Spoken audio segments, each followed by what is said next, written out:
Yeah, 매일 눈을 뜨면 들려오는 radio. 심장 깊이 박혀 울려오는 stereo. 이젠 혼자 남아 나의 길로 let me go. 아픔만 내 슬픔 따윈 never let go. 어디가 픽 보면 네 픽 어제 며칠 원한 취소해 내가 필요 없어 내가 필요해 그런 놈들 가슴 말아 열 어찌나도 아니지 않을 것 Am I your hero? With the penthouse 그 노래 말로 Wait, I try to get away Wait, 겪어버린 배로 언더 슬픈 노래가 점점 날 가두려 해 Feel like another sad song 모두가 좋아해주는 mad song 내 가슴에 멍들어 loose 내게는 다른 truth You make me wanna dance 그래도 난 네 곁에 Feel like another sad song 모두가 좋아해주는 mad song 같은데 서로 다른 move 엇갈려버린 groove You make me wanna dance 그래도 난 네 곁에 Feel like another sad song 우리 함께하는 지도한 기억 And miss the times we had It's just so Love me all that 원하는 그때가 오겠지 Yeah Every song we feel like Every song we feel like Feel like another sad song 모두가 좋아해주는 bad song love song 내 맘대로 두고 처음에 길은 다른 춤이 다른 move wanna dance 그래도 난 내가 Feel like another sad song That song 모두가 좋아해주는 bad song That song 같은데 서로 다른 move 다른 way 어딘가에 빠져 make you wanna dance 그래도 난 네 곁에 I feel like another sad song What's going on everybody? I hope everyone's having a fantastic evening, fantastic afternoon, fantastic pre-noon. No matter where you are in the world, I'm Hasan Piker. This is HasanAbi broadcast coming to you live from sunny California, Los Angeles, folks. We're live and alive, and I hope all the boys, girls, and MBs are having a fantastic one because today's a beautiful day. Today's a wonderful day. Today's a very special day. It is Saturday, which is a day for the boys. A day that is known in infamy. A day exclusively for the boys. That's right. It's Saturday Fun Day, folks. And I am an hour late. It's 12:21 p.m. here in Pacific time in California, Los Angeles, on a beautiful Saturday. It's Saturday, 28th of September, 2024. Whoa. Okay. Nick clears you yawning. I agree. He does. You guys might have gotten a little sneak preview of my pre-stream activities on this beautiful Saturday earlier on the Nick Pollum broadcast, NMPLOL. Okay, I hope you guys enjoyed that. We haven't even gotten to do like Hurricane Watch or anything. There's so much to talk about. What does it say on your hat there? It says Korea veteran. Is it a no politics day? No, there will be a little bit of politics, obviously, but like very light. Very light.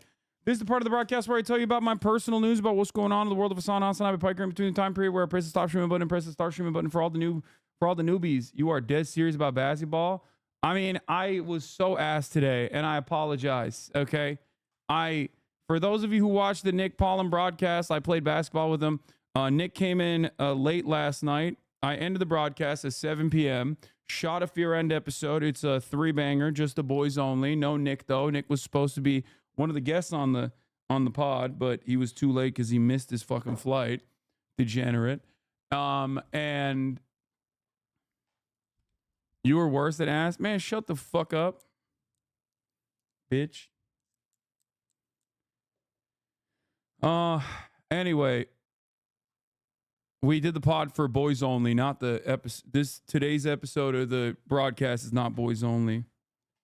You were the court commander out there preventing fights. That's usually my position. I hate like people getting. I hate getting agitated on the court. Not gonna lie, Unc, you was a bricklayer. Yeah, no, I was really bad. Am I tripping or do you have more freckles now? You are not tripping. I was outside. That's how I get freckles. You might have won if you passed instead of shooting. Okay, that's... Shut the fuck up. Shut up. I don't want to hear it. Just the dad and his daughter.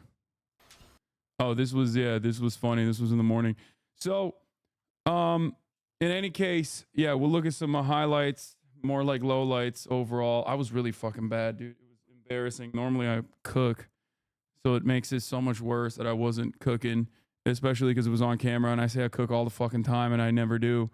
If you see me, you know, and then all of a sudden it's just like, am I really cooking when I tell you I'm cooking? Right?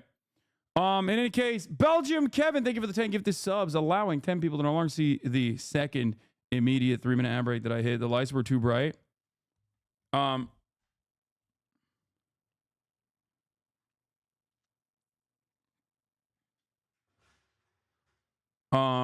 What was I gonna say? Oh yeah, that's just how it goes with the camera. Yeah, it's kind of like when you are it's kind of like when you're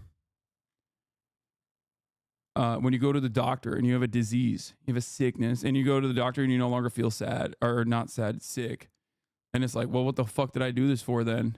Why am I even here? Now I'm wasting everybody's time. Anyway,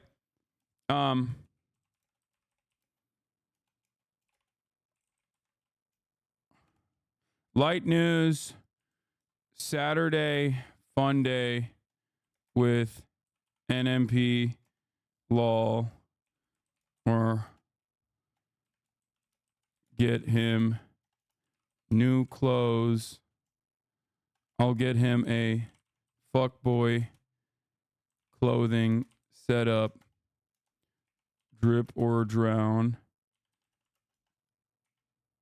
Then we might head to the influencer gym with Bradley Martin.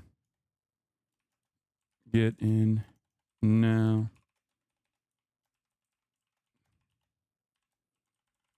Okay. Did you learn Mandarin yet? No, I've been trying my best, but it sucks. Okay, it's hard, man. It's hard. It's hard. All right, I'm gonna blast off real quick. Thoughts about what? I don't know what you're asking me. Is that a Blau clip? I don't know. Okay, here. We blasted off already. I'm doing everything fast right now. You know, we're only 11 minutes in and we've already gone through the intro, gone through my personal news, gone through the fucking blast off, and we're riding into dawn. Okay, Nick Natadit, he's upstairs. Nick is upstairs showering right now. But yeah, they came in last night, and actually Wake was with them as well. And I would have loved to offer Wake a room. I didn't even know. Nick had not told Wake that I only had one room, and Wake was like, "Oh, I guess I have to get a hotel then." And I was like, "Well, normally I'd have 2 rooms, as a matter of fact, both for Nick and Arthur. They would have normally had separate rooms, but they could have bunked together, and you could have also been here, Wake, except for the fact that Austin did not want to pay for an expensive hotel and decided last second that he wanted to stay here. So Austin is here as well.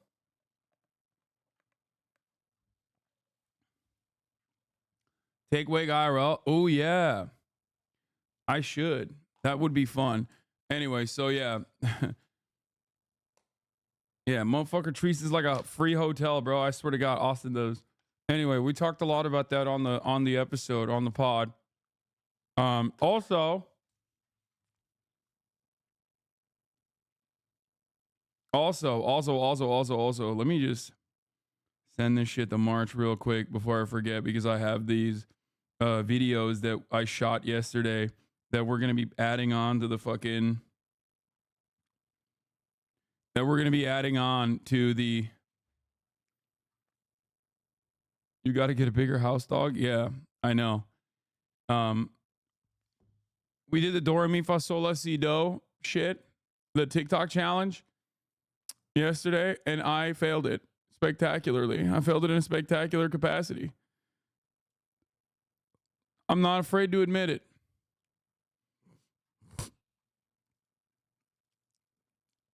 You got a ball with Wake? Does he ball? I mean, he's tall enough. He looks like he could ball. You did the level skip? Yeah, I did. Shattered all the glass in my house, shaking my head. No. We tried to do that. Damn, look at the fucking beautiful camera. We're gonna try and use the Nick pack. He does. He's been asking.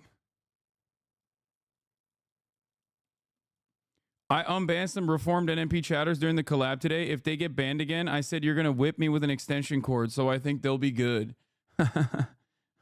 True. Wake says he wants to ball with you. I would have loved to. What sunglasses are those? I think those are like super old school 90s Karl Lagerfeld sunglasses that one of you guys sent me in the fucking P.O. box, as a matter of fact. I still wear them all the time. They make me look like such a hog. They're like ancient Karl Lagerfeld 90s shades that someone sent me a long ass time ago. Make sure you charge the battery that just died. I know. I've been trying to get him to do that. I've been trying to get him to charge the battery. He like ran upstairs and I was like, bro, you got to charge the battery. Yeah, this is what we were actually looking at. That's real. That's real, chat. That's not a joke. Clitter Freak Bob putting the Joe Brandon titty memes out there. Anyway, this is how the day started. Give me a kiss. She's like, not in front of the cameras, Dad. A lot of people are watching. That's messed up. Other hand. You high five me, but you won't give me a kiss? Wow. Damn, that's crazy. Right here. Maybe she doesn't like Hezbollah. Okay, you're a bad girl. Give me a kiss.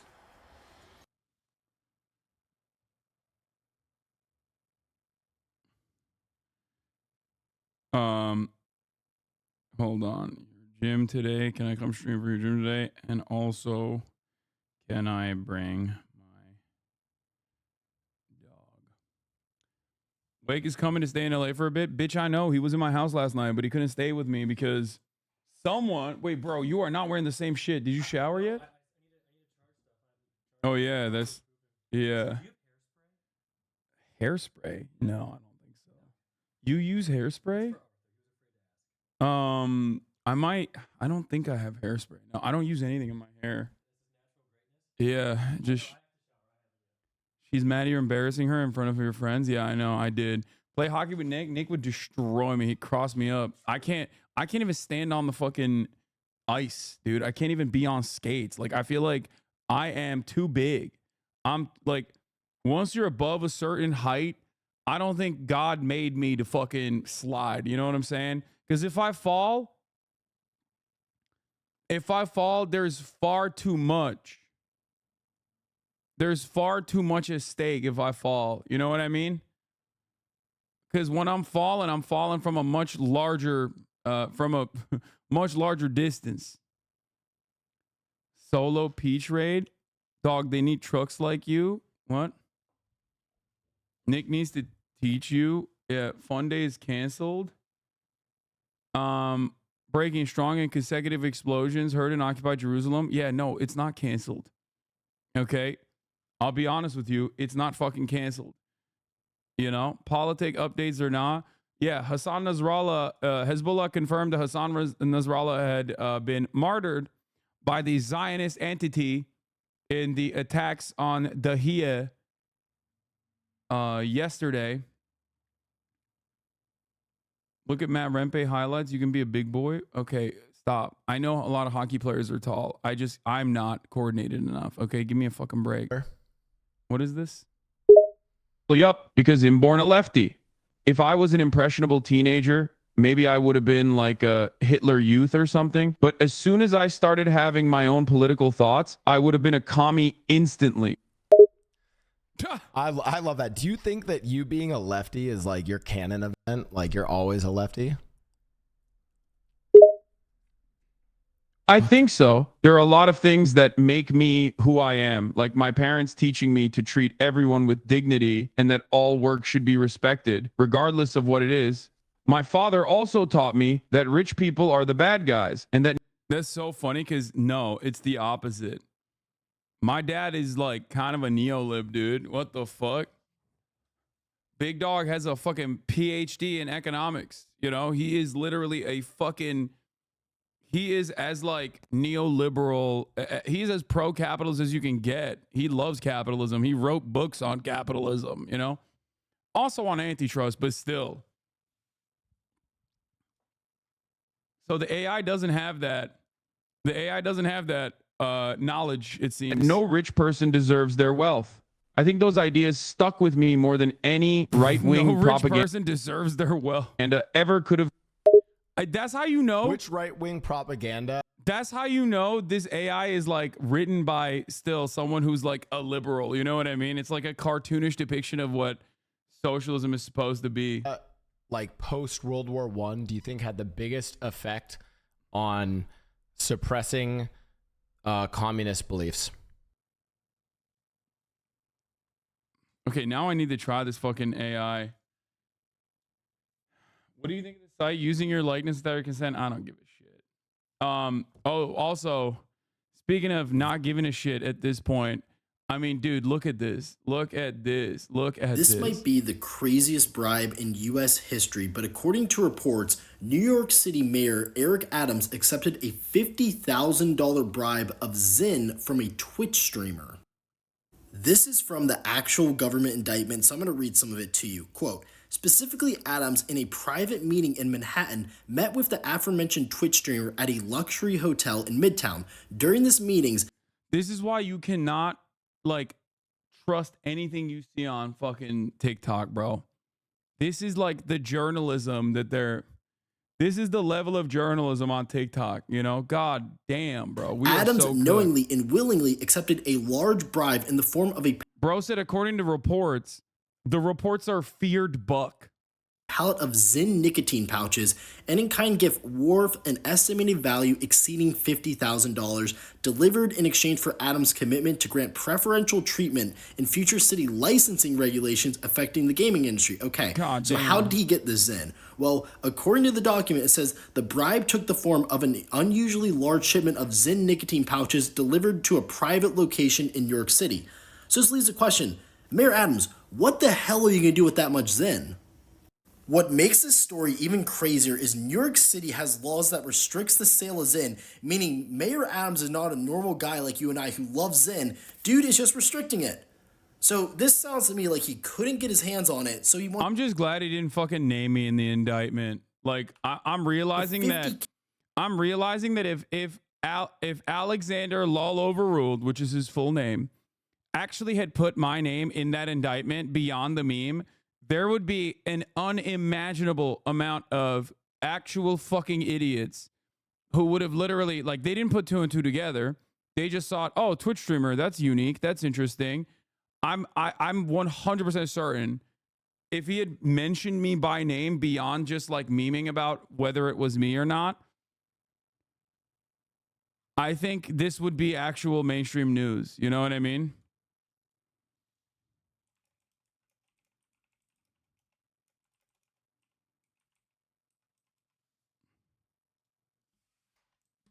I'm surprised he didn't mention the streamer was Turkish, all things considered.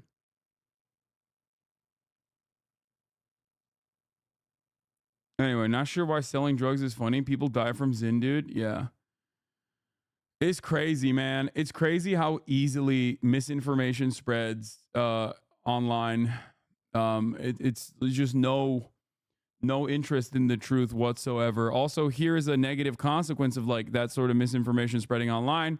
This guy said, my brother saw the story post of my neighbor's house catching fire from the power lines due to the storm. And he said, and he sent me, lucky there's a Trump supporter firefighters or Kamala would have had to let some illegals over to put that out. Right-wingers at this point are so invested in the permaculture war that they literally look at like devastation occurring all around them, accelerated greatly as a consequence of man-made climate change. And they turn around and they're like, well, brother, how will I make this about culture war shit? How will I make this shit about politics? Them woke ass hurricanes, brother. It's just like, we're so done. I don't understand what the fucking, like, I genuinely don't know what to do. I don't know what to do with so many goddamn people. I think, and I never thought I would say this, I hope Top story for a future where people are less interested. Yeah. I think we would be better off if people were less interested in politics and news in general. There, I said it. Because it turns out when people are interested in politics, they can still be, and are, as a matter of fact, in many instances, very fucking stupid. Okay? Very, very, very stupid. Like, think about some of the dudes that you encounter, like I was talking about at the courts, right? Like, I encounter a lot of normies on the courts. Okay? By the way, speaking of being stupid, look, this guy. If someone comes to kill you, you kill them first. Israel is simply settling the score. We live in a modern world, not one fit for terrorists. As long as the genocide of Israelis is their goal, Israel will continue to defend itself. But you can keep being a tanky for a pipe dream that'll never come true, Jenks, little bro. By the way, a year later, and the enemy, you, doesn't understand the truth when it is in your faces. Yeah, dude.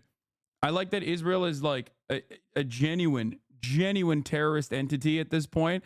And this motherfucker literally looks at like a military advance that caused like 6 buildings to fucking collapse with insane firepower, killing a shit ton of civilians in the process, children, women, elderly, in the middle of a crowded fucking neighborhood. And he's like, you know who's a terrorist? The people that Israel killed. That's right. Not Israel. Do normies ever test you on politics on the courts? Sometimes. What that dude say about Kamala? He was apparently one of the dudes we were playing was like running for president or something. I don't fucking know. I don't want to even talk about that shit. Yeah. Here, look. This is what I mean. Look, they are using HAARP to ensure that Hurricane Helene devastates the largest Republican stronghold area in Florida. This hurricane will destroy homes, displace thousands, and ensure much less participation in the presidential election in November. They will stop at nothing. Something is off about the reporting of this hurricane. 45,000 likes. I mean, the fact that it just popped out on the radar out of nowhere. Bro, what is going on in the minds of these fucking baboons, dude?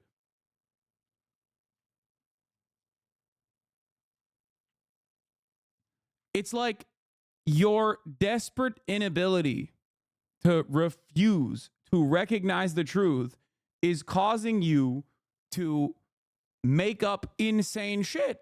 Like, that's what it is, okay? That's what this is. Motherfuckers out here are just like, I will refuse to understand what's going on.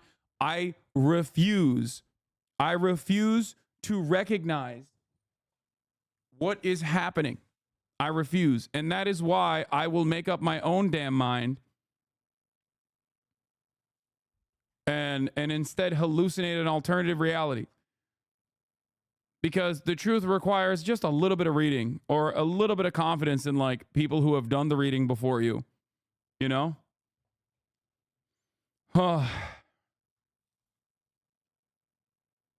Your hair isn't even close to curly today. It's really wavy. It's because I parted it instead of doing my regular thing, which is just let it ride like this. I think. Typical libs, brother. Doing hurricanes. My power's still out and I'm a socialist. Friendly fire. What? No, dude. It's not friendly fire. I'm saying it's ridiculous to assume. Oh, you're joking. Like, oh, sorry. I apologize for opening the socialist weather machine upon the devastating, opening the socialist weather machine on top of Florida where some socialists live as well. I mean, it is kind of crazy what is happening right now. My hometown is so far above the water, but this whole region is experiencing a catastrophe. Dam failure has led to massive river surges. Parts of interstate have collapsed. Yeah, Eastern Tennessee's got water surges inside of people's homes. Like, shit is out of control. Okay, there was a fucking entire hospital that was just like completely flooded. And people are like too busy being like, let me take some content. Let me make some content out of this fucking thing. Hello, TikTok. Hurricane is here. And yes, I refuse to evacuate, even though I'm in the evacuation zone. Why? because I'm not some pussy ass libtard. That's why. No hurricane can hurt me, brother. And then beyond that, motherfuckers are out here being like, they're out here also thinking, you know why this happened? Libtards. That's why. It's like, no, dude, you want to know why it happened? Because, well, two reasons. One, we caused it because of our carbon emissions. We caused it because we are destroying the planet, okay? We keep sucking the beautiful frack juice directly out of the ground, okay? And then, you know, everything that we operate is just burning and destroying the planet. But then also on top of that, our responsible state legislators, our responsible statesmen, our responsible governors, one, refuse to acknowledge that is even happening, and two, refuse to put money into hardening our infrastructure in a way to, at the very least, try and avoid complete catastrophe. Okay?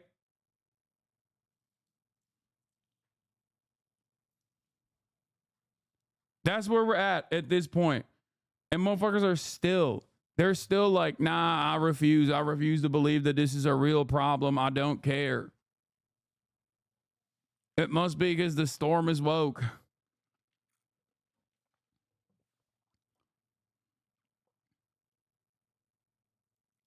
This Kick streamer tried to stream it. Oh my God. I mean, to be fair, Kick is the most Florida coded platform anyway, so this was expected. It's flooding! Help! Help! Help! No! Wait, did this guy just like literally broadcast his demise? Like, I don't understand. Like, did he die? Is he alive? I love this guy going, just go home, bro. Keg W spamming in the chat. It was a nice run, GG, Shaq. It's my last stream. I'll kick last stream.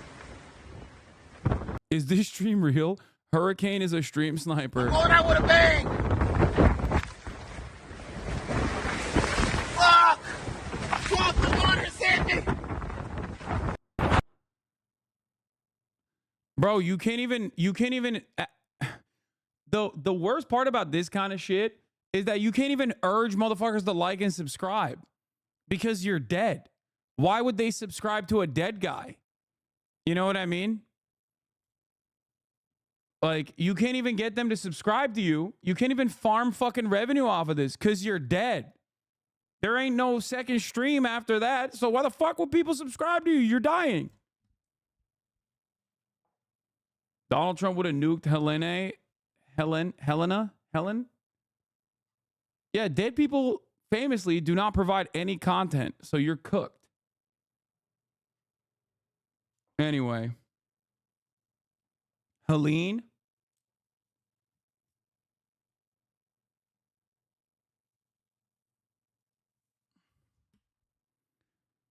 Yeah, this was a funny little moment from all of the people being like, this stuff is so exhausting. No, Netanyahu doesn't share the aims of the U.S. policy in Lebanon or Gaza. He wants to bomb the shit out of both places, ignore all U.S. concerns about civilian casualties or regional escalation, and then demand more weapons and money.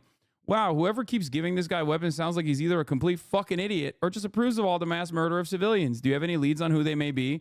Let me know if you need help. I have Bing on my phone. This Netanyahu guy, oh brother, he keeps breaking rules and experiencing zero consequences. And then he has the nerve to ask for things that are regularly and unconditionally given to him. Is he delusional? Did your team win that basketball? We lost every fucking game, dude. I lost everything. I lost every single thing. And it's funny because like that one guy that I played against, I play against him all the time. And I usually, I mean, we have a decent track record. Like he wins sometimes, but last couple of games I've been beating his ass. So he cooked me on camera. And then also we ended up playing with some other people on the 5-on-5 full court, and I hadn't done 5-on-5 in a minute. So I didn't position myself well enough on the court. My off the ball movement was ass. I missed virtually every shot. I had not played on that court, It was so bad. It was so bad. Nick was dragging it. No, I mean, that's fine. It's like me and him. me and the other guy was we could have clamped on these fools, you know.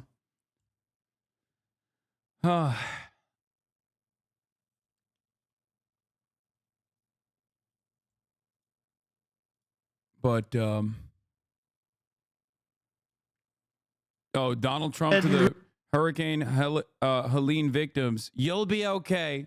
That's great, man. Good take, Donald. Alabama and all of the other states who have been really hit hard by that very large hurricane. That was that big one, a very large hurricane this week. We're with you all the way, and if we were there, we'd be helping you, and you'll be okay. Alabama. Yeah, we'll be helping you. Urgent, have you seen Meet this yet? Baby Pesto. He's Bro, I don't care about Baby Pesto. Stop trying to make Baby Pesto happen here, okay? He's already popping. He's already popping everywhere else. Trump is an empath. I showed Nick that you're going to stream with Bradley Martin, and he went, oh, sob. How'd that fool Nick didn't know where doggy titties were? Bro, I think you forget that a lot of people are just like oblivious, okay? Bro, I think people's lack of knowledge is a bottomless well. Do you understand? People's lack of knowledge is a bottomless well. You got motherfuckers like this, okay, all the way to, and it goes up in terms of like Nick. Nick is incredibly intelligent in comparison to people like this, obviously, you know?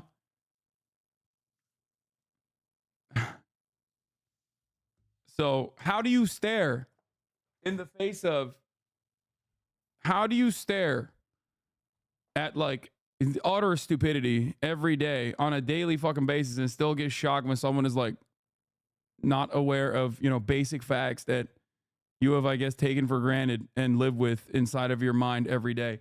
Nick, on the other hand, is brilliant in comparison to a lot of these people I'm saying. Okay? He might have like a lack of interest or a lack of knowledge in certain areas.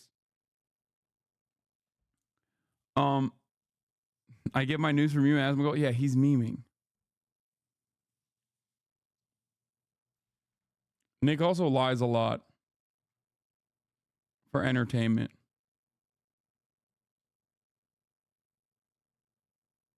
Are you going to play the new woke Zelda? They made Zelda a girl. What the fuck? It's much shorter than Breath of the Wild.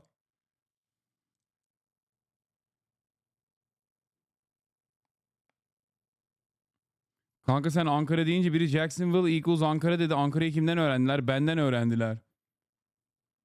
Turks are upset that people know about Ankara now. Ankara memes. Yeah, apparently, I hope these guys are... Lebanese are feeling. Lebanese podcast in English. Explain. I hope these guys are doing all right. Thank you for covering Lebanon, Hasan, spreading the word. You are one of my idols. I can't believe you found our pod. Yeah, it was because of Caprice on Poppy.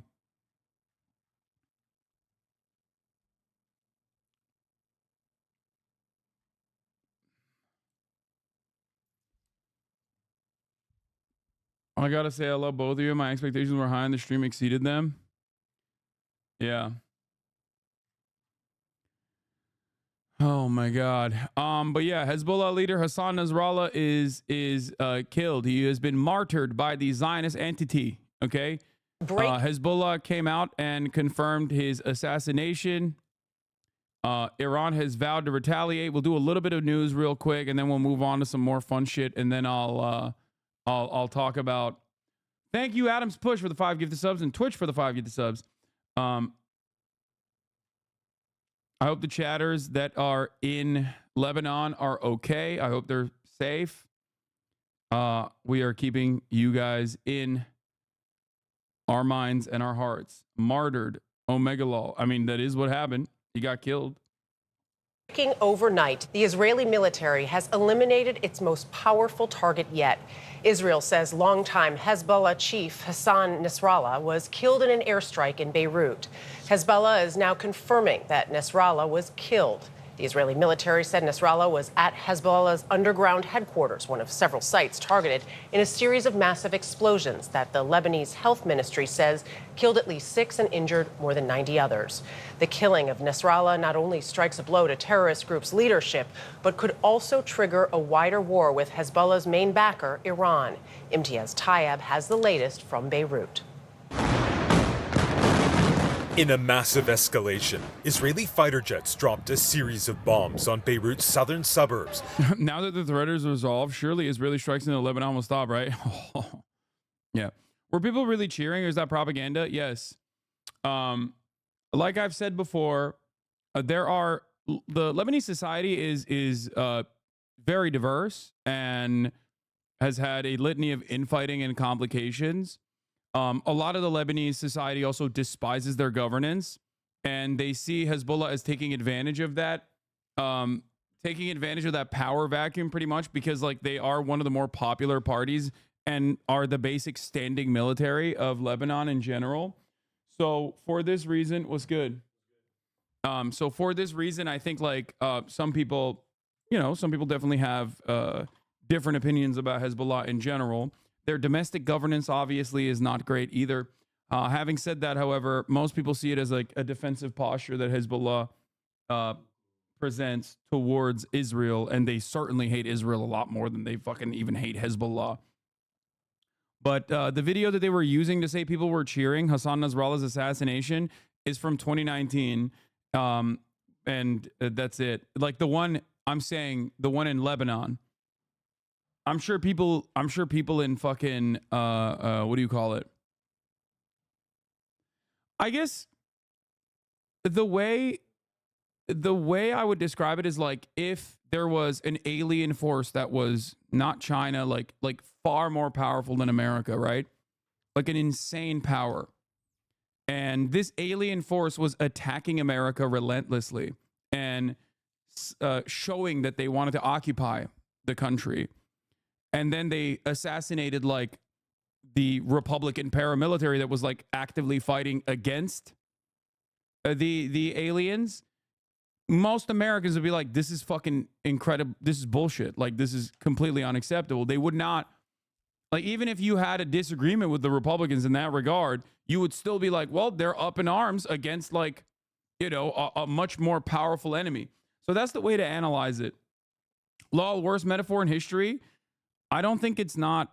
Wait, what? Hezbollah done got rocked. Hezbollah in shambles. Worst metaphor in history. I think it's a phenomenal metaphor because regardless of your opinions in terms of like domestic policy, if you are faced with a far larger enemy, I'm trying to explain it to Americans who have never actually faced a far larger enemy. So that's why I'm using the alien analogy. There's no other way to describe it. But ultimately, if aliens fucking dropped a massive bomb in the middle of New York to like assassinate the leadership of like the Republican paramilitaries that were fighting against them, you would probably be like, that's fucking bullshit. The much larger enemy would be the aliens in this circumstance. And you don't have to look any further than Ukraine to understand this.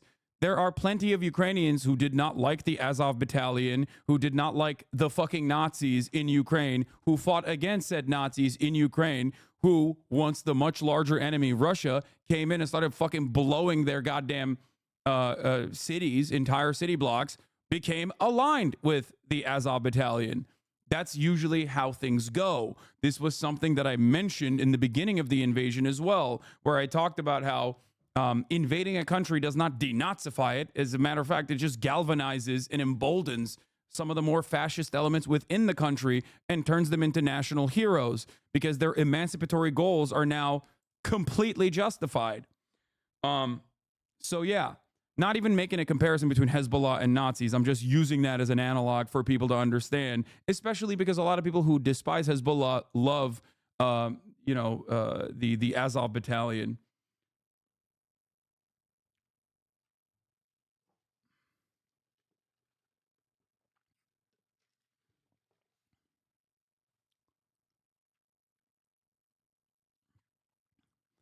Hasan, I need an explanation. Yesterday, during the bombing of Beirut, some CNN journalists were sheltering. Could you explain why that would be necessary? They themselves say that Israel is precise and targeted when they strike. Why would they be afraid? Can't put my finger on it. Because Israel cannot be analyzed from the perspective of a belligerent, okay, in American news. But they are. They are not only belligerent as like in the war terminology, but they're also belligerent in the way that you colloquially understand the term. They're insane, okay? So that is precisely the reason why, of course, Americans are obviously understandably fearful. But as the United States of America, we can't acknowledge that Israel is a belligerent occupier in Lebanon. So we take this weird posture where we're like, yeah, you got to take your own tickets out if you want to leave. We can't even evacuate.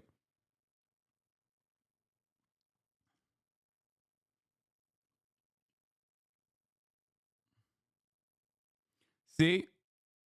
Hi, I'm Lebanese and just wanted to note that a lot of people that don't support Hezbollah, including me, but in these circumstances, living under the threat of a genocidal and destructive state, we see Hezbollah as our only form of resistance. So it's shocking when you hear the leader of our resistance is dead. Exactly. No, I totally get that. I totally understand that. Are we seriously mourning the death of the head of a terrorist organization? Brother, I'm going to tell you right now, if you have this opinion, you 1,000,000% would mourn, okay, if, again, an alien force out of nowhere came in and assassinated like hundreds of fucking civilians in the middle of Chicago to like execute whatever fucking Republican military general that was fighting against those aliens. Okay, you would be like, that's unimaginable. That is insane. I can't believe this just happened. Okay.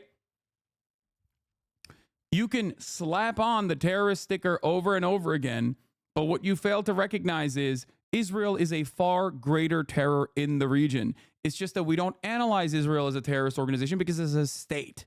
Okay. And it's not only a state, but it's also a state that's aligned with the United States. If you want to see a terror state, we consider Iran to be a terrorist state. We consider Russia to be a terrorist state. Those countries are outside of the scope of influence of the United States of America, and they are personally viewed as a state sponsor of terror. Israel is significantly larger in terms of the terror it presents to enemies that it occupies, enemies that it is a belligerent occupier of in an unjustifiable war that it wages upon every fucking country in the region and all of the territories that it currently illegally militarily occupies. So it doesn't really matter what sticker you're slapping onto it. It doesn't change that dynamic at all. Okay?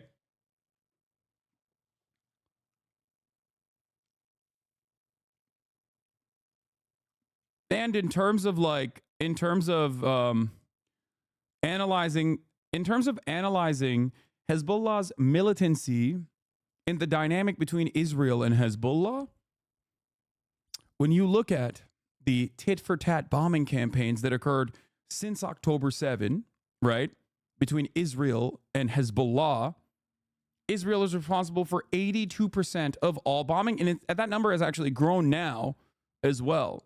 So ultimately, if we're going to look at it on a same moral boundary, if we're going to all of a sudden operate on the same moral playing field, Hezbollah is the far greater lesser evil in that situation.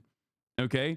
Incredibly restricted and restrained in terms of its tit-for-tat military campaigns in comparison to Israel, because Israel doesn't have to be restrained. Israel can do whatever the fuck it wants, and America will give it billions and billions of dollars in weapons, or billions of dollars that they are going to give to Israel instead of you for your health care, for your free college education, to fix the fucking potholes, or to harden our infrastructure against climate change and the natural disasters that seemingly occur at a more rapid clip than before. Year over year, America is both under fire and also underwater at the same time. And yet, our infrastructure is falling apart, and we have absolutely nothing going on to fix it because there's no money for that. Okay, we can't do that. There's no money for the top of the hour ad break avoidance fee, because at the top of the hour, there's a 3-minute ad break, and you could be defensive against that by subscribing for $4.20 until the month of September is over, or for free with a Twitch Prime. That's right, ladies and gentlemen. Or by getting gifted subs. Flocky, thank you for the 10 community gifted subs.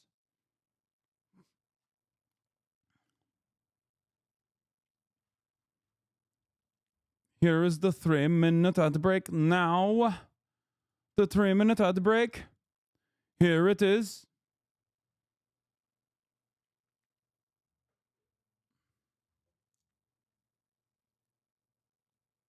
The copium is insane. Keep indoctrinating children and asking them for money. God damn, your copium is full force right now. It's not copium if I'm just giving you facts, okay? It's actually you that is engaging in copium while simultaneously saying it's copium. Also, children, it's hilarious. This community is, you know, broadly 30 plus. But you can fantasize about them being children, I guess, in your mind.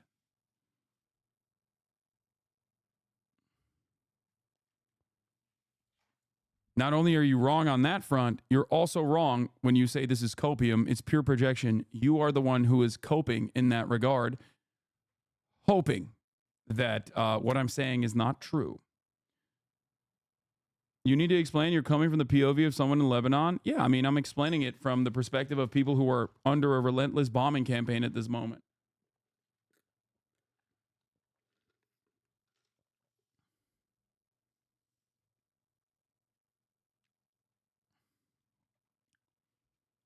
But ultimately, regardless of the command structure being gutted and eviscerated by Israeli bombing campaigns, the people's interest in emancipation still remains. Like, that doesn't go away. You know what I mean? People are not going to be like, all right, well, they killed Hezbollah. They killed the Hamas leadership. I guess it's over now. Like, it doesn't work that way, which is hilarious because we know it doesn't work that way after 12 months of relentless bombing in Gaza, where virtually every Israeli general has come to that same conclusion. But because Hezbollah and Lebanon is new, they're using the exact same arguments. We must liberate the people of Lebanon from the grips of Hezbollah in the exact same way that they said we must liberate the people of Palestine from the grips of Hamas. Okay?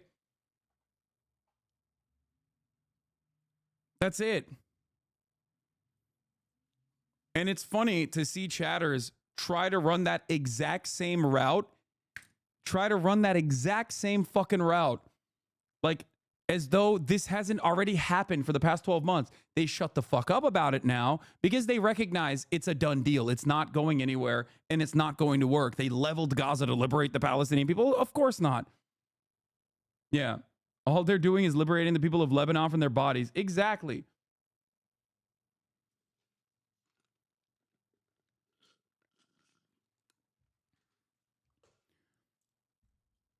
Anyway, let's continue. Triggering deafening explosions and sending huge plumes of crimson smoke in the skies above.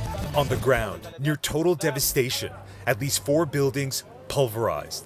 Israel's military says it killed Hezbollah's leader, Hasan Nasrallah, and this morning the group confirmed he was dead. Syed Hasan Nasrallah was a singular figure within the political and paramilitary force. Known for his fiery speeches, like this one we attended in August. For 32 years, he led Hezbollah, which means Ghassan Kanafani, bodies fall, ideas live forever. And it's not just ideas as well, it's ideals. Not just ideas, but ideals, okay? Like, people understandably have a need for emancipation. People understandably do not want to live under permanent military occupation. People don't want to get fucking bombed into bits, okay? You feel me? That's a normal, understandable position that every human being has. So, of course, it does not fucking matter. Like, assassinating the head of this organization will maybe...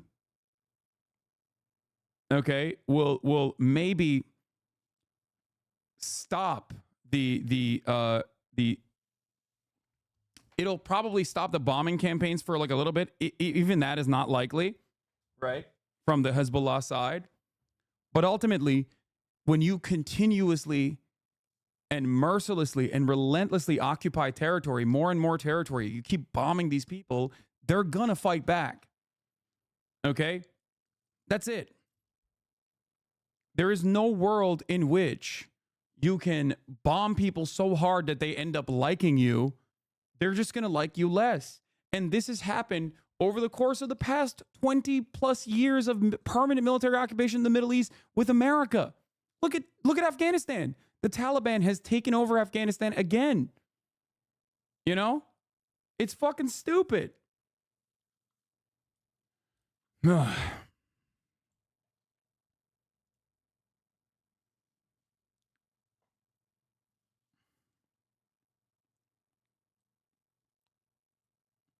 There's only one commander for Hezbollah alive.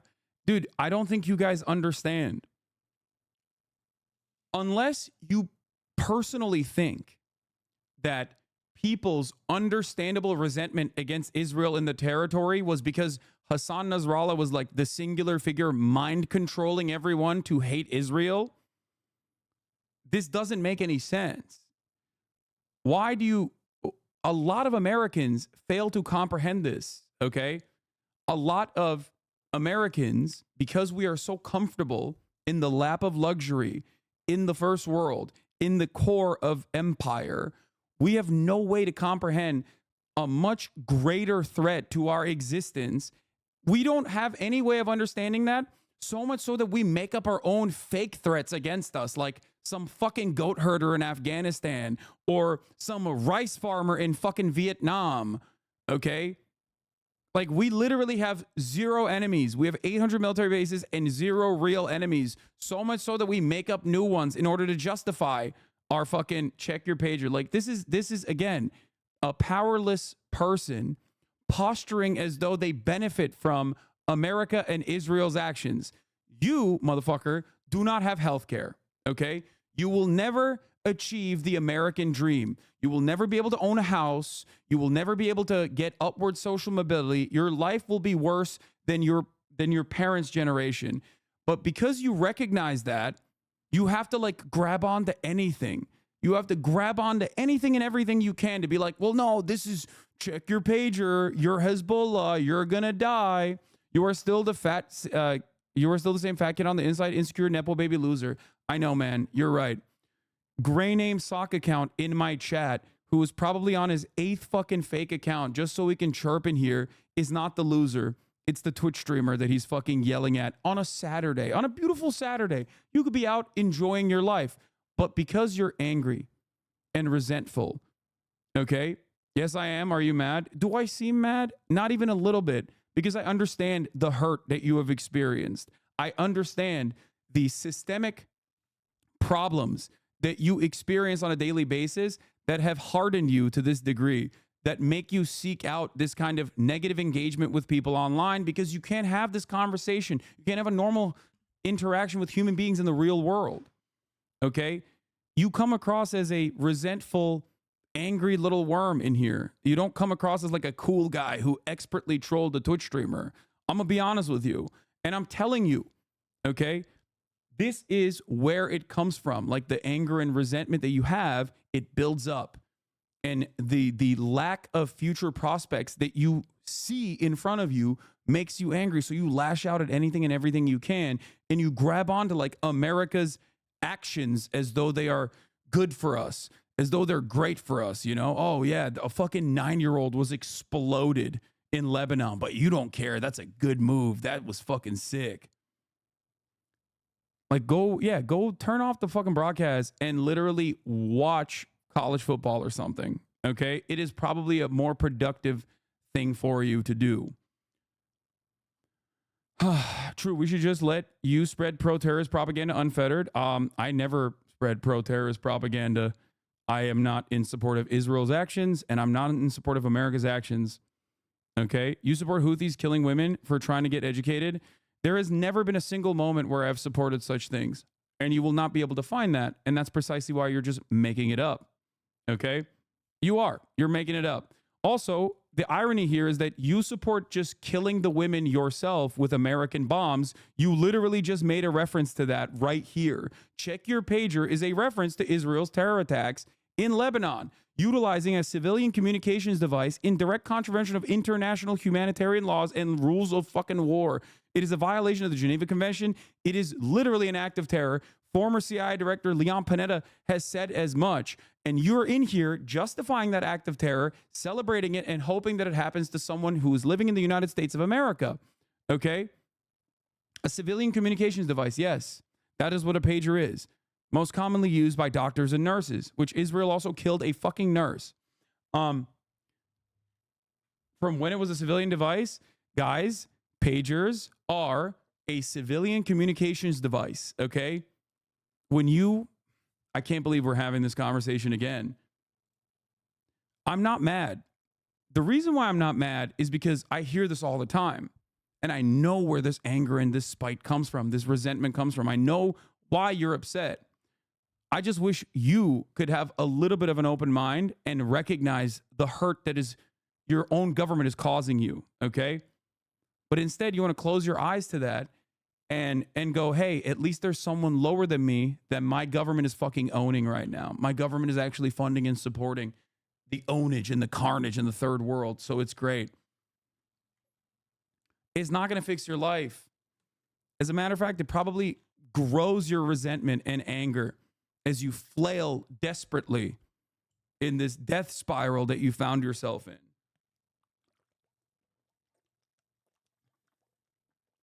Means Party of God and is considered a terrorist organization by the US and many other countries.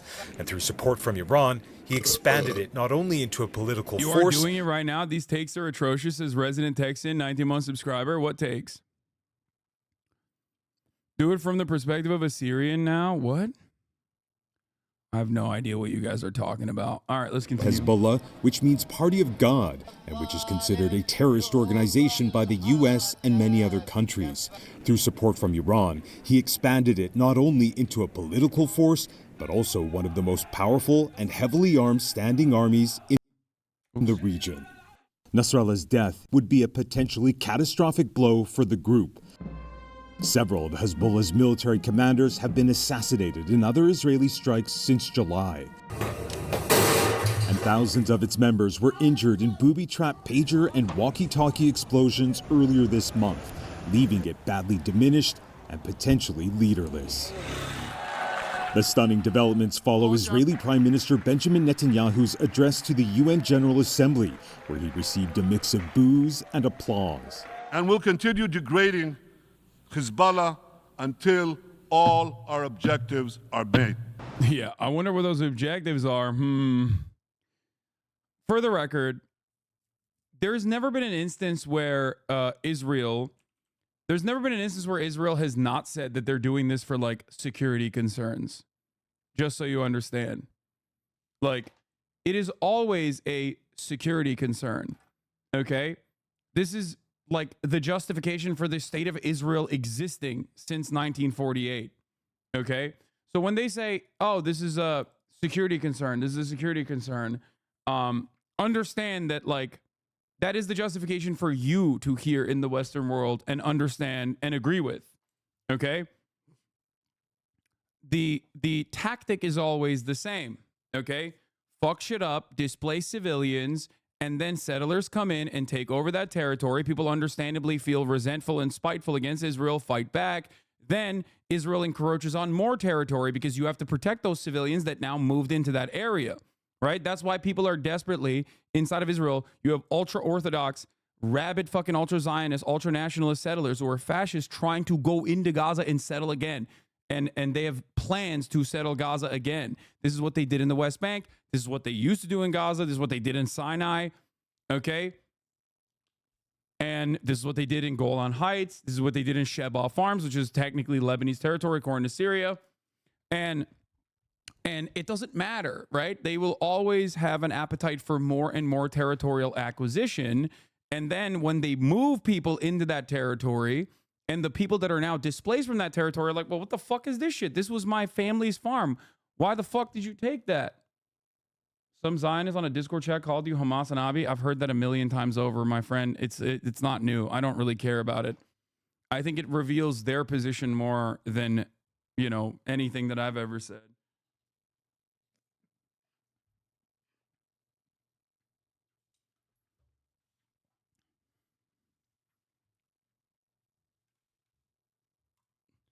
Yeah, look.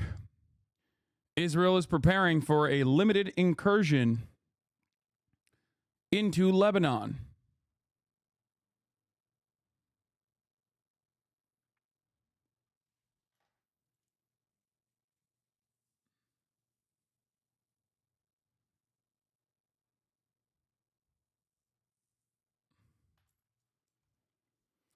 If Israel invaded Ukraine, we'd be hearing the same rhetoric against Ukraine. Yeah. Overnight, Israeli warplanes targeted even more areas across Beirut's southern suburbs, reportedly carrying out at least 20 strikes before dawn. These fucking people cheering this shit on, which is just more civilians dying, brainwashed by Zionism, brainwashed into thinking Israel's legitimate. 1 out of 3 people in Haifa are non-Jewish Russians. This is nothing but colonial genocide of a different flavor, fake-ass state. Yeah, I mean, it is. It totally is. Okay?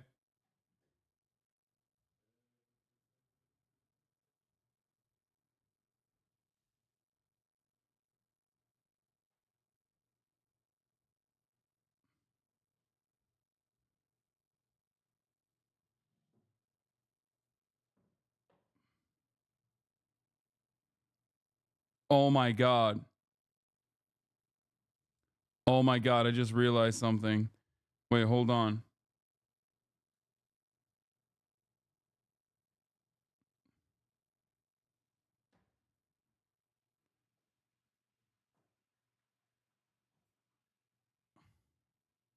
Oh my God.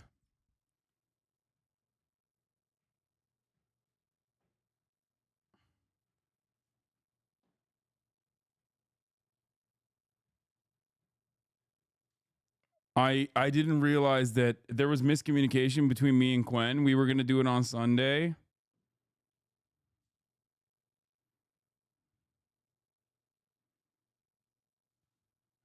No, it's fine. It's fine. It's fine. It's fine. There was miscommunication. I had planned it for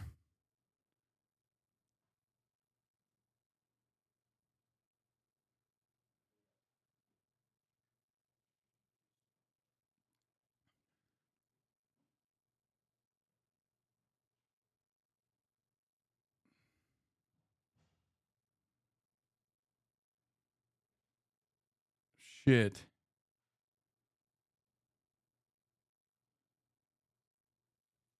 Okay, brother, don't scare us like that. We thought it was World War III or some shit. No.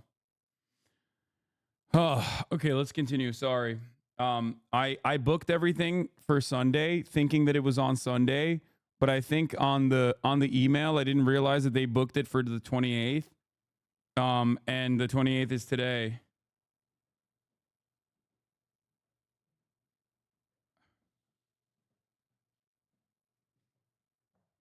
Hold on. It's my fault.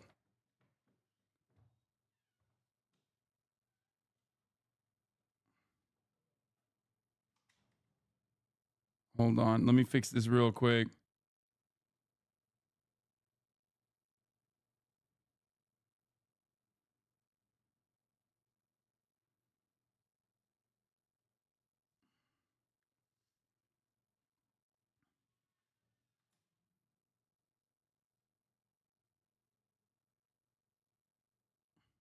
Okay. I said I would pay for the production coming in today because I fucked it up. It's my fault. All right.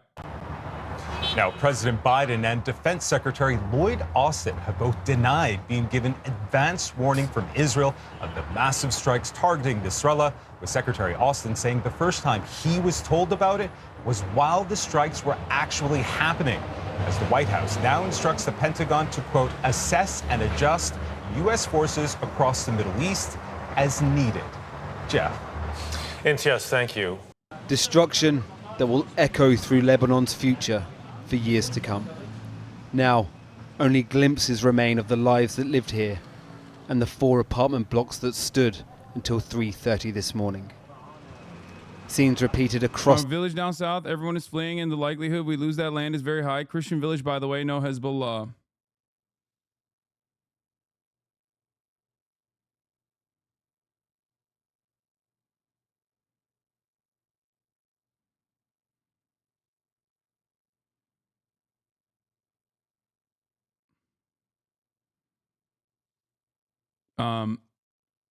Is election Donald Trump a better choice for the safety of Lebanon? Fuck no.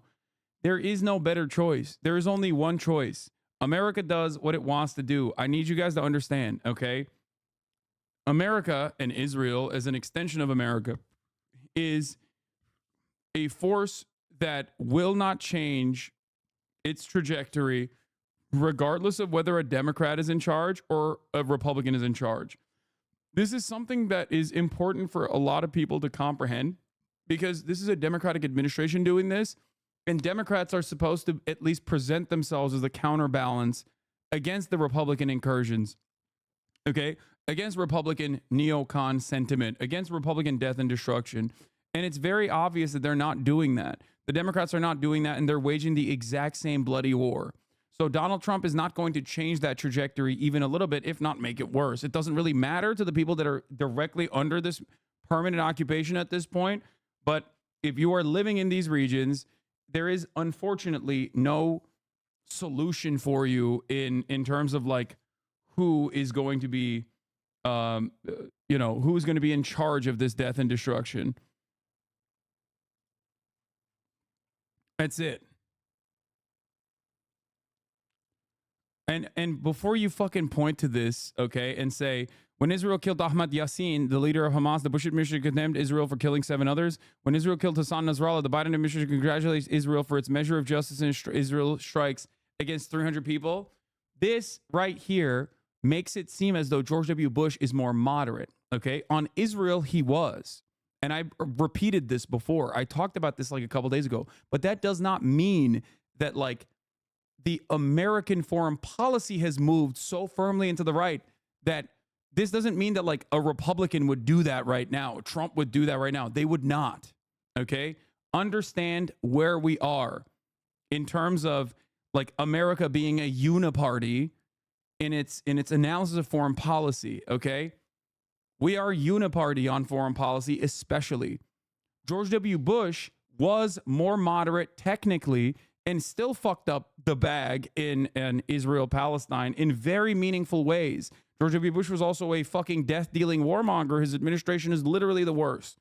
Still worse than the Biden administration, still worse than the Trump administration in terms of its foreign policy. Of course, it's unimaginable. No one approaches the death and destruction that the Bush administration dealt in the to the world, and even in terms of domestic policy, in terms of like greatly accelerating America's security apparatus and internal surveillance state. But having said that, we, as a consequence of George W. Bush and as a consequence of Barack Obama continuing that foreign policy, as a consequence of Donald Trump continuing that foreign policy, have now firmly moved as a uniparty to a level of like right-wing fascist behavior from the Democrats and the Republican Party both. This basically is what I am trying to explain to people, that like if your expectation is that, you know, one party is going to do it differently, it's not going to happen. I mean, we're talking about some complex stuff right now. If you want to, I can come hang out and learn. I'm down to sit here and learn. Yeah, sure.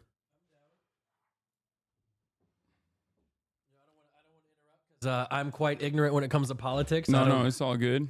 I don't know nothing about it. So I heard something about fascism, communism. What I hear there?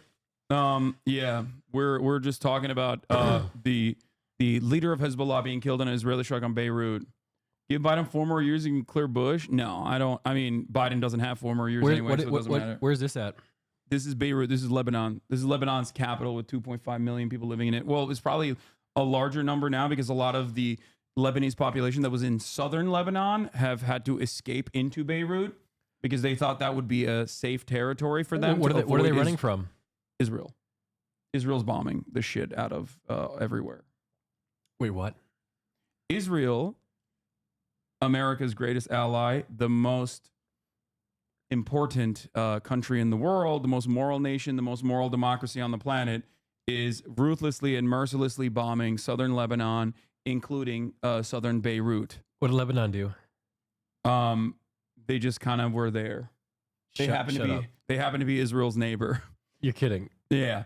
Israel's justifications for it is that Hezbollah, which is one of the parties inside of the Lebanese parliament, which was created as a resistance group against Israel the first time Israel invaded Lebanon, and occupied it for years, and then successfully fought back against Israel and removed the Israeli invasion from its territorial boundaries, and then did it again in 2006, is lobbing rockets into Israel in a tit-for-tat Wait, are you saying border. Israel's trying to expand? Yes. That's what I'm saying. Does everyone know this? Yeah. Everything. You are so misinformed. Yeah, I know. I'm so misinformed. You're right. Yes, Israel's trying to expand, yes. And our tax dollars are helping them? Yeah. Well, I want my money back. Yeah, good luck. Good luck with that. Oh my God. Is this stuff The that Dehae the average American knows? district that of it's South happening? Beirut. The average American that is informed will be informed by mainstream media, and the mainstream media usually will tell them, like, you know, Hezbollah, big bad, they're big bad terrorists, they're scary terrorists, they're Islamist fundamentalists, they're scary, scary, scary. Israel good, Hezbollah bad. Israel has to do this in Lebanon because they have to take care of Hezbollah. So Lebanon has people. People are called Lebanese, right? Yeah. So one of my neighbors growing up was Lebanese, and he had a daughter who was 1 year younger than me. And she was really hot. Cool. Okay. Don't know what that has to do with anything, but all right. Wait, I wonder if she's single now. A sprawling suburb hollowed out by Israeli You know, Austin is Lebanese. Really? Yeah, half. That makes bombs sense. and fear. Because he's hot too. A suburb still burning.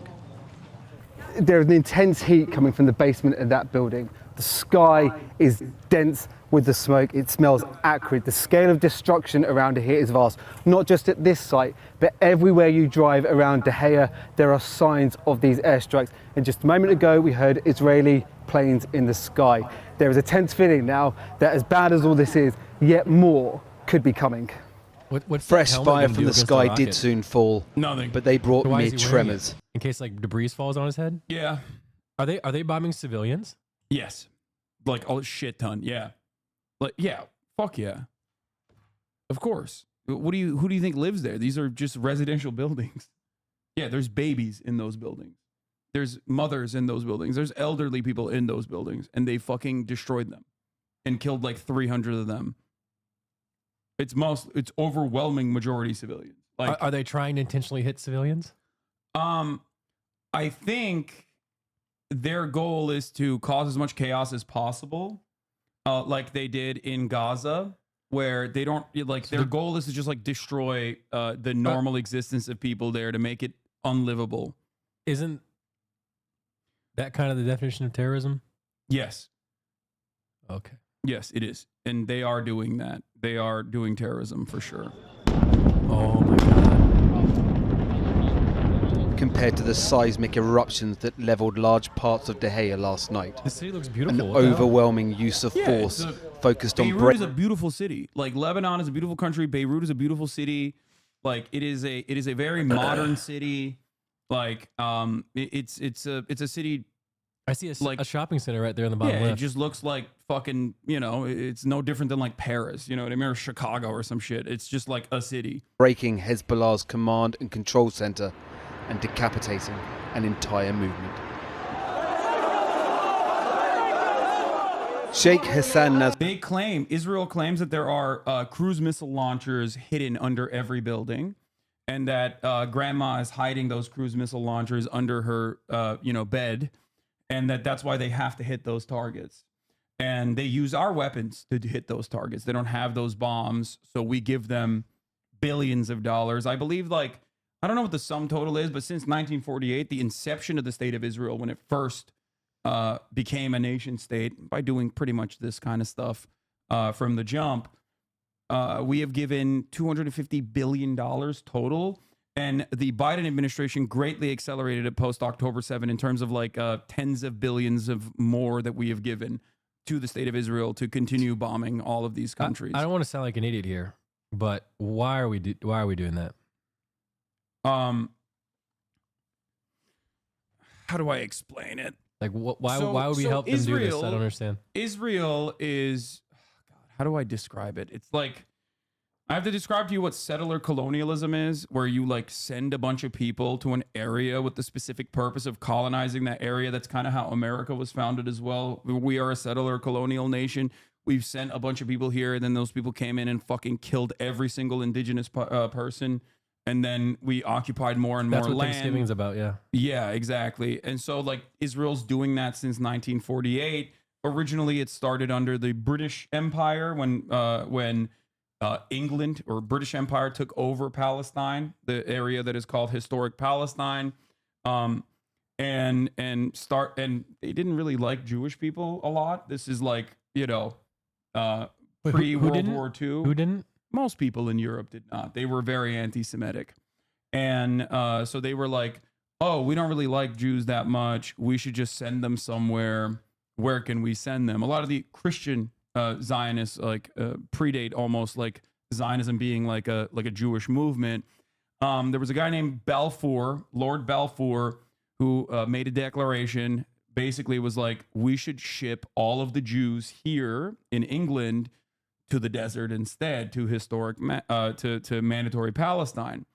And that's basically how it started in like the early 1900s. One guy did this post World War I. Okay.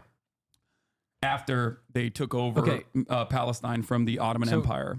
Like when you say Jews, you mean Jewish people? Yeah. So this is a religion. Well, Judaism is not just a religion; it's a ethno-religion. As What's in, that? like, there are different.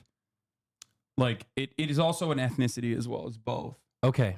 So you can be like a Jewish person. It's matrilineal. If your mother is Jewish, you're technically still Jewish, but you don't have to be a practicing Jew. Okay. And there are different kinds of like Jewish ethnicities under the umbrella of Judaism. You have Sephardic Jews, you have Mizrahi Jews, you have, and it depends on what region they're coming from originally or what region they lived in historically. This is crazy. This is okay. I did not know this. But ultimately, the one guy who was like, I don't think we should ship the Jews into the fucking desert in England was actually a Jewish guy. Okay. Who was like, no, we shouldn't do this. This doesn't seem like a great idea. But this is like a very long and convoluted history. I want to bring it back to some of the questions you had today. Yeah. Right? What was the last question that you had when I went all the way back to like fucking Lord Balfour? I forgot. But I feel like, can you ship people? They did, yeah. How and does that work? Especially accelerated after World War II as well. Was it they put them in like they did with the slaves? They put them in the boats. No. Down They, there, or? like a lot of people voluntarily went as well. Okay. Especially after World War II. Like originally, Zionism amongst the Jewish population was looked at in a very negative way. Zionism is the ideology behind like the development of the nation state of Israel being a Jewish ethno state, a state for Jews only for the most part, or a state where Jews have all of the rights and that non-Jews also can coexist, but don't have the same set of rights. That sounds kind of racist, brother. It is racist.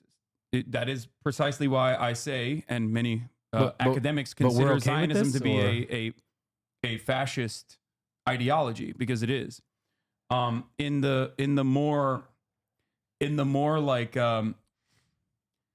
in a nicer way to put it, if you want to put it in a nicer way, you can say like, oh, it's a way for Jews to have self-determination and sovereignty. So can we as the black delegation claim Michigan and kick everyone else out? I think people have tried that. It didn't work out. Why? You know, not for Michigan specifically, but Okay. well, America is like Zionism, but for white people.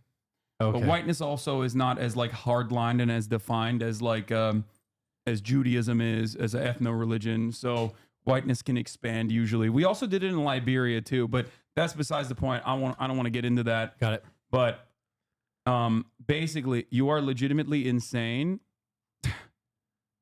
What about what he said is insane? Oh, your question. They never have a follow up. He'll just say I'm anti-Semitic or something or lying. There's never like any sort of tangible counter to anything I'm saying. It's usually just shit slinging. Someone said Michigan sucks. I mean, we'll take it, guys. So Oh, you asked why we fund Israel so much. Yeah, So, why? There's a couple different reasons, but I think the most reductive way to explain it, the easiest way to explain it, you are presenting history in such a one-sided manner. Yeah, you're right, totally. It's a very one-sided manner. Because it is. It is a one-sided manner.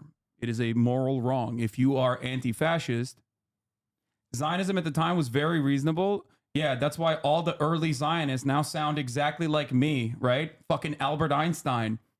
Go read his letters about how Jewish fascism is turning into Nazism, and you'll understand that, like, perhaps early Zionists who were critics of what the Zionist project became, as soon as they understood that the fundamental principle behind a land without people for a people without land was wrong, because there was people there. It wasn't a land without people. Okay? Without a state, Jews are being persecuted all around the world. Dog, what are you talking about? You think anti-Semitism has been dealt with now because Israel exists? It's worse now. Okay? It's gonna get even worse now, as a matter of fact, because Israel keeps bombing everything and saying we're doing this for Judaism, and literally bringing you, I suspect, a Western Jew along with the project when you just want to live your fucking normal life. You don't have to hold on to this notion that, like, Jews are a monolithic force and they all care about Israel, and Israel, I don't even think this person is Jewish, by the way, but that's besides the point. But the notion that without a state, the Jews are being persecuted all around the world is, I'm not Jewish. Okay, then shut the fuck up, okay? Shut your stupid fucking bitch ass up, okay? I'm sick and tired of Christian Zionists coming in here and outflanking anti-Zionist Jews in my goddamn community and chirping like this shit. You didn't even go to, like, Jewish camp. Where did you fucking... Where did you develop this sentiment? You didn't even get the social conditioning, goddammit. What the fuck are you talking about? You didn't go to Birthright. You didn't get your shit sucked at Birthright. Why the fuck are you so ride or die? Sorry. So you said Jewish camp. I thought they got rid of those. No, that's different. It's like basketball camp and shit like that. Oh, okay. Sorry. Again, I'm not very well versed in all this sort of stuff. God damn, this shit pisses me off so much, bro. Christian Zionists are so fucking annoying. Oh, man. Okay, let's continue. This is all crazy. Like this Let whole thing. me explain the process. Why are we giving them money? I don't understand. Like, okay, so the region is a resource-rich region.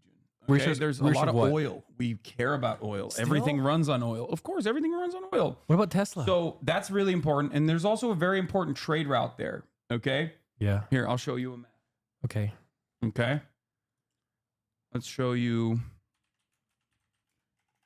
here. So let's pull it up on a map right here. Oh, shit. Thank God I didn't show that. That's like fucking... Every time.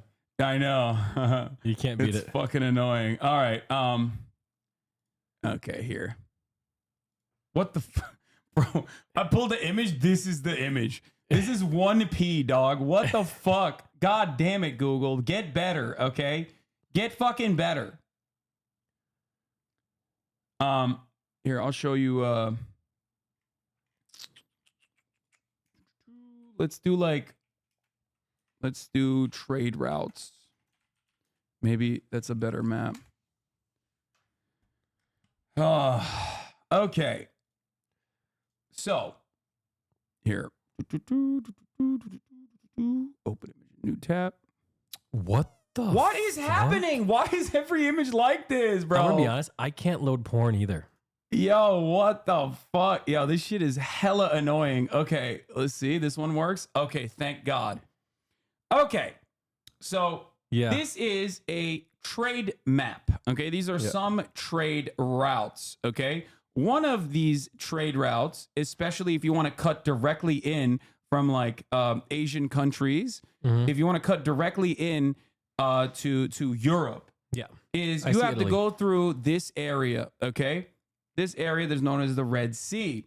There's a lot of countries around there that might have a different perspective than the United States of America. So we packed them all up and we made sure that they had either puppet states that were in control of that entire trade route, or at the very least, at the tippy top of that, you have the Suez Canal. Okay, this is the easiest to secure part of this trade route. It's the final part of this trade route. On the one side, you have Egypt. On the other side, you have Israel. Okay. America needed, and England before it, needed some way to make sure that they have full and complete control over this, over the Suez Canal, to ensure that like countries there don't turn around and go, hey, we're shutting this off. Actually, you really pissed us off, America. I don't like that. We're going to shut the Suez Canal off. Okay. Technically, it's Egypt on both sides, but yes, Israel being there is what is significant. Okay, I understand we need the trade route, but why can't we do what we did in the past instead of giving them weapons, just destroy them? What do you mean? Like we went and took oil from other places. Why would we let these small people tell us what to do? Because no matter how powerful of a country you are, America is kind of doing that already in the region, but like it's still unstable. Why is it unstable? Because Egypt is a massive country. Egypt needs American billions and billions of dollars of money from America. That's why it's a client state. Wait, who does? Who needs that? Egypt. Why? Because they could not exist in the way that they do without America consistently pumping it full of money. However, the Egyptian governance is shaky. Why is it shaky? Because there's a lot of fucking people there that might go, hey man, I kind of don't like what you're doing. I'm going to do a coup. And that has happened in the past in Egypt's history. As a matter of fact, during the Cold War, if we're going to go all the way back there was a lot of allegiances with the other major power in the world, the USSR, Russia. But they suck. They can't even beat Ukraine. Okay, well, that's new Russia. That's an entirely different story. But We have during no the one to fear Cold War, anymore. we were afraid that like Okay. Egypt might, align with the Soviets. A lot of the pan-Arabic nationalist movements that were forming when countries were being formed, nation states as we understand it, were being formed, were like, hey, we'll take our allegiances from whoever the fuck wants to support us. If it's not going to be America, maybe we kind of like socialism a little bit. Maybe we want some money and some weapons from the USSR. America did not like that. They were like, no, you could not work with those guys. America defeated the USSR and destroyed and dissolved the USSR. And in the aftermath, they were the only big game in town for many, many years until China came in. But even China is not doing that as much right now. But basically what is going on is these countries are completely captured by American interests, by American money. America gives, weapons to these countries so they can fund their militaries. And, you can use that military to suppress your population if they try to do an uprising, things of that nature. We do tons and tons of information sharing, surveillance, all this stuff, right? So basically, at the heart of the matter is America wanting a ride or die, right? And what is a bigger ride or die than a country that is currently being run by a guy who grew up in Philadelphia? His name is Benjamin Netanyahu, also known as Benjamin Netai. I believe he has some other names as well. May or may not have been an intelligence asset at the time for the United States of America, and also Mossad, which is the Israeli intelligence. What do you mean he grew up in Philadelphia?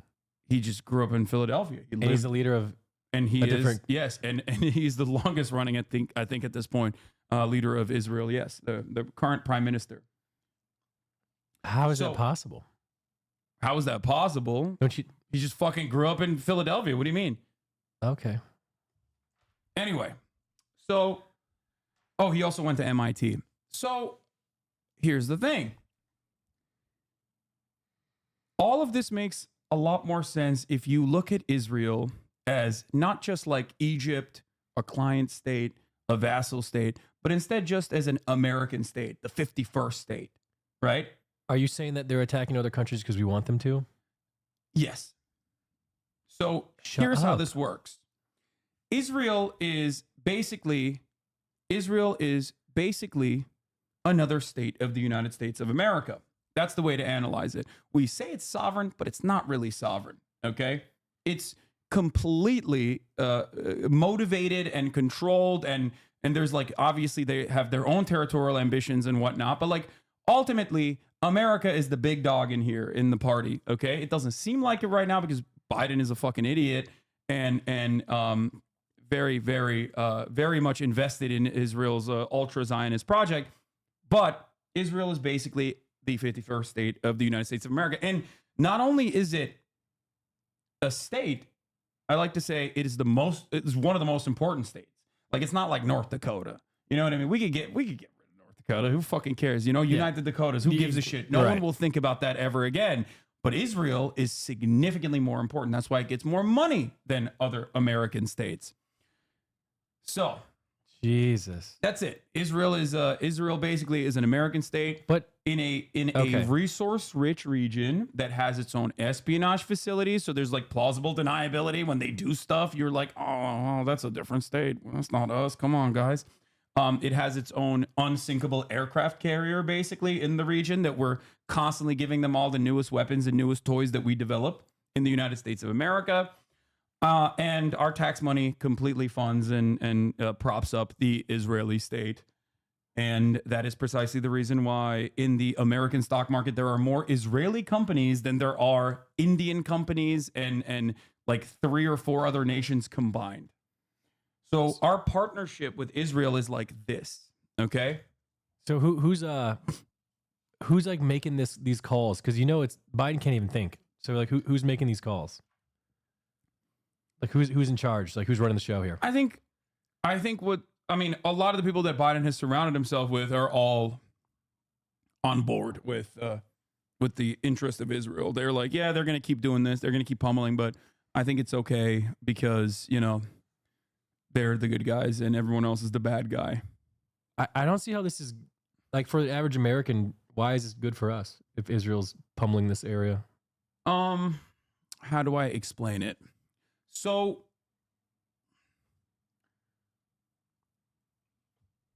there's 2 different ways to describe it. In the simplest terms, it's not. Okay. It's not beneficial. It's not beneficial even a little bit. But I guess the American government does a lot of stuff that's not inherently or immediately beneficial to the American interest, but we do it anyway. Why did we go to Iraq? Why did we invade Iraq? Was that beneficial? Was that George Bush? Yeah. Well, Dick Jr., Cheney, right? Dick Cheney and him, yeah. Well, okay. Dick Cheney was his vice president. So there's a couple different reasons why it's beneficial for some American interests. One, we get to take oil and control oil and extract oil with Western corporations. We parse through their natural resources as we usually do in many parts of the global South. But beyond that, there's also an industry that matters perhaps the most in the United States of America. Broadly defined, the military-industrial complex. Okay. And basically, the military-industrial complex is very important to us because it is our manufacturing. It is at the heart of our manufacturing. It's the one kind of manufacturing that has not moved overseas when a lot of our other manufacturing has moved overseas. So making weapons. So making weapons is very important for us. Doing R&D for weapons is very important for us. Taxpayers fund the weapons research. Taxpayers fund the wages. Taxpayers create the factories so that we can make more weapons. And then when we have weapons, we got to use those weapons, right? Obviously, you got to go somewhere. You can't just have them sitting in a fucking arsenal somewhere going to waste. Are you telling me this is all about money? Yes, of course. But don't we have more than everyone already? Well, how do we get here? I mean, are we good? And also, who has the money is also important. Because that's what I'm asking you. Because the reality is, we like to talk about the GDP, right? Or we like to talk about like our overall output and how much money we have as America. But what good is all of that money out there as, you know, numbers on a board if the average American can't actually heal itself? The average American can't go to the fucking doctor without, you know, going into medical bankruptcy. Does that money matter all that much? Like, it's great. We're one of the richest nations. We are the richest nation on the planet, richest nation in history. And yet we can't take care of our own citizens. We have tens of thousands of homeless people on the streets. We have people who need health care. We have no mechanism of competing with the rest of the world in terms of like our education. Our education is also paywalled for no fucking reason. True. When other countries don't do that at all because they understand it's probably better to educate as many people as possible. They have to be doing it on purpose. Yeah, I mean, it's short term. It's an endless death spiral caused by short term profit seeking. I got it. Okay. Yeah. Man, we're all fucked up, huh? Yes, and That's definitely. I thought my problems were problems, like being single and alone, Yeah. but So not really that big of a deal compared to this shit. So yeah, basically, the short and sweet of it is that Israel must exist. Israel must exist in the ways that it does as an American vestige of empire in a resource-rich region that is at any moment can immediately take control over a key trade route here. So- okay, because if it Yeah. doesn't, then they're cooked. And what has actually happened in post October 7, when Israel started relentlessly bombing Gaza, a territory that is basically an open air prison that it currently and pre October 7 occupied, restricting trade, refusing to allow them to build water I got a wells, question build about that. fucking airports, build a port for their ships. Can they turn off like the power in the water? Yes, and they did. They did. That is not a fair fight. Defense Minister Yoav Gallant, What the fuck? in the immediate aftermath of October 7, came out and openly stated, the Defense Minister of Israel, Yoav Gallant, who is a war criminal, and that's not just me, that's the international court, the ICC, International Criminal Court, is also has decided that he is very likely a war criminal. There's a warrant. There's an application for a warrant out for his arrest for war crimes. Now, Yoav Gallant said in early, in the early month of October, that Israel was fighting against animals, and that because they're fighting against animals, they have to turn off their water, their electricity, and their food. That's what he fucked said. up. And they did do that. And then people were like, hey, you can't do that. That's a war crime. And you did anyways? And then they basically, like, slowly but surely just changed the faucet a little bit. But yeah, here it is. This is fifth day of heavy fighting between Israel and Hamas today as the death toll soar. More than 1,200 Israelis and 1,100 Palestinians are now dead. This was early October, October 11. Gaza cut off from food, water, and fuel as Israel's punishing bombardment continues. Man, this is tragic. Has anyone talked about a solution? Is there even one? There is, yeah, dissolving the apartheid, but that's not what I was going to talk about. The reason why I brought all this up was because the Houthis in Yemen, after a rigorous bombing campaign that Saudi Arabia, another one of our very important allies, not as important as Israel, but still very important ally in the region, alongside the UAE right here, was bombing the shit out of this country called Yemen. This country also has, different sects of Islam, like different religious sects that operate within its boundaries. And there was always some infighting. And there was a group of guys that called themselves Houthis. They are of a similar sect of Shia Muslims that are backed basically by Iran. They take control. They take control of the country in the during this genocide that is occurring in Yemen. Genocide backed by, again, American bombs that Saudi Arabia is doing. There's a full-blown blockade. People can't get food. They're bombing fucking school buses and shit with American bombs. Again, we're giving Saudi Arabia bombs so they can do this. And the UAE as well. And there's different groups that they're backing. There's always like a guy that you have that you're like, oh, well, this is my guy.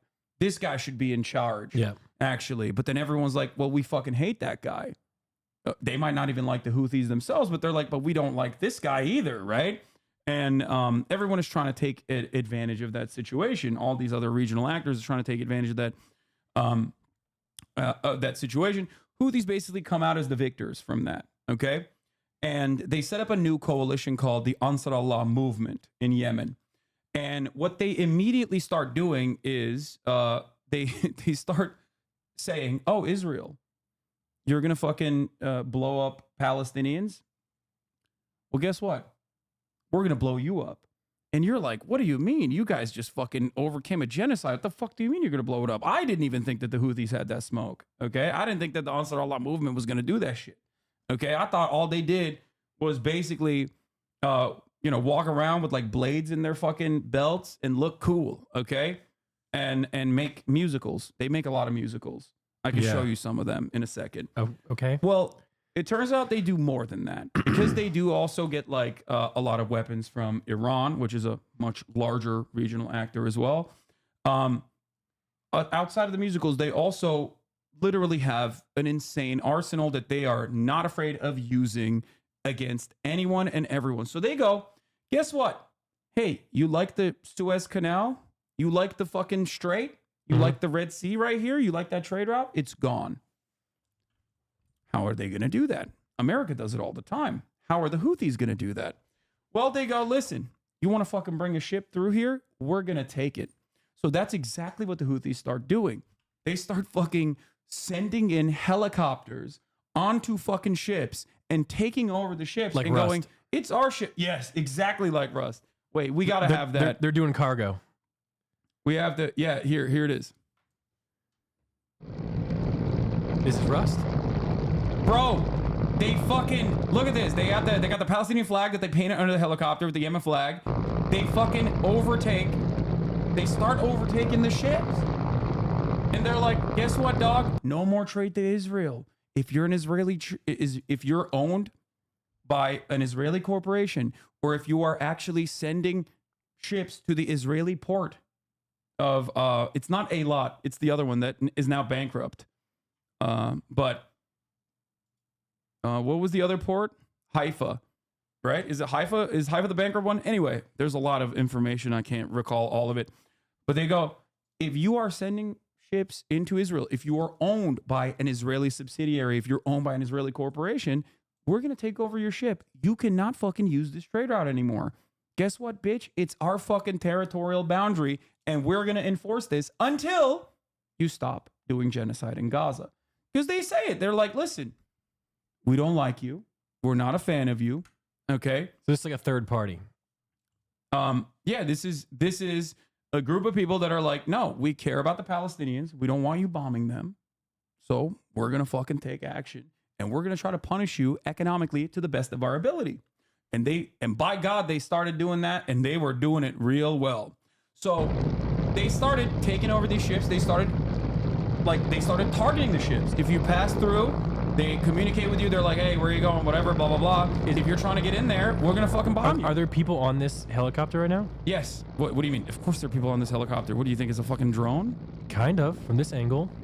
No, there are people on this helicopter. So this is like a hostile. They're streaming this? Yeah. Yeah. They're flexing. What? And they're coming in hot with guns. Yeah, but you have to understand, this is a deterrence, right? So like their goal is to film it and show it to the world. So like other companies that don't want to risk having this happen to their product, having this happen to their ships, literally are like, okay, we're not going to use the trade route anymore. All of a sudden, if you don't use the trade route, trade gets more expensive for the West. All of a sudden, if you can't use that trade route, the Israeli port is going to get bankrupt. Israel is not going to be able to get the materials in time that they need for waging their war. Israeli society is going to start getting upset. They're going to be like, I can't get my treats. I can't get my Amazon Prime deliveries. What the fuck is going on? I hate this. Israel sucks. I'm leaving Israel. That's the goal. The goal is to be like, yeah, your shit sucks. Okay, well then stop, doing genocide in Gaza. And this is wild. So these guys did all of this, right? They did all of this. Is that their helicopter? Yeah. That looks like a legit helicopter. It is a legit helicopter. This is wild. Yeah. So new IRL streaming idea for Extra Emily. Yeah. So they take it over. And they tell the people in the ship, it's usually like mostly Filipino people, Filipino crews. Oh. And they're like, all right, well, we got no problems with you, but you're coming with us. We're taking over the ship. So they did that. And basically they shut down the fucking strait. Like they almost completely shut it down with exceptions. Like if you're, I don't know, if you're like a Russian ship or some shit, if you're not going to Israel, then they let it go through. But America did not like that. America was like, we're the big bad. You're not the big bad. Who the fuck are you, bitch? We were helping Saudi Arabia do genocide to you like not that long ago. You better back down. So America started launching their fucking cruisers.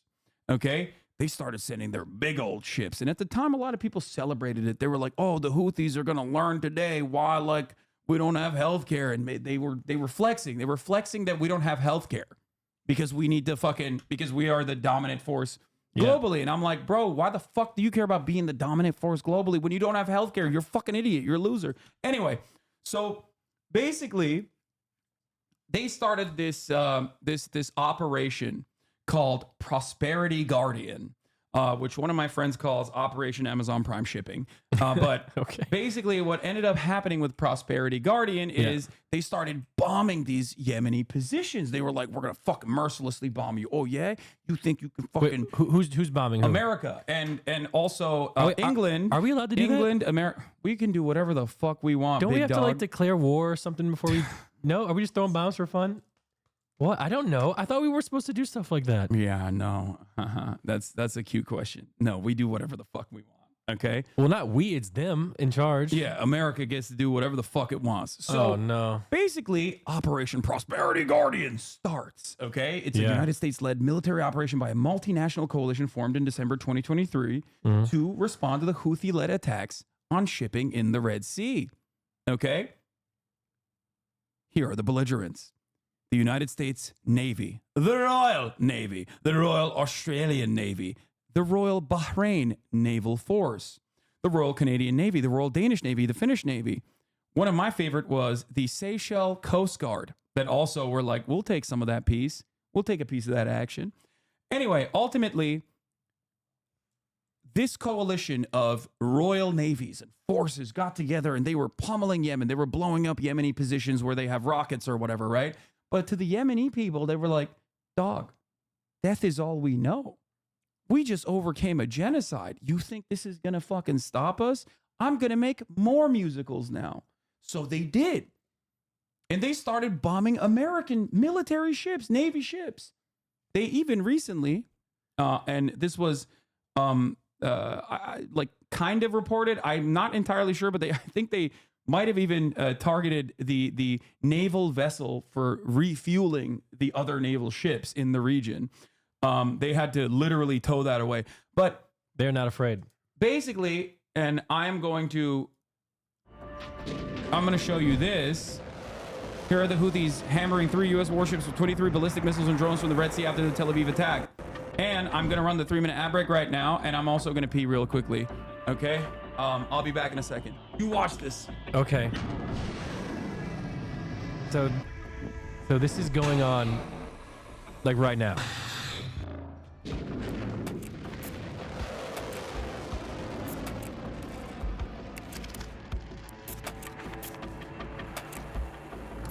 Is it embarrassing to say that I had no idea this was happening? Like no one told me this. Like no one told me this was going on. This is kind of scary.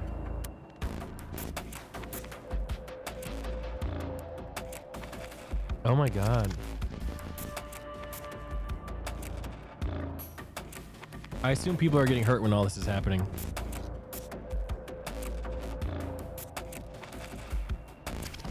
Are those AKs?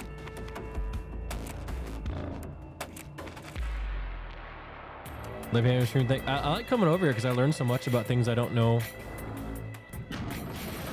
Like, I'll never take time at home to learn about this sort of stuff.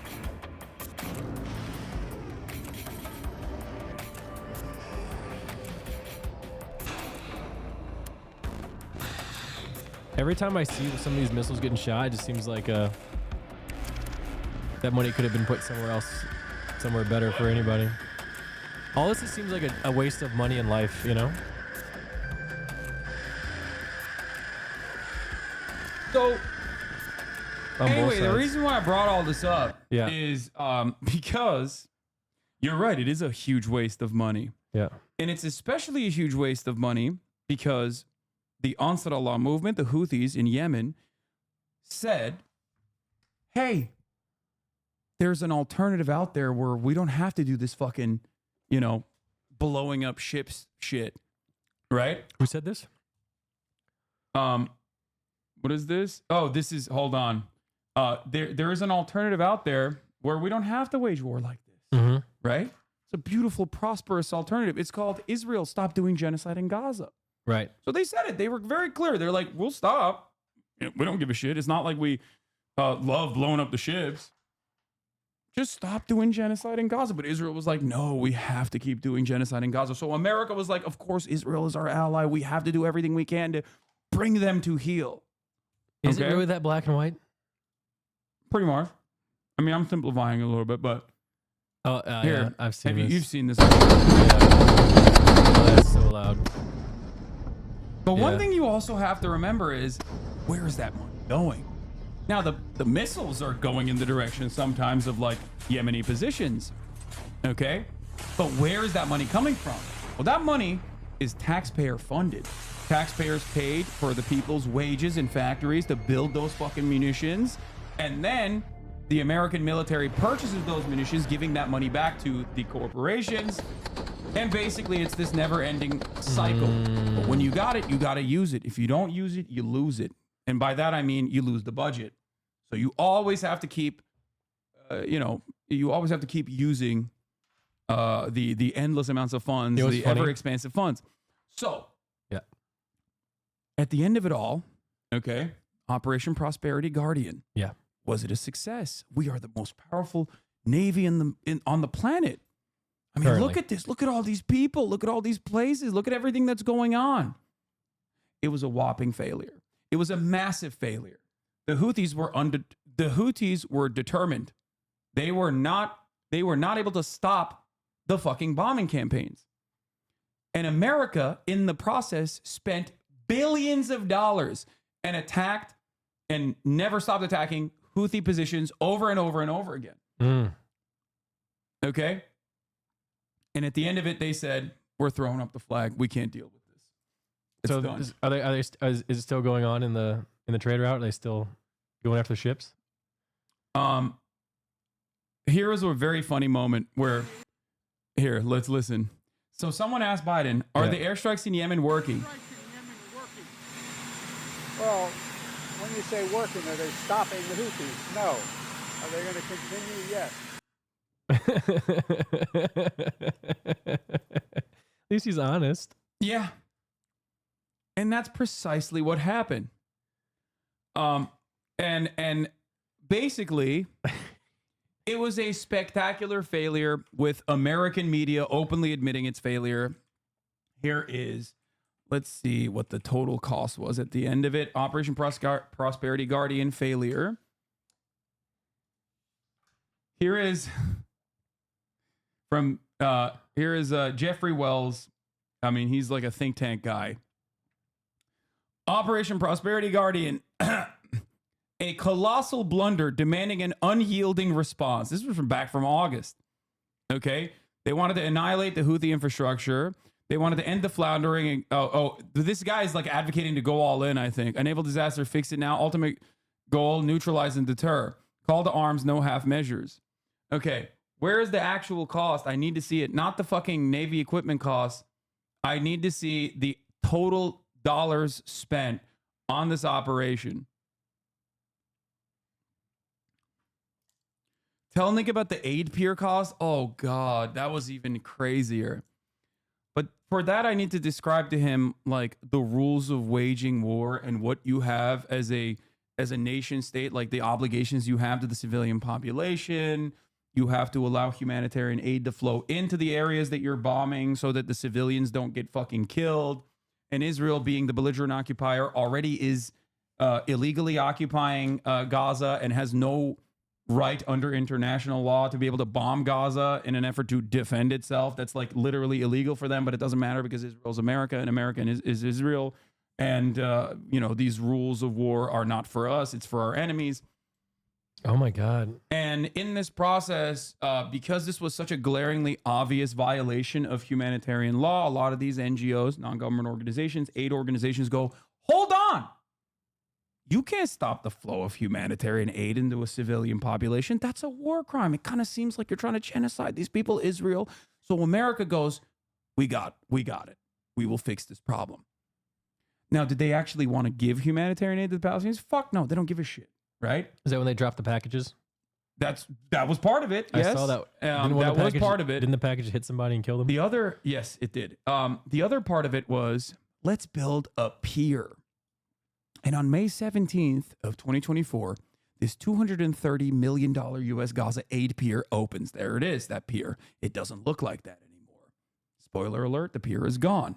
Because in May 25th, it's damaged. June 7th, it's reconnected. UN pauses distribution on June 9th because Israeli forces killed 274 Palestinians and operate a helicopter in the vicinity of the pier, leading people into believing that maybe the pier is actually being used for military purpose. You can't do that for humanitarian aid. This is not a dual-use utility. This is a single-use utility. It's supposed to be for humanitarian aid being delivered. Also, the question on everyone's minds at the time was, why do you need a pier? You have direct open routes from Israel into Gaza that Israel controls. Why can't you send the trucks in? Why not? Why not? Because Israel was not interested in that. They wanted to limit the amount of fucking food that was going in because they wanted to cause chaos amongst the civilian population. Why is this beer so expensive? It looks like shit. It's expensive because everything that the American government contracts out to private parties or everything that the American Defense Department pays for is expensive. It's all inflated. It's all bloated. This thing looks like you can get a guy from Alabama to make it in about 2 weeks. Anyway, but the real reason why America did this is because we wanted to defend Israel from the PR front. See, Israel is letting us build an aid for build a pier for humanitarian aid to go in. If they were the big bad, if they were in violation of human rights, and if they were doing a war crime and not allowing humanitarian aid to flow into the civilian population in Gaza, they wouldn't have let us build this pier. But the pier never actually served that purpose. The purpose of it was to do PR, and it even failed on the PR front because the pier failed multiple times. June 14th, pier is removed. June 19th, pier is reconnected. June 28th, pier removed again. June 9th, announced it is briefly reinstalled, but it failed. And on July 17th, the pier officially closed. This was a $200 million process in which defense contractors made some money, right? We paid a lot of people to build the pier. We paid the people to ship the pier over there, all the parts and whatnot. But ultimately, it was a $230 million marketing initiative to make it seem like Israel wasn't doing a genocide when it actually was. Why is this important? Because we fund most of Israel, but especially its military. Right. We are responsible for 70% of the munitions that Israel gets. We keep giving them more and more weapons, both on the defensive side for the Iron Dome, the Arrow 1, all the way to Arrow 3, David Sling defense systems that they have. It's not a real dome. It's just like Tamir interceptor missiles that we fire. Okay. It's very cool tech. Yeah, I know. We also were responsible for building it, but we don't give it to anybody else other than Israel because Israel's the best. So, and Israel refused to let Ukraine have it because Israel's the best. Anyway, at the time when Russia was invading Ukraine, Ukraine was like, hold on, I'm Jewish. That's what Zelensky said. I love Israel. Am Israel Chai. Can I please get the Iron Dome? Benjamin Netanyahu said, no, you cannot get the Iron Dome. Is it up to him? Fuck you. Everything's up to Benjamin Netanyahu. He can do whatever he wants. Anyway, God. You're forgetting. Yeah. Israel's the best. It's the most moral nation. It's the only democracy in the world. 51st state. Yes. Okay. So we love better Israel. than America. Am Israel high? Okay. So, but why is it important that it has to seem like Israel is not directly stopping humanitarian aid from going in? Because we are a nation of rules and laws. And one of those laws is a law called the Leahy Law. This law indicates that it is illegal for the United States of America to continue giving weapons to an ally if that ally is in violation of human rights. Oh. And this is a clear-cut definitional violation of human rights. It's a Jim Leahy law. So here is the problem. Yeah. If they're directly violating that law, then we're doing something that's illegal in our own books. We can't do that. So what did the American State Department do? Change the law. I don't know. No, they didn't change the law. They basically just said, oh, no, they're not doing that. They're not violating the law. What the fuck? Shut the fuck up. Now, recently, ProPublica, phenomenal investigative reporters, found a memo from USAID, U.S. Department of Aid. Okay? It's another wing of the CIA. It's another wing of the State Department. And basically, this memo showed, and this memo was sent, it's a 17-page memo that was sent to Antony Blinken, that Israel was deliberately blocking humanitarian aid to Gaza. 2 government bodies concluded this in their report. And Antony Blinken, you're so biased, it's disgusting. I know, I'm so biased. Like, I mean, the thing I'm is, so biased because I'm not lying. Like, that's what it is. How can Okay, you be you want me to biased? just Like- lie? I think either it happened or it didn't, right? So how's it biased? like exactly. These Like, people. did this happen or not? These Like, people there's no bias never. here. They never have a counter. They just go, "You're biased. You're anti-Semitic. Move on." Okay. Antony Blinken said, "Fuck this memo." Who's Anthony Blinken? Antony Blinken is the head of the State Department. Oh, So, Secretary of State. got it. He's in charge of like everything. Okay. He's in charge of like all of our, he's one of the most significant, most consequential aspects of America's foreign policy. Did he get elected or appointed? Appointed. He is a demon. Anyway, so there's documented evidence, but I'm biased for saying that there is documented evidence. Anyway, so the U.S. Agency for International Development, USAID, okay, delivered his assessment to Secretary of State Antony Blinken, and the State Department's Refugees Bureau made its own stance known to top diplomats in late April. But Antony Blinken was just like, nah, it's fine.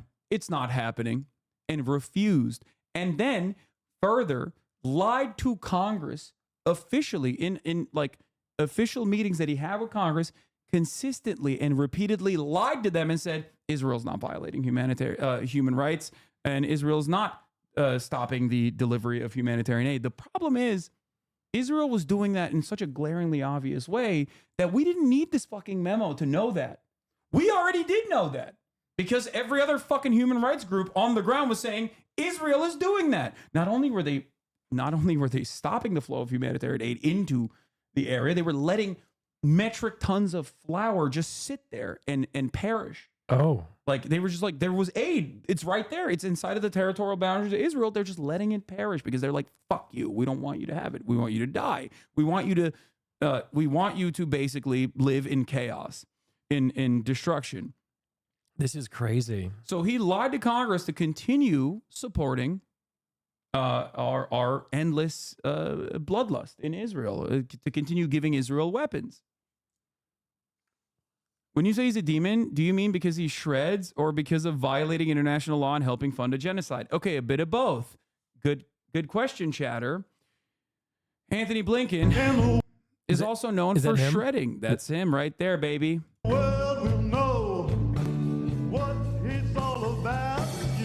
This is a joke, right?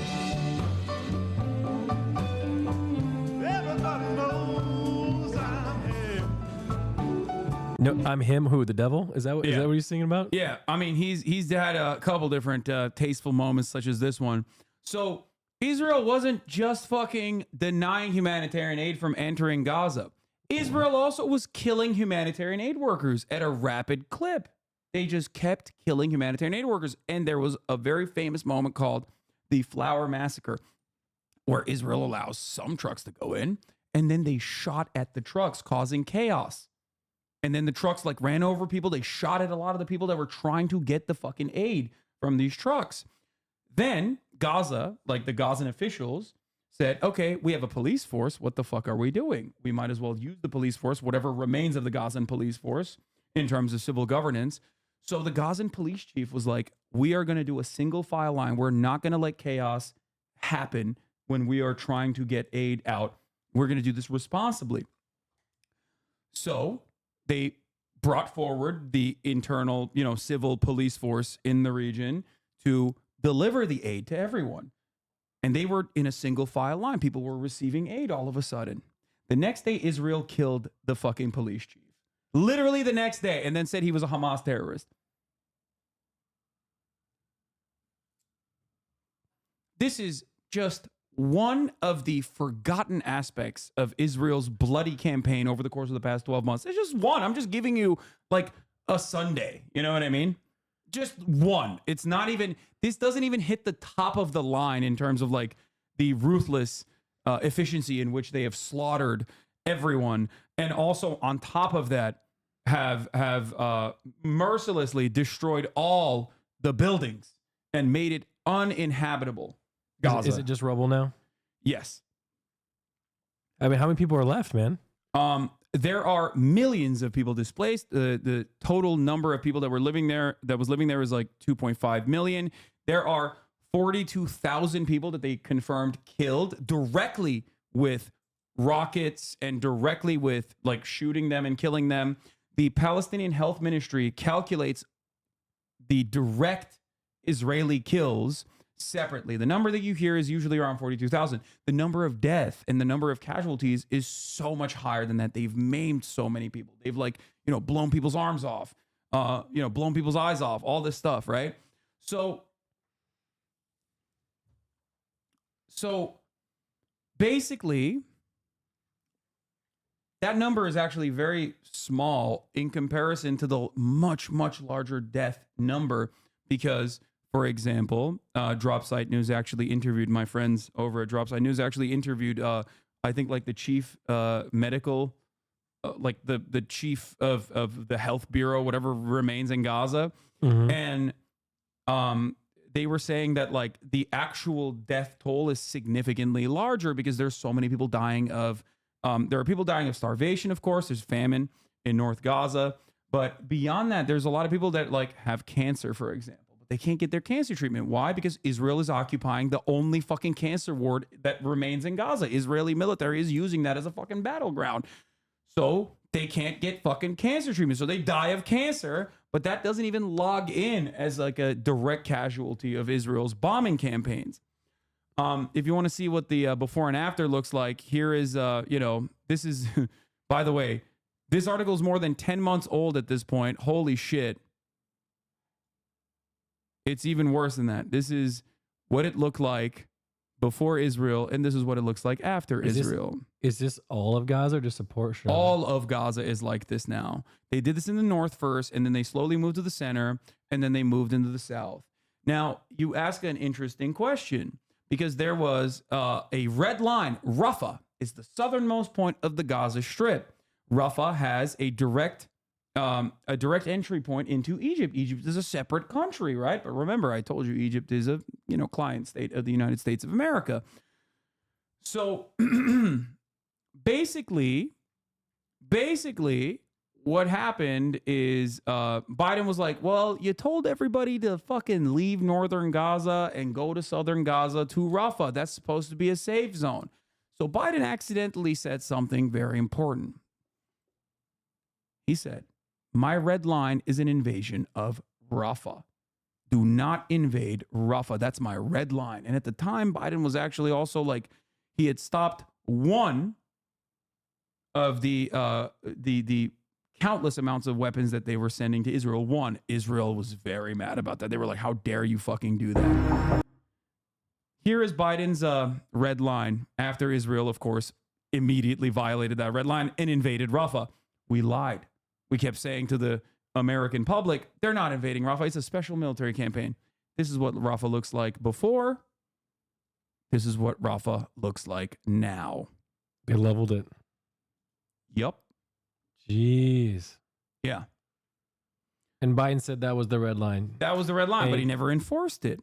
They never enforced it at all. Of course, why would they enforce it? And throughout this entire 12-month process, which is now nearing his 12th month, it's officially about to be a year. Yep. In a couple weeks, Biden kept saying, we're tirelessly working for a ceasefire. Tirelessly. Around the clock. There's Israeli hostages inside of Gaza. Israel is killing them because they keep bombing the fucking strip. And there's hostages under the fucking rubble. They're dying too. Israel's killing its own hostages. And throughout this entire process, they're like, we're just working tirelessly. We're so mad at Israel. Arr. But every time Biden says, don't do this, Israel does it anyway.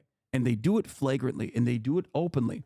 And in the process, they also get one other assurance. America's never going to stop them. And America is actually going to keep giving them more weapons. Because America says, don't do this. Israel does it. America turns around and gives another $9 billion worth of weapons to Israel the next day. That's kind of embarrassing. This past week. This happened this past week. Yeah. Literally. Why don't we put our foot down? Is it because we really don't actually care?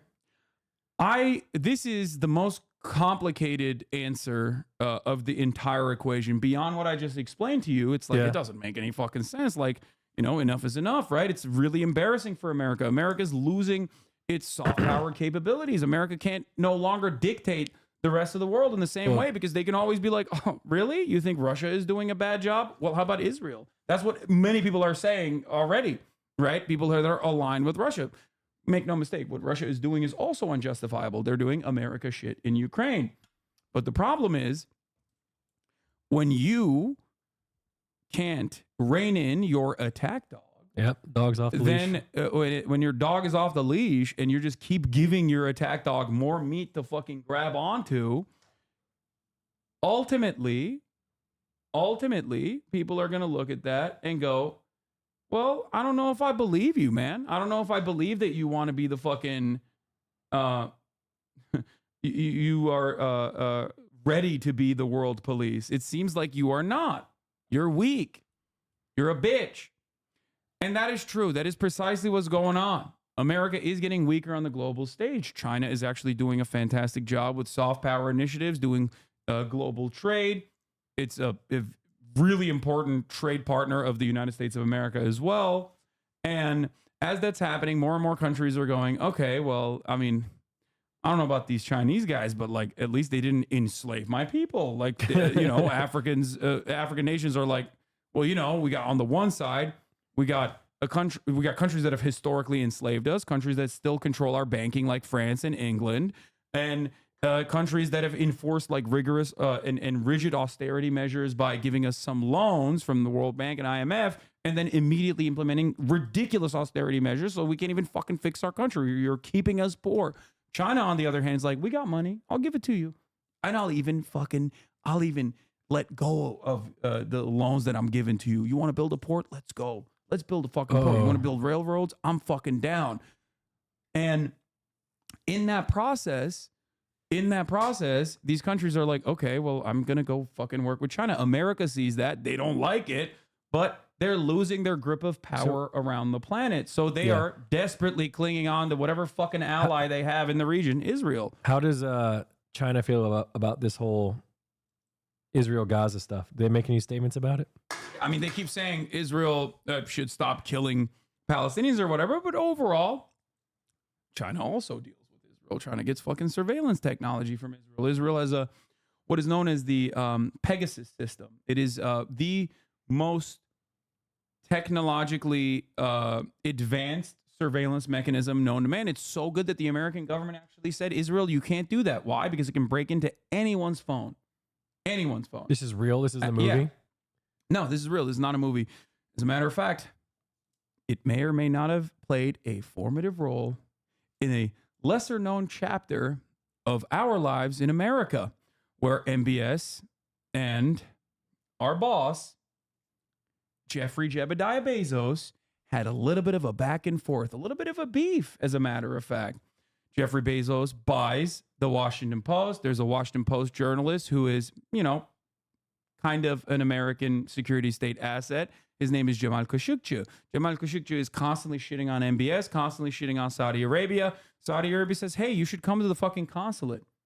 He comes to the consulate in Istanbul, in Turkey. They chop him up. They put him I know about They put him this. in a barrel. Jeff Bezos is like, what the fuck? Yo, that's not cool. Why the fuck did you do that? That's one of my journalists. Yo, that's fucked up. Anyway, comes out that Jeff Bezos is cheating on his wife. How did we find out? Well, MBS may or may not have literally fucking hacked his phone directly. They can do it from anywhere? Yeah, they hacked his phone and they leaked his shit. And anyway, Jeff Bezos, obviously being such a powerful person, basically packed it up. But at the time, America was like, yo, this fucking technology is crazy. It is way too fucking, it is way too invasive. You can't have that, Israel. And then they were like, but also we can have it, right? Please give it to us. Did we get it? Yeah, we use it too. Everybody uses it. A lot of governments Wait, so my use phone's it. not safe? I mean, if they, I think they have to like get you to click on a link or some shit. But yeah. So anyway, But it never really was. Yeah. Moon, I'm coming, buddy. No, I'm just kidding. So yeah, it hacks iPhones too, and iPhones were supposed to be very secure. Obviously, that was a joke. So, I work in cybersecurity. They have no click RCEs, which means they can do it from anywhere. I know one where a message gets sent to you and they get full control without clicking a link. Okay, I didn't know that. So the original exploit was a no click. No, it requires no user interaction. I didn't know that it was 0 click. Okay. So anyway, why was I talking about this? Because China also, has some contracts with Israel, right? But for China, they are kicking back and fucking enjoying the show because America's influence around the globe is waiting. Everyone is looking at America and be like, you're doing fucking insane genocide. What the fuck? Stop it. Stop it now. And they're like, oh, we want to stop it. And then Israel's like, fuck you, America. I will do whatever the fuck I want. So that makes America look weak. So if you're China and you're kicking back and just doing trade, let the fire continue. And yeah, why would you fucking put out that fire? You don't have to do anything. So that's basically the Chinese position at this point. I got another question. Yeah. Is there anyone in our government that's like actually trying to do the right thing? No. No government's trying to do the right thing. No. No, of course not. Not one person? No, I think even in terms of like China just cares about China. You know what I mean? They don't care about anybody else. They have no like ideological vested interest in like defending the global south or whatever. The only reason why they're doing soft power initiatives and doing the Belt and Road initiative in general is because they want to create new markets so they can fucking keep funneling more Chinese manufactured goods into. Because like the rest of the world needs to develop so that they can sell more product to the rest of the world. It's a good thing overall for them. So that's part of the reason why they're doing that. They're developing these places because they're like, we don't care. We don't have to just sell to America. We'd sell to you too. But in order for them to actually, purchase these goods, they need to develop to a certain degree. I think Hasan misunderstood. Wait, what was your question? I'm just wondering if there's anyone in our government that's like, oh, there are some like, people. hey, stop. I mean, there's Rashida Tlaib. Rashida Tlaib is literally Palestinian, but our government censured her for saying "From the river to the sea, Palestine will be free." They censured her. They used what word are you using? Censure. It's like censoring. They told her to shut the fuck up. They punished her aesthetically. Oh. Because she said "From the river to the sea, Palestine will be free." An emancipatory slogan. It's like saying Black Lives Matter, and then someone going, actually, that means you want to kill all white people, and we've all collectively decided as a society that that's what that means. And if you say that, that's what you mean, actually. Fuck you, you piece of shit. You're actually censured now. That's precisely what happened. Oh. There are some that are good. I got a dumb question. What?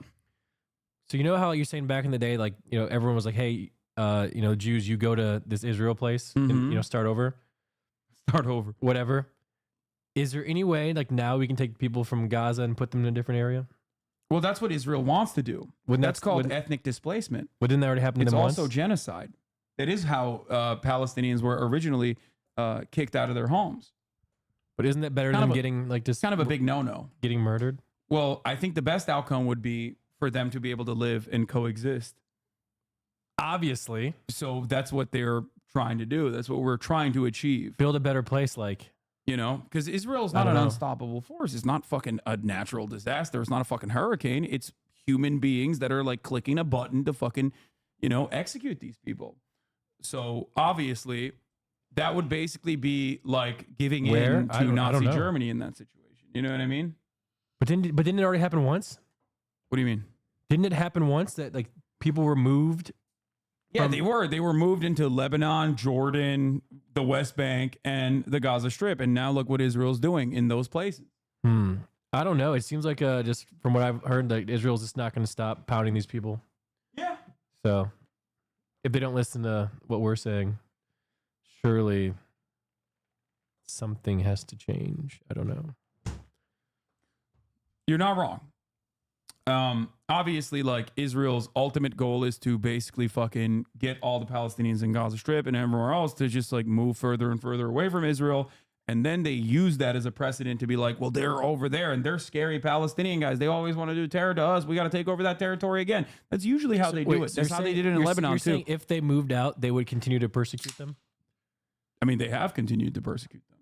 Oh, my God. Yeah, if you're a Palestinian citizen, you can't fucking enter Israel proper. If you're a Palestinian citizen, that goes in the West Bank. You still literally are under a rigid apartheid regime where like you have to go through numerous checkpoints. They can fucking literally kill you. Israel killed an American citizen. An American citizen activist like 3 weeks ago. Her name was Aisha Ezgi from Seattle. She flew in to the West Bank, which is supposed to be internationally recognized Palestinian territory, but Israel is currently occupying it militarily in an illegal manner. She was at a protest. An Israeli sniper just fucking domed her, killed her, shot her in the fucking head. One shot. Yeah. The American government said nothing. They said, we'll investigate. We'll let Israel investigate. And then they said, ooh, this is really bad. Nothing. Oh, 2 weeks prior to that, they shot another American citizen from New Jersey this time. They shot him in the fucking leg. He survived, luckily. Nothing. Why'd they shoot him? Because they can. Like, there's no other reason. I'm not going to lie. Probably, in their minds, they probably thought he was Palestinian. To be fair, it sounds like a place where maybe we shouldn't go. Just to be honest. I think these are incredibly brave people that are more braver than me. I'm staying here. Yeah, these are. I probably shouldn't even be on this stream, to be honest. These are incredibly brave people. More brave than me. I like to sit in my car and eat chicken. Yeah, Israel also. Oh, good luck explaining this. This is too much. This is too brain breaking. What is that? Oh, God. Is it a TV show? Oh, how do I describe? Wait, have you ever been to Israel? Fuck no. You kidding me? Wait, do you think they know who you are? I don't know. Let's hope not. I'm not willing to find out. Anyway. This is Meir Ben Shitrit. Okay? That's his name. Israel has a concentration camp, many concentration camps, but one specifically called Side Teiman. This is a concentration camp where Israel goes into Gaza and fucking packs up all these people, undresses them, literally makes them sit around in their underwears and say, these are all the terrorists, la, la, la. Then we find out they're like fucking nurses and doctors and shit, but it doesn't matter. It's besides the point. They pack them up. They put them inside. They put them on trucks. They fucking hog tie them. Okay. And they ship them to this concentration camp where they torture them. Okay. Hold on. Relentless. Israel's doing this? Israel's doing this. Yes. The Jews. Well, Israel's doing it. It's not the Jews doing Jewish it. people, right? No, it's not. They're not. So one thing you have to understand is that like a difference. There Enlighten is me, 'cause a I'm just major asking. difference because like what Saudi Arabia does is not about Islam. You know, it's not like ISIS is doing what they're doing for Islam. You know what I mean? I'm Muslim. I don't fuck with those guys. I don't fuck with either of those guys. You know what I mean? But isn't Zionism? I'm so confused. It's understandable that you're confused in this circumstance because like, so Israel's both not Jewish. The Nazis who hate Israel or love Israel, doesn't matter, that believe that Israel must exist or believe that Israel must go away and that Jews control the media or whatever, like both the Nazis and Kanye. And also Israel and Kanye, and also Israel itself claims that Israel is doing this for Judaism. And that if you criticize Israel, like I'm doing right now, I'm an anti-Semitic person. So because of that reason, a lot of people like yourself get confused. You're like, what the fuck? So the Jews are doing this? No. These people are not doing this for Judaism. Obviously, yes, the military is by and large Jewish. There's some Druze people, there's some Arabs, whatever, but like they're not doing this for Judaism.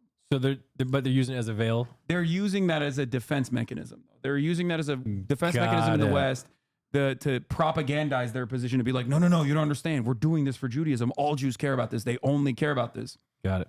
Except for the Jews that are anti-Zionist. Many of them are in this community. They call them anti-Semitic and call them terrorists. But that's besides the point. They're doing this for, they're doing this for... Bro, this is like multi-layered and extremely complicated, and I'm kind of scared. It's actually not. It's very black and white when you think about it. But like, obviously, I'm trying to give you as confused. I'm trying to give you as much information as possible on the back end so that you at least are so Kanye was wrong then? Kanye is still wrong, yes. He loves Hitler, he said. That's fucking insane. He said that? Yeah, he did. He said he loves Adolf Hitler, straight up. So why would he say that? Because he was in the throes of like a fucking manic he's bipolar, bro. I bet you. What? I bet you Kanye takes a lot of amphetamines and it burned his brain out. Probably. If I explain to this man Israelis come extraction brigade, his mind will explode. Israel has a unit. What did you just say? Israel has a unit that harvests the sperm of the soldiers in case of their untimely demise. This is called the Goon platoon. That's what I like to call them. Dude, what is going right. on? It seems weird, right? This is what happens when you, much like the Nazis, in an identical capacity, have this insane religious and ethnic superiority complex and want to build an ethno-state. This is the type of weird shit that you engage in. It's called eugenics. I know about that. Wait, so what about their sperm? They take the sperm from the sac when they die? She thinks it's just another rocket attack. I repeat, this is not a joke. This is the Israeli state itself posted this video. But a gripping fear prickles through Shiley's entire body, and it's outside their bedroom window. Her husband, Yahav, fights the danger as Shiley runs, leaving everything behind to protect their baby, Shaya. She hides from the terrorist hunting her for 27 hours, terrified, praying that the love of her life will survive. She clings to hope that she won't need to raise their newborn alone. 4 days later, her heart shatters. She hugs Shaya tightly and knows she must fulfill Yahav's dream to create more life. So Shiley puts out a call for the unthinkable, to retrieve his seed and be able to continue growing their family. She's in her own war against time, and the crowd leaps into action to complete her desperate mission. But it's too late. Shiley did everything she could to save her family. We still have time to save ours. Yeah. So I don't understand. Home extraction. They shove a cattle prod up the butt of the deceased, or I guess they take it directly from the ball sack if they have the opportunity to do so. They have limited time. Of like a dead soldier? Yeah. So don't ask me why they don't just nut in a fucking cup beforehand. I don't know why they don't just do that. I feel like that's a way more efficient process if you really, really, really need to ensure that you're. And Israel put this on the internet? Yeah. And they thought this was okay? Yeah, and they did it in English. When Israel does propaganda in English, know that it's actually intended for the American and the Western audience. Why would this make them look good? They're insane, dog. That's it. Okay. Like it's the same shit as Nazis. Like they were insane and they did a lot of insane shit. And when you look at it in hindsight, you're like, why the fuck did they think this was appropriate? I don't know. Like Hitler literally was like looking to find, I don't know, Santa Claus or some shit. Why was he doing that? You know, they were trying to do like excavations to find like mythical swords that would help them. Why? Because they're insane. Oh my God. And they have power and they're crazy. Yeah. That's why I always explain it as like, imagine if like, you know, in a parallel universe, like what would have happened if America went to war alongside the Nazis instead of against the Nazis? Well, you don't need to imagine what it would look like. This is happening right now. Now, of course, if you are to ever use that comparison or that analogy, people will call you out and they will say you're anti-Semitic. So if you don't have all this information. What anti-Semitic means what exactly? It means you hate Jews. But you just said it wasn't about the Jews.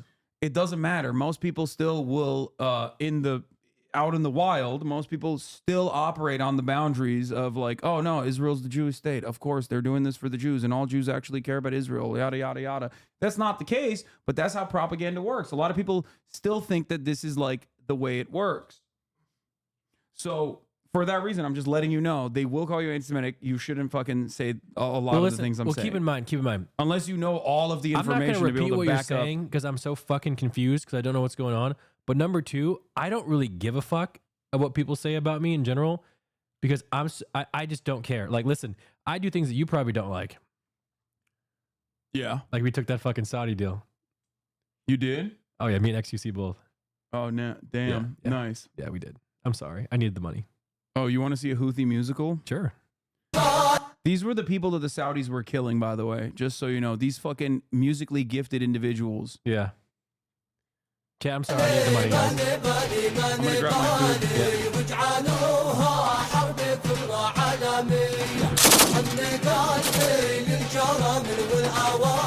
I'm so confused. What is this?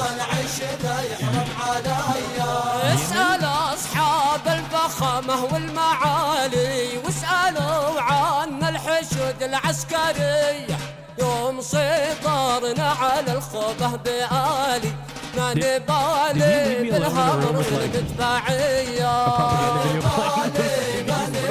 ما نبالي وجعلوها حرب كبرى عالمية حمي قلبي من جرى والأوالي والله إن عيشنا يحرم عليا. This is a 3-minute video of. What do you mean a music video? When you said music video, I'm expecting like bad example, Chris Brown dancing. You know? No. They do like They do musicals. They're very musical people. Are you being serious? Dog, what do you look? You think I made this? This isn't music. I know they're singing, but I'm seeing just guns and shit. This isn't a music video, Hasan. No, it is. They do musicals about like their fucking like their actions all the time, and they love walking over. They love walking over like the American flag and the Israeli flag side by side. They will always like march on it. I'm surprised they haven't done it yet. He's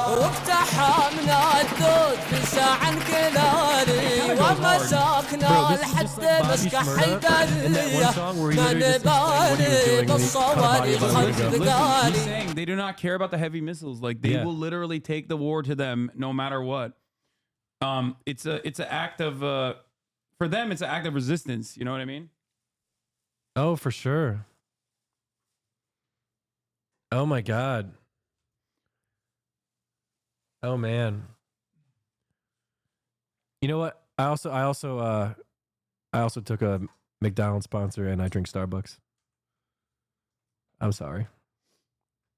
Don't hate me. Good job. I'm sorry, Hasan.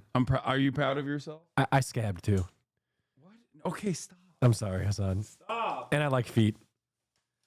But I'm a nice guy though. That's the least consequential part of this. You liking feet is the most normal thing that you've said so far. Oh no. Chat, I'm sorry, guys. You're not sorry. I'm You not. don't give a shit. You want? Wait, But you're more knowledgeable now. You are now equipped with the knowledge that this is Can I wrong. be honest for a second? What? I'm afraid of having to get a 9 to 5. I got to make as much money as I can. I won't exist in the 9 to 5 world. I get canceled or like, I can't do it. I'm sorry. I apologize, guys. I'm Nick, sorry. Israel defends themselves by saying and making Americans repeat that if you hate Israel, you're anti-Semitic, which is to scare anti-Israel people like you and me, not to say anything bad about Israel under the veil, that if you hate Israel, you hate the Jews. Okay. That's what it is. Well, it takes a lot of effort to hate though, I agree. Yeah. Man, there's some people it comes easy though, Really? Yeah. Some countries make it easy, to be honest. I'm just so busy that like I don't really have time to be like Yeah, too busy fucking getting McDonald's sponsorships. Yeah. Oh God, we haven't even talked about the rape riots yet. Pardon? The what? So Israel has a concentration camp called Sde Taiman. Yes, they're apprehending. They're mass apprehending Palestinians and putting them there, and then like releasing them back into Gaza after 2 weeks of like torturing them. We find out in those concentration camps that they're raping them. Some of them are getting raped to death. They're literally raping them with like electric pods and batons and raping them to death. And these are innocent people. These are innocent Palestinians, but they're calling them terrorists. Everyone, if you call someone a terrorist, you can do whatever the fuck you want to them in the eyes of Israel, right? So what ends up happening is because there was an ICC court case on Israel for war crimes, basically there is a principle called complementarity. What complementarity means is that if the country is a democratic Western-backed nation, they have their own internal processes where they look through the war crimes and they actually prosecute them. So no other outside group has to prosecute for them, right? That's why, like, remember what we did with the fucking aid ship or the aid port that never worked? Like, it's the similar principle of like, oh, well, we're prosecuting ourselves. Don't prosecute us, please. Right. We're investigating ourselves. We're a nation of laws. That's what Israel says. So, basically, the Israeli government takes 9 of these concentration camp guards and says, you guys are the head rapists. You've done too many rapes. You've killed too many people by raping them. We have to prosecute you. Was it 9 random guards? I don't think it was 9 random guards. I think they were like literally on camera doing the raping. There was footage of it. So why was it recorded? That's crazy. There's cameras everywhere. It's a concentration camp. So basically, what ends up happening? Wait, did you see the footage? I saw some parts of the. Was it blurred out? Yeah. Okay. So anyway, they have to do an internal investigation. Otherwise, they're going to be like. Otherwise, people can be like, "Well, you're not even investigating this shit. The fuck? Boom! Another war crime on the docket, right?" So Israel arrests these 9 guys. They detain them. Mm-hmm. But the Israeli society gets very mad. They're like, "How dare you detain these guys?" Israel, the Knesset, which is the like their parliament, right? That's called Knesset, is actually out on holiday, right? Summer holiday. They hold an emergency meeting, specifically on the fate of these 9 detained concentration camp guards. Now I'll show you. I think this is. Do we have? Does chat have the parliament meeting? Do you have a clip from the parliamentary meeting, chat? If you can link it to me, I want to show him what the person said. Can I grab a drink? Yeah. What do you want? Just the pink one. Can you give me a Diet Coke as well? Yes.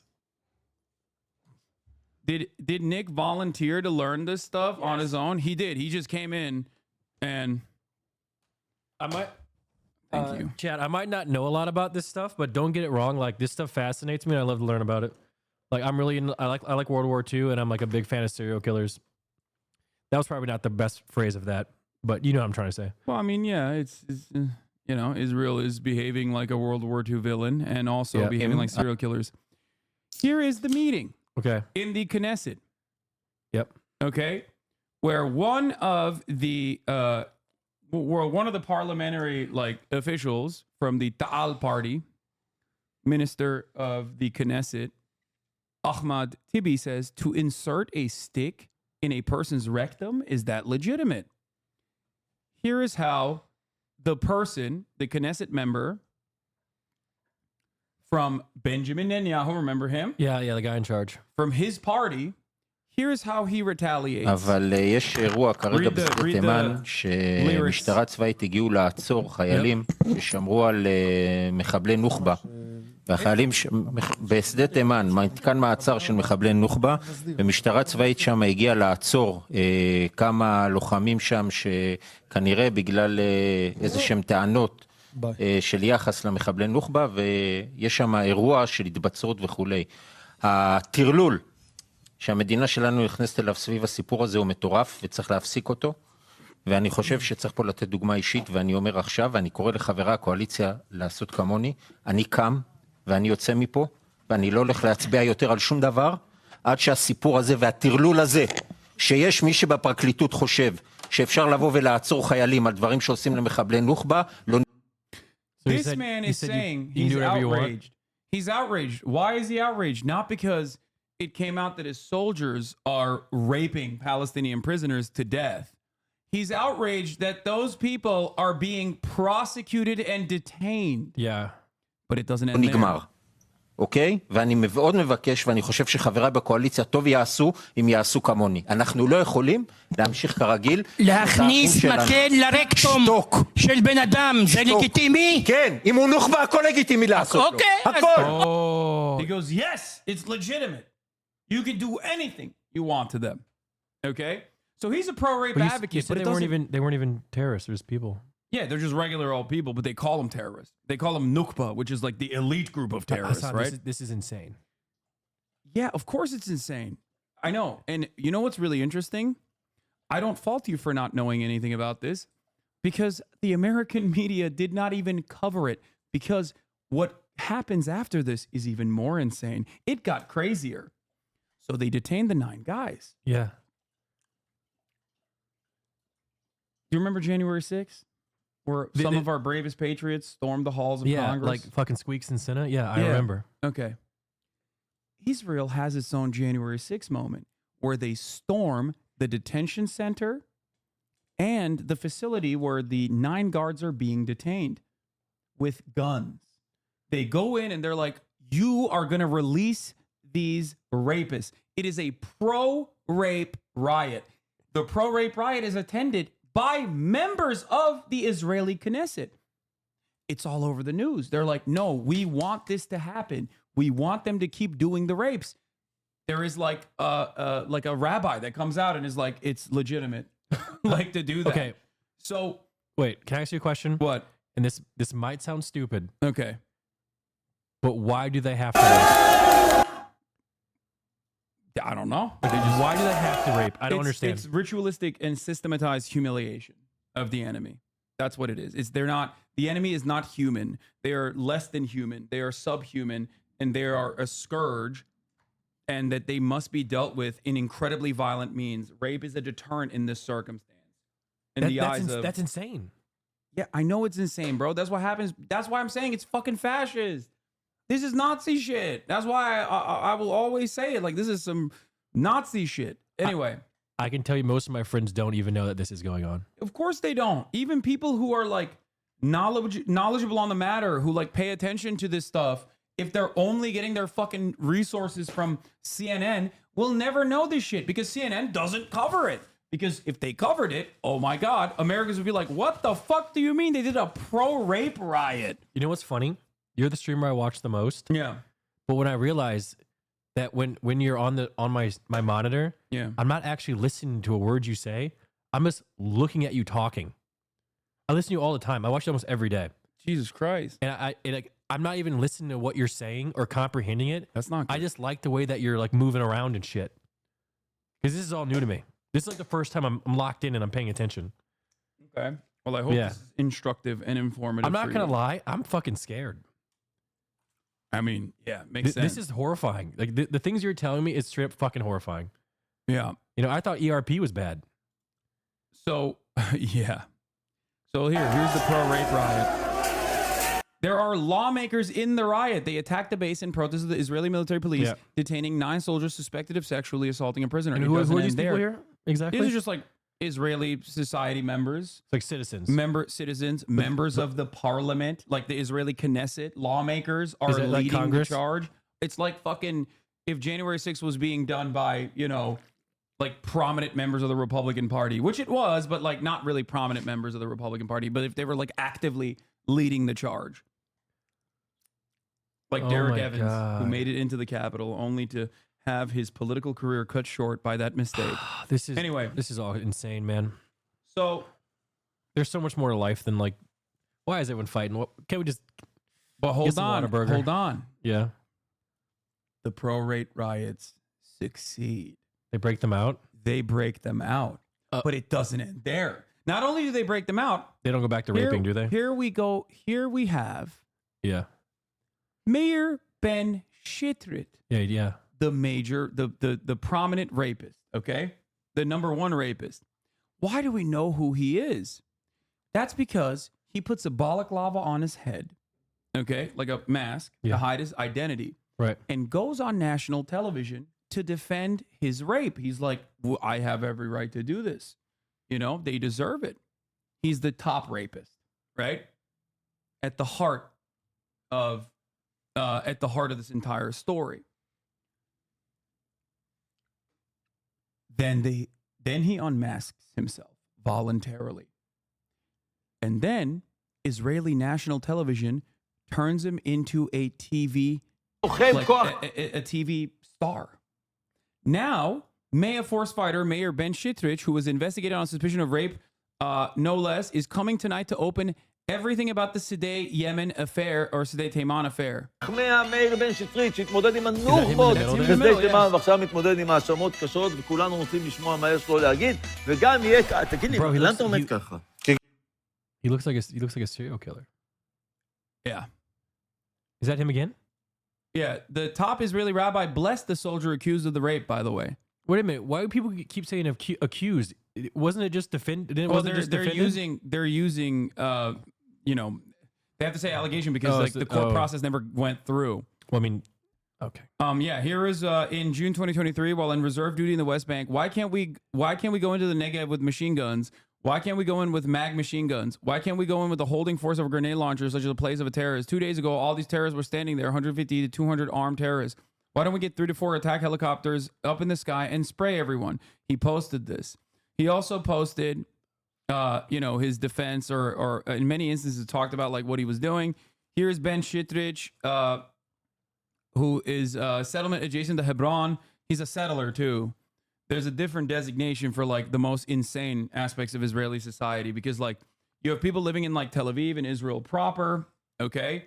And then you have people living in the West Bank. The people living in the West Bank are the most insane because they are the most loyal soldiers of Zionism. They're like, they're basically the most insane. They're like, no, we have to live here so that we can take over this land and eventually. And the Israeli government has basically allowed them to do that and have actually urged them to do that, right? Here's a really famous, prominent example. This man right here, Jacob, from, I believe, Brooklyn or Long Island, is a fantastic example of how the settler process works. This is in East Jerusalem, which is occupied by Israel, but there are a lot of historic Palestinian homes there. This is one of those historic Palestinian homes. Jacob flew in from Long Island to come to East Jerusalem and basically took over someone's house, literally. You are stealing my house. And if I don't steal it, someone else is going to steal it. No one is allowed to steal it, ya ammi. This guy? Yeah. This guy definitely has a Reddit account. Oh, yeah. Jacob, you know this is not your house. Yes, but if I go, you don't go back. So what's the problem? Why are you yelling at me? I didn't do this. I didn't do this. But it's easy to yell at me, but I didn't do this. You are stealing my house. So he just came from America to steal someone's house? Yeah. They do it all the time. I mean, did he get the house? I think they did. I think he did, yeah. You're kidding. Yeah, they've been doing this nonstop. So they take somebody else's house? Yeah. Yeah, and the military comes in and kicks them out. Wait, kicks out the owners of the house? Yeah.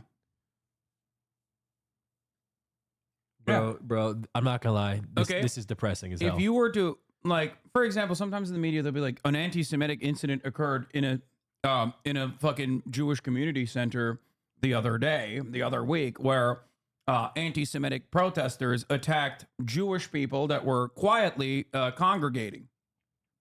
And then you look into it, and you look into the fucking incident, and it turns out it's actually an auction. An auction for what, you might ask? An auction for houses. Houses where? Houses in the West Bank that Palestinians are occupying. In the United States of America, we have auctions for real estate of homes that do not belong to the people that are selling them.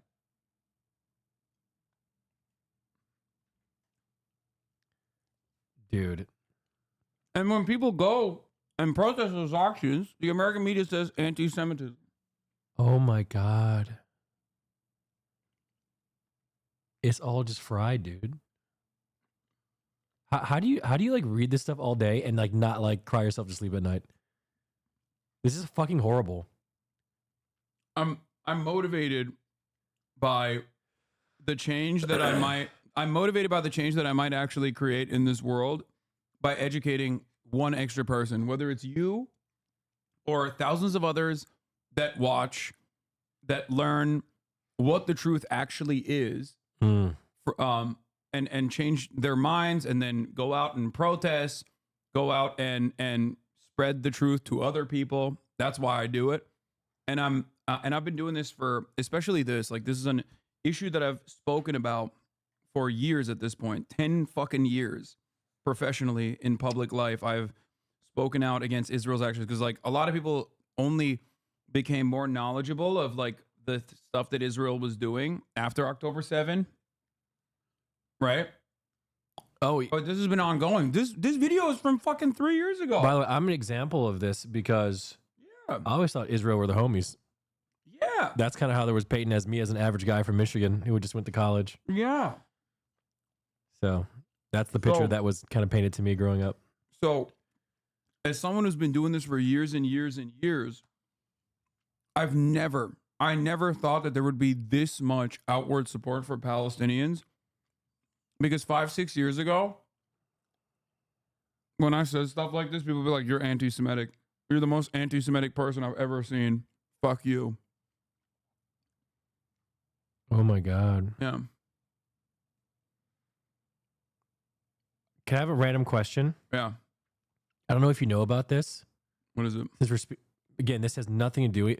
What was the deal with like the Jewish people in the sewers in New York? Is it like this? Is it all correlated, or is that just something different? No. Okay, it's that different. So like remember that mattress with the blood on it? Like what was that? Remember when I told you like there's like different sects of Judaism? There's Okay. I'm not trying to be like, racist. Are you all- Christian? You're Christian, right? What? You're technically Christian, right? Okay. Would you say you're Christian? No, like you're. I'm whatever gets me the least amount of hate. Okay. There's a reason why I'm asking you this question. Yeah, your we're both mom's Christian. You Yeah. grew up Christian, right? Yeah. Okay. Yeah. So every other religion is exactly like that. It's like a Yeah. broad range of people who like are, not really committed believers, all the way to like the most committed fundamentalists, like as we call them. So under Judaism, there's a concept called like Orthodox Jews. This was with the hats. Yes. And the Now and the twirly Orthodox hair. Jews, but Orthodox Jews also have like different sects inside of Orthodox Judaism. Like you have the Neturei Karta that is actually committed anti-Zionist, but they still wear the hats. And Okay. then you have other kinds of like Haredi or ultra Orthodox populations in America and in Israel as well that are really, really involved in the settlement part. Okay. Yaakov probably is an Orthodox Jew, it seems. So, And they have to go in the sewers? no. Okay. The sewers was one specific sect of like very religious Jews Right. that simply wanted to expand underneath the Chabad. Like they just literally wanted to. I think the ultimate goal was like to connect like two different buildings. Okay. That they own. Look at this guy. What's up, dude? You look hot. Yeah. You look good. You look great, man. Yeah, it makes me excited seeing you walk in.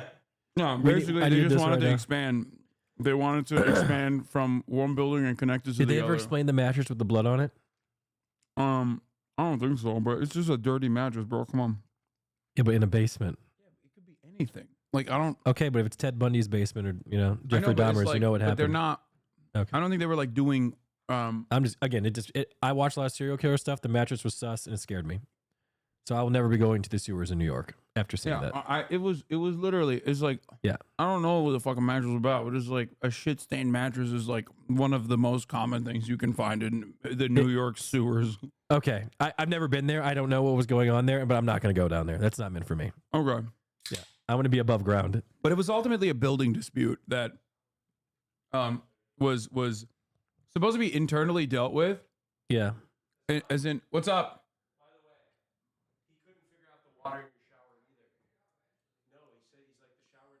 Okay, well, all right. Well, I don't know. I can't talk about that right now. Yeah. I'm in the process of explaining very important subjects to our friend here who's learning about the Israeli-Palestinian conflict from the perspective of like not knowing anything. Awesome. I'm not gonna lie, this is fucking me up. This is fucking horrible, dude. Yeah. This What's is gonna fuck you horrible. up is the top of the hour ad break coming for you, by the way, chat. As long as you as long as you're not subscribed, you will see a 3-minute ad break right now, which is gonna fuck you up even further. So if you're strapped up and buckled in and enjoying the show, subscribe. Oh man, dude. I don't want to be that guy, Hasan, because I've listened to everything you say. And I'm not trying to, ruffle any feathers, but there's always two sides of the story. How close to the truth are you? Like, be honest. Am I giving you information that is from reliable news sources? Or I don't know. I'm so stupid. I don't know. Okay. Fair question. Like, would an unbiased person disagree with what you're saying? A person that understands the truth would not, but okay. But as you also correctly said about your own personal background, yeah, to put it shortly, to put it simply, yeah, Israel is our homies. And that's the way that you thought about the situation until this very moment, right? Well, until I talked to Caroline, but yeah. Yeah, but Israel is our homies.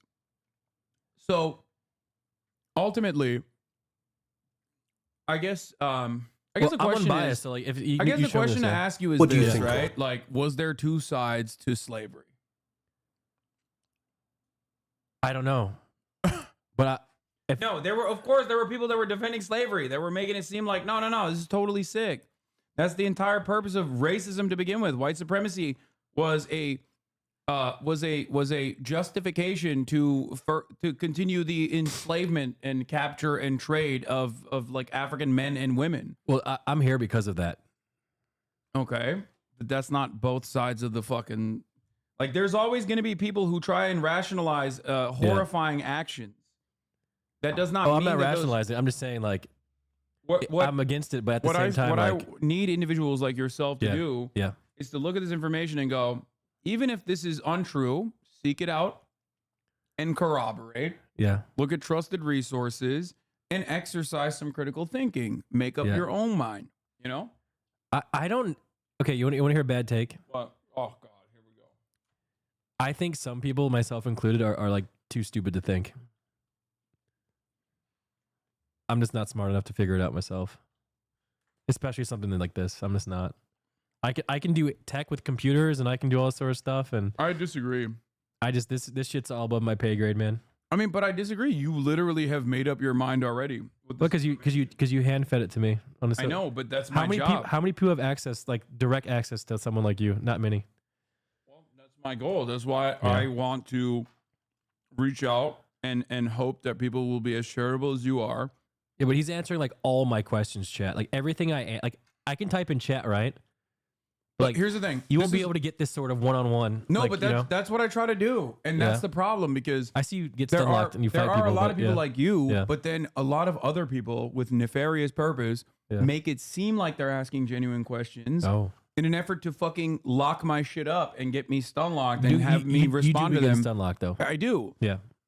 But that's the reason why I do respond to most people. People always say, Hasan, why are you fucking repeat yourself all the goddamn time? It's because it's instructive for many people who are just tuning in, who haven't been paying attention. I've answered all the questions I've answered for you a million times over for many chatters over the course of the past 12 months. And I will forever continue answering these questions because I want to educate people. So that's one. Maybe it's the willingness to want to learn. Yes, that's the exactly. Charitability is the key here. Yeah. But because of what you just said, if more people have access to a person like you, if they listen to you, then that's scary. That's scary for a lot of people. That's why instead of addressing the things that I'm saying, most people on the opposite side, for one reason or another, don't actually tackle the arguments that I'm ever making. They try to hit me directly and say, he's a rich socialist and a hypocrite. Don't listen to him. And a lot of people, just like you admitted, are too stupid to be like, wait a minute, maybe they're just saying that because he's saying a bunch of stuff that they disagree with. But they're too stupid to fucking recognize that is precisely what's happening. So instead of tackling the argument, they try to attack the person making the argument. It's a much more effective way of like having this broad-reaching counter propaganda initiative. Oh my goodness. Oh man. Someone in the chat said something that I agree with as well. What? Most people are not stupid; they're just subdued. I really? Yes, bro. Most people are intellectually curious. The issue is, a lot of the outlets, like a lot of the trusted resources on stuff like this, that is clear cut in stone, that directly aligns with like the American State Department interests, are going to lead you astray. That's the problem. So I usually don't fault every single person. As long as they are genuinely curious, as long as they are charitable and are willing to learn, I will always fucking sit there and I will talk about this endlessly, as I have done with you. Got it. This is Amnesty International. It's a non-governmental organization. It's a human rights group. Okay. They did a video a while back after declaring Israel to be an apartheid regime in the month of April in 2021. This was before. This was way before October. Yeah. Because Israel has been in apartheid for a very long time. Do you know what an apartheid is? Nelson Mandela. Good start. Let's watch this Amnesty International video now. Okay. Probably the disturbing images of racial segregation between whites and blacks in South Africa, where a regime ruled by a racist white minority declared themselves officially superior to the black majority, then proceeded to dominate them. South Africa's apartheid system officially ended in the mid-1990s, but that doesn't mean apartheid can't happen elsewhere. Here, in Israel and the occupied Palestinian territories, Palestinians are being forced off their land and out of their homes, separated and segregated by laws, walls, and checkpoints. They live in a constant state of fear and insecurity and deliberately impoverished. While, on the other hand, Israeli authorities have given the Jewish Israeli population privilege over Palestinians in just about every facet of life. The question is, does this all amount to the crime of apartheid? First, the definition of apartheid. The crime against humanity of apartheid is perpetrated when particular serious human rights violations are committed with the purpose of establishing and maintaining a system of domination by one racial group over another and systematically oppressing them. But does this system exist in Israel and the occupied Palestinian territories? And there's been a growing debate about whether the situation in Israel and the occupied Palestinian territories is apartheid. And now is the time for us, as the world's largest human rights organization, to offer up our analysis. Our findings and criticism are directed not at the Jewish people, but at the Israeli state. It's the Israeli state that put in place the policies that implement the laws and the practices that oppress Palestinians. Well, Israeli leaders have been clear about their intentions from the beginning. In 1948, just before he became the first Prime Minister of Israel, Ben-Gurion visited Lifta and other Palestinian areas near Jerusalem that were completely emptied of Palestinian residents following attacks by Jewish forces. I do want to mention something here because, like, this is, you're right, a one-sided conversation from a trusted third party.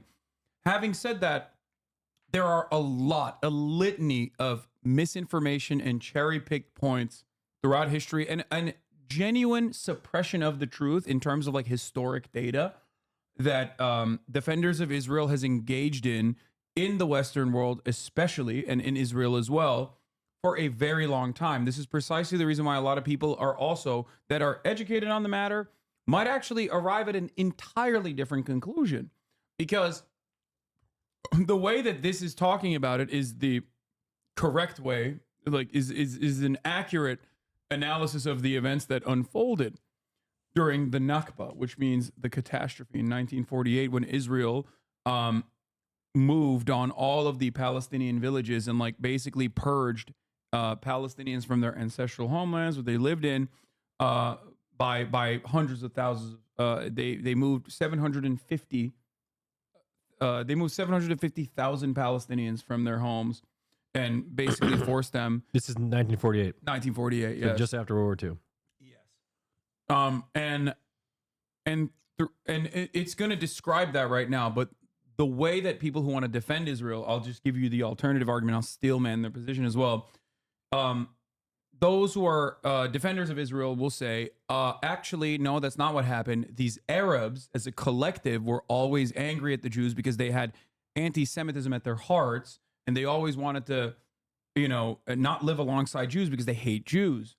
Like it's almost like a false notion of anti-Semitism created amongst the Arab population in the minds of defenders of Israel to make it seem as though like they have almost a Hitlerian, like Nazi style anti-Semitism. They'll even point to like a Grand Mufti, a Palestinian Grand Mufti, a religious leader that was actually a colonial religious leader that the British Empire had placed in position of power, but that wasn't ultimately a popular person at all, to be like, oh, Hitler literally talked to this guy actually, and he's the one who told Hitler to kill the Jews, right?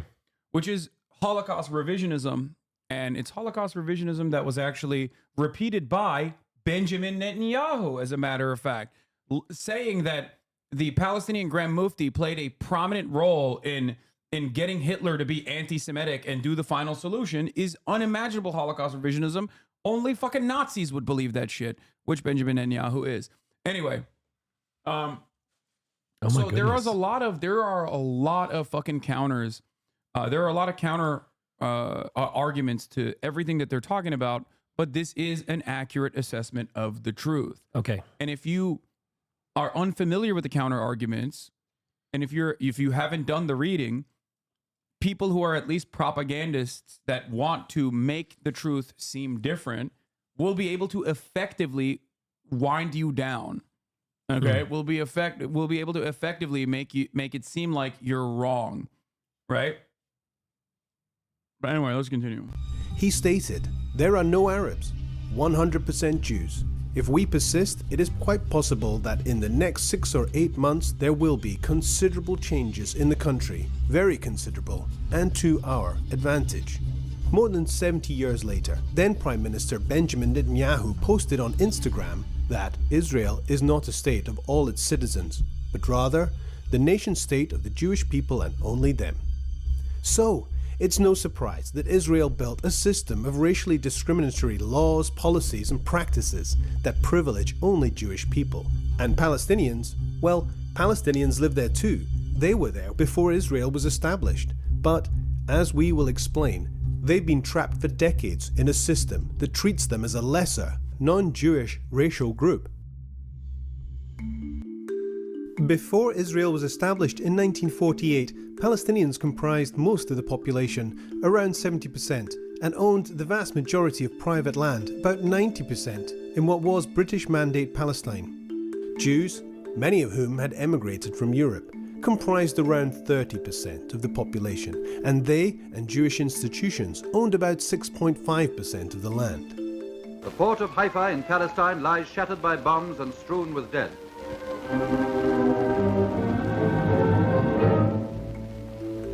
In the course of establishing Israel as a Jewish state in 1948, Israeli authorities acted to turn the situation on its head and were responsible for the mass expulsion of Palestinians and the destruction of hundreds of villages, forcing around 800,000 Palestinians So out they of just their came homes in here and just took this and shit. lands. Thousands of Palestinians and Jews were killed in The counter to this, the Wait. legalese, is like, oh, well, the Holocaust happened. These people were not responsible for it. As a matter of fact, 11,000 Palestinians fought against Nazi Germany, but it doesn't matter. It's besides the point. But basically, this is what settler colonialism is.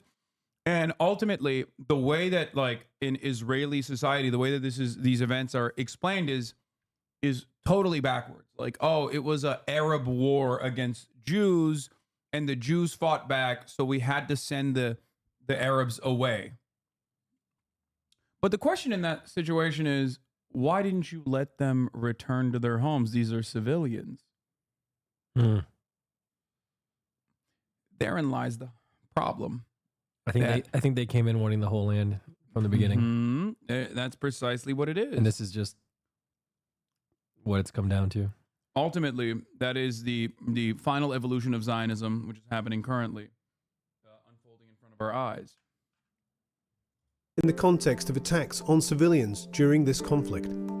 Today there are around 6 million Palestinian refugees who Israel denies the right to return to their homes. After the 1967 war, Israel occupied the Palestinian territories of the West Bank, including East Jerusalem and Gaza. Israel's brutal military rule. I don't even want to tell you, like, the psychotic shit that they did during the Nakba from 1947 onwards. Plan Dalit. These are all historical texts that were literally uncovered by Israeli historians, by the way. And ironically, one of the formative Israeli historians basically uncovered it and then changed his position to, yeah, it was ethnic cleansing and it was planned, but it was good. I'm glad that it happened. And the others were like, this was completely unacceptable. What the fuck? One of which is historian Ilan Pappé, Israeli historian Ilan Pappé. He's an award-winning Israeli historian who was an academic in Israel, who left Israel, and I think he like literally gave up his citizenship too. He's like, fuck this shit. Avi Shleim, Ilan Pappé, and the last historian that I'm talking about is Benny Morris. Benny Morris is the one who was like, yes, ethnic cleansing happened, but it was good. I mean, good for one side, right? Yeah. Okay.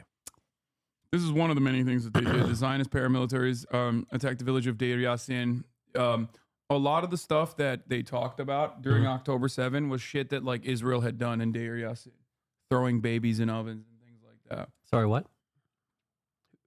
Who threw babies in ovens? I thought Ilan Pape renounced his citizenship. Maybe I'm wrong. No, Norm is not a part of the group of historians from Israel. Norm is not Israeli. And Norm is an incredible and very accurate chronicler of the fate of the Palestinians post 1948. Holy moly, dude! This is heavy.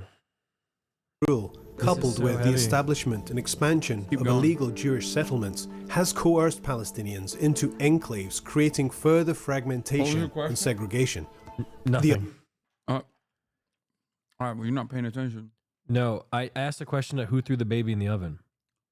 Oh, in Deir Yassin, Zionist paramilitaries, including like actual paramilitaries that called themselves terror organizations, like personally, engaged in atrocities in an effort to basically and like let some people live in the villages, in the Palestinian villages that were literally like unguarded. There was not a single person there with like weapons.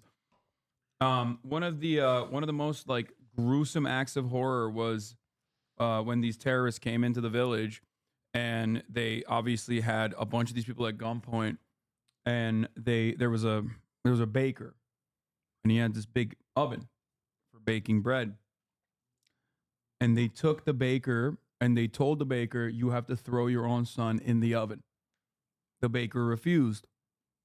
So they threw his son in the oven and made the baker watch his son burn alive in the oven. Then they threw the baker in the oven. The only reason why we know about this is because the third person that experienced this, that was on that fucking lineup, escaped.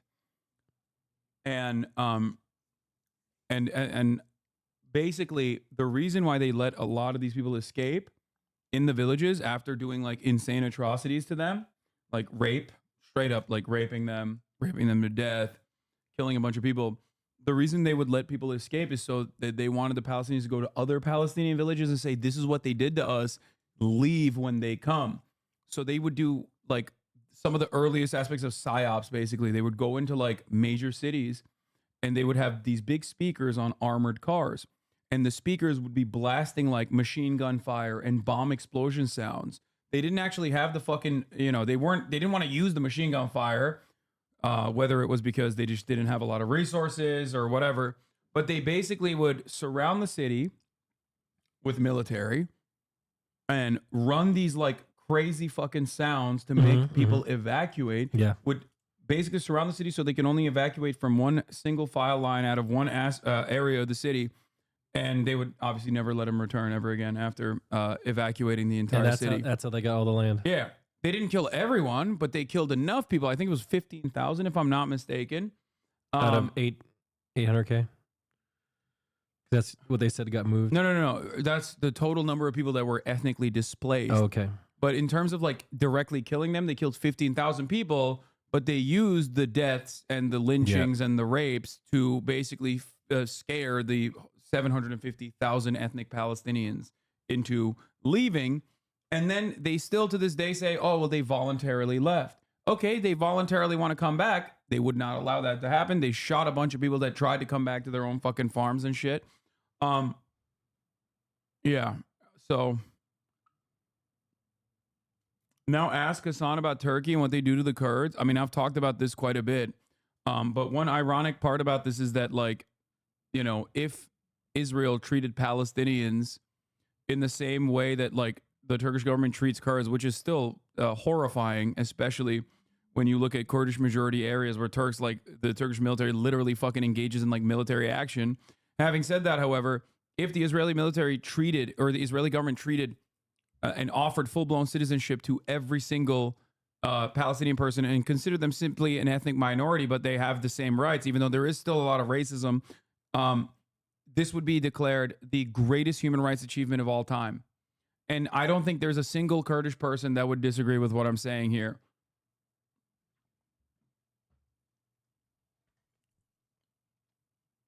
Yeah.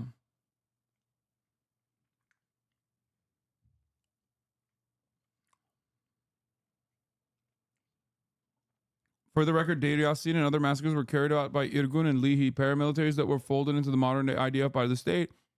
These are not some sort of rogue entities. They're pertinent to the conflict as other entities. Yeah. The objective? Maintain Jewish-Israeli hegemony and maximize control of land. In the city of Jerusalem, the Israeli official policy is to maintain at least a 60% Jewish majority. Oh, by the way, Israel supported the South African apartheid. Now is a once-in-a-lifetime opportunity, not only to stand within its gates, but also to build the home of your dreams there. I mean, how did Israel feel about the Holocaust? So where do all the Palestinians live now? I don't think they like it. 3.4 million live outside of Israel in the occupied territories, mainly in refugee camps in neighboring countries. I mean, it sounds like they're trying to run it back, but in their favor. Yeah, that actually, what you just described is like literally plays a very formative role in the Israeli nationalistic mythos. The Holocaust is like, first of all, Israel didn't exist before when the Holocaust was happening. You know that, right? I don't know anything. Okay, think about the timeline. 1948. I'm learning now. Okay, so this is years after. How do they feel about it now? So the Holocaust plays a incredibly important and very instructive role in the building of the Israeli nation state, and it is a part of like the national myth making for Israel. The analysis is that before the Holocaust, there were also literally centuries of pogroms where, you know, blood libel. Everyone, anytime in any fucking Russian village or in Europe or whatever, something bad was happening, they'd be like, oh, it must be the Jews that are doing that. So what would they do? They would go and fucking find all the Jews and kill them or purge them. So Jewish people have a very long history of consistently getting fucking slaughtered. Why? Mercilessly. There was one exception, however. Yeah. The Ottoman Empire. Not to fucking glaze myself too much, but the Ottoman Empire was safe haven for Jews. And a lot of Jews actually escaped the Spanish Inquisition and came to the Ottoman Empire and lived in many different parts of the Ottoman Empire, including, but not limited to, historic Palestine. And at the time, it was seen as like a significantly better living experience for Jews in terms of like Europe, in comparison to Europe. But that's besides the point. So what I was saying was, what the fuck was I saying? He doesn't know what that means. I assume it has to do with Turkey. No,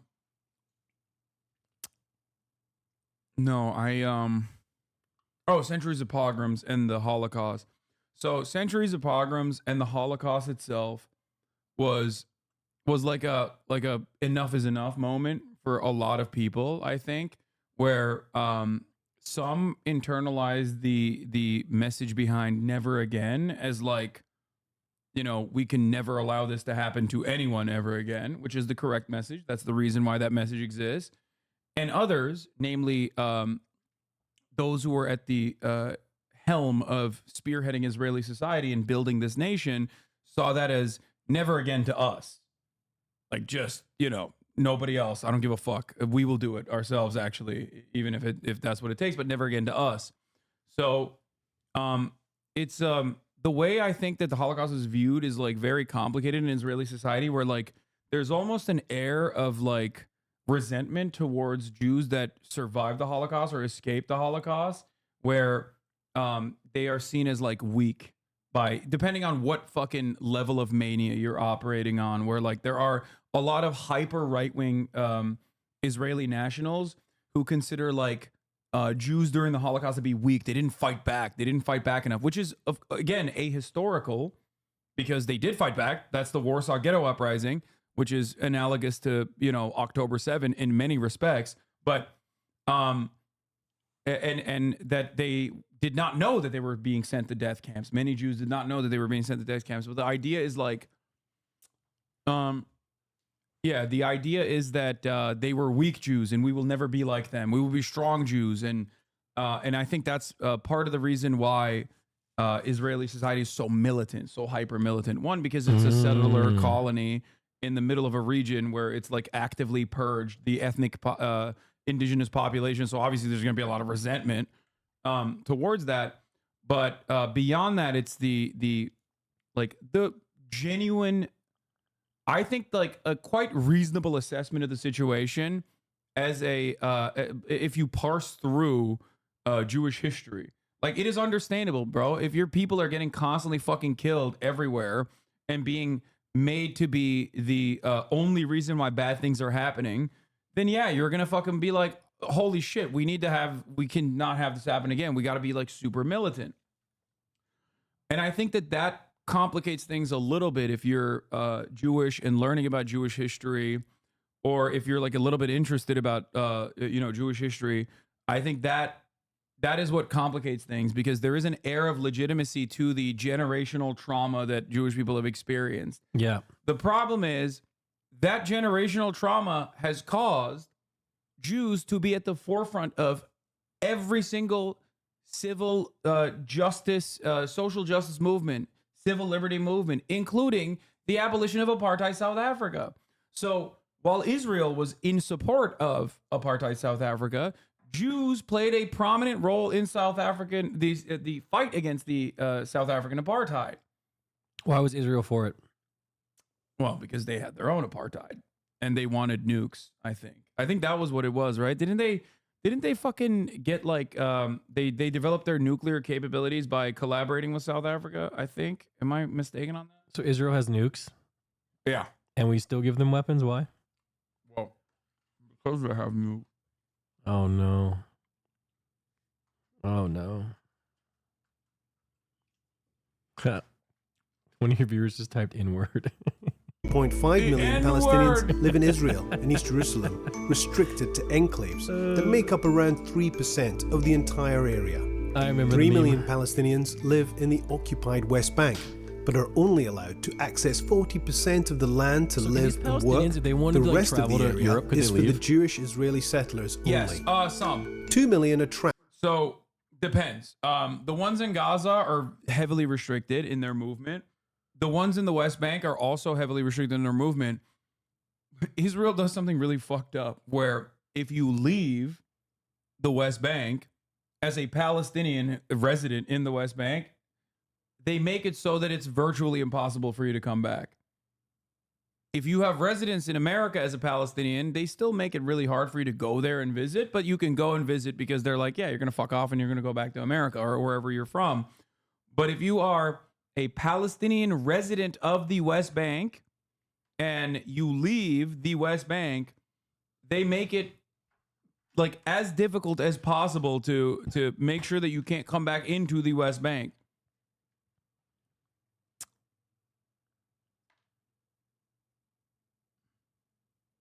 Man,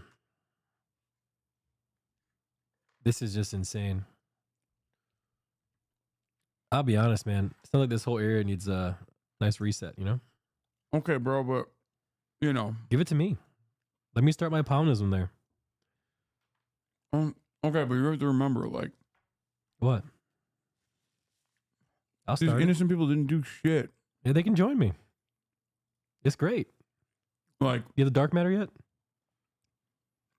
Like, when you learn this stuff, your argument shouldn't be like, oh man, it's just too complicated for me. Fuck it. Like, let God sort it out. Because God doesn't end up sorting it out. Israel sorts it out. You know what I mean? No, not To God. the Gaza Strip, one of the Dark most matter. densely populated areas in the world. Fragmentation of the Palestinian society and the dispossession of their lands are key pillars of Israel's apartheid system to maintain domination and control. But there's more. The unequal structure of nationality and status, restrictions on freedom of movement, use of military rule, denial of right to political participation or the right to peaceful protest, and cruel separation of families all add to the complex system that we see today.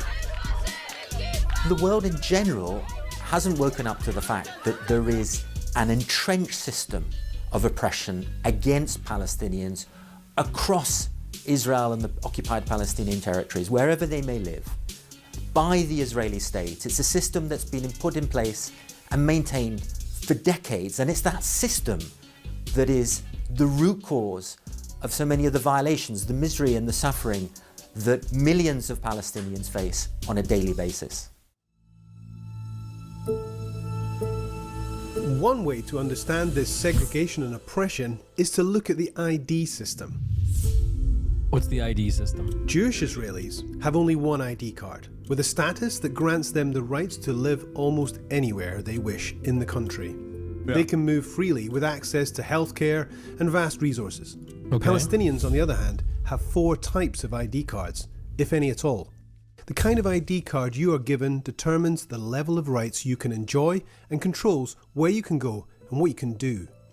If you hold a green card, you are subject to military rule. And if you have a green card with a Gaza address, it means you're trapped in a 365-kilometre square open-air prison under Israeli military blockade in place since 2007.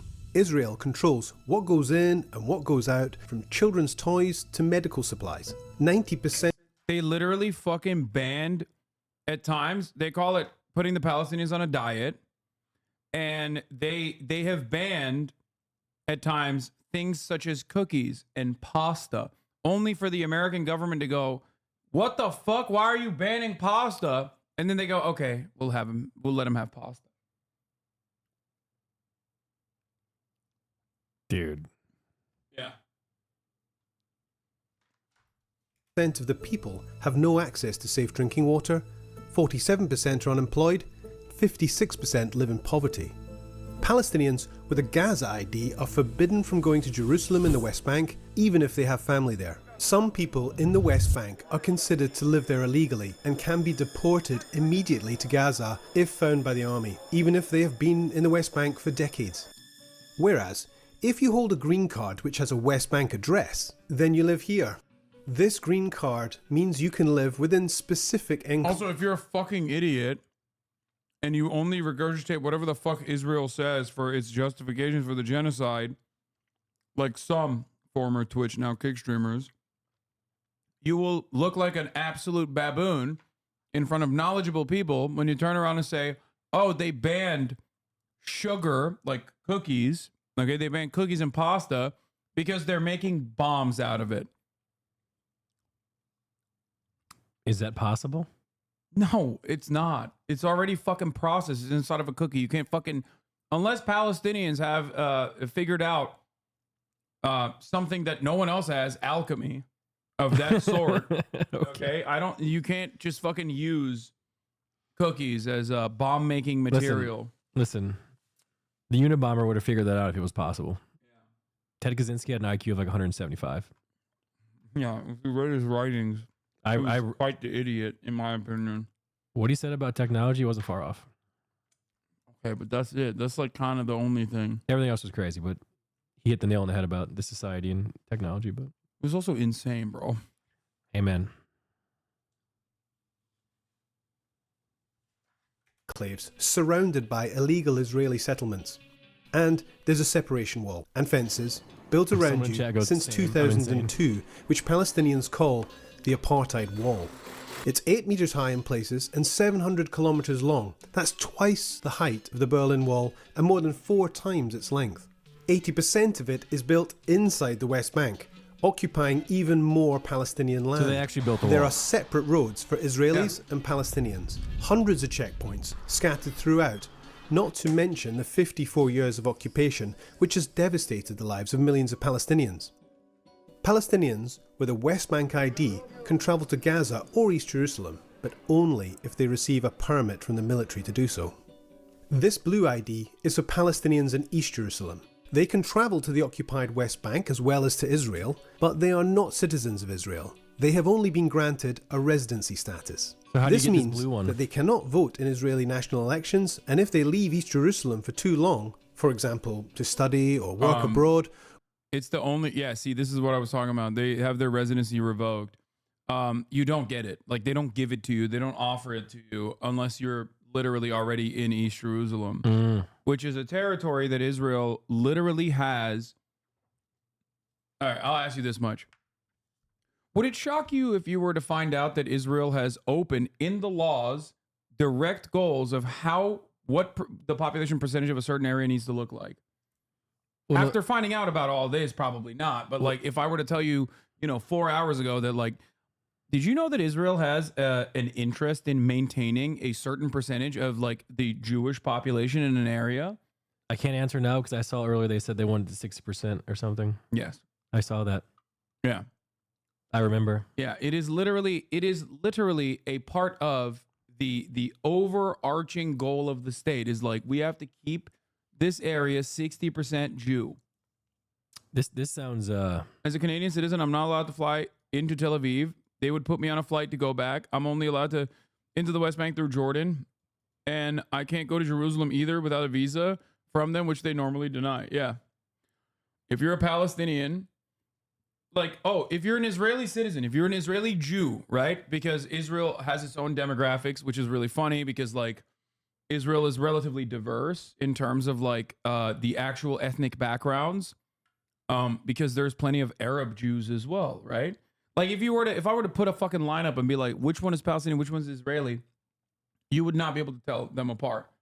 They all look fucking diverse. Like there's white ones and then there's fucking brown ones and even black ones, right? And black what? Jews and also Arabs. Yeah, there's Ethiopian Jews, bro. They look like me? I mean, you're light skinned enough, but no. I mean, Ethiopians look kind of. I mean, I guess kind of. Okay. Could Nick be Ethiopian, chat? They're probably darker.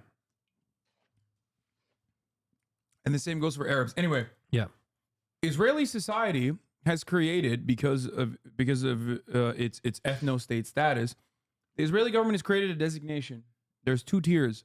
You are either an Israeli citizen, like full-blown citizen, which means you're Jewish, or you are a non-Jew living inside of Israel. We call that the Palestinian citizens of Israel, the 1948ers, the people that were there that were offered citizenship at the time. The only thing that makes them different from like full-blown Israeli Jews is that they're just not Jewish, that they're either Christian or Muslim.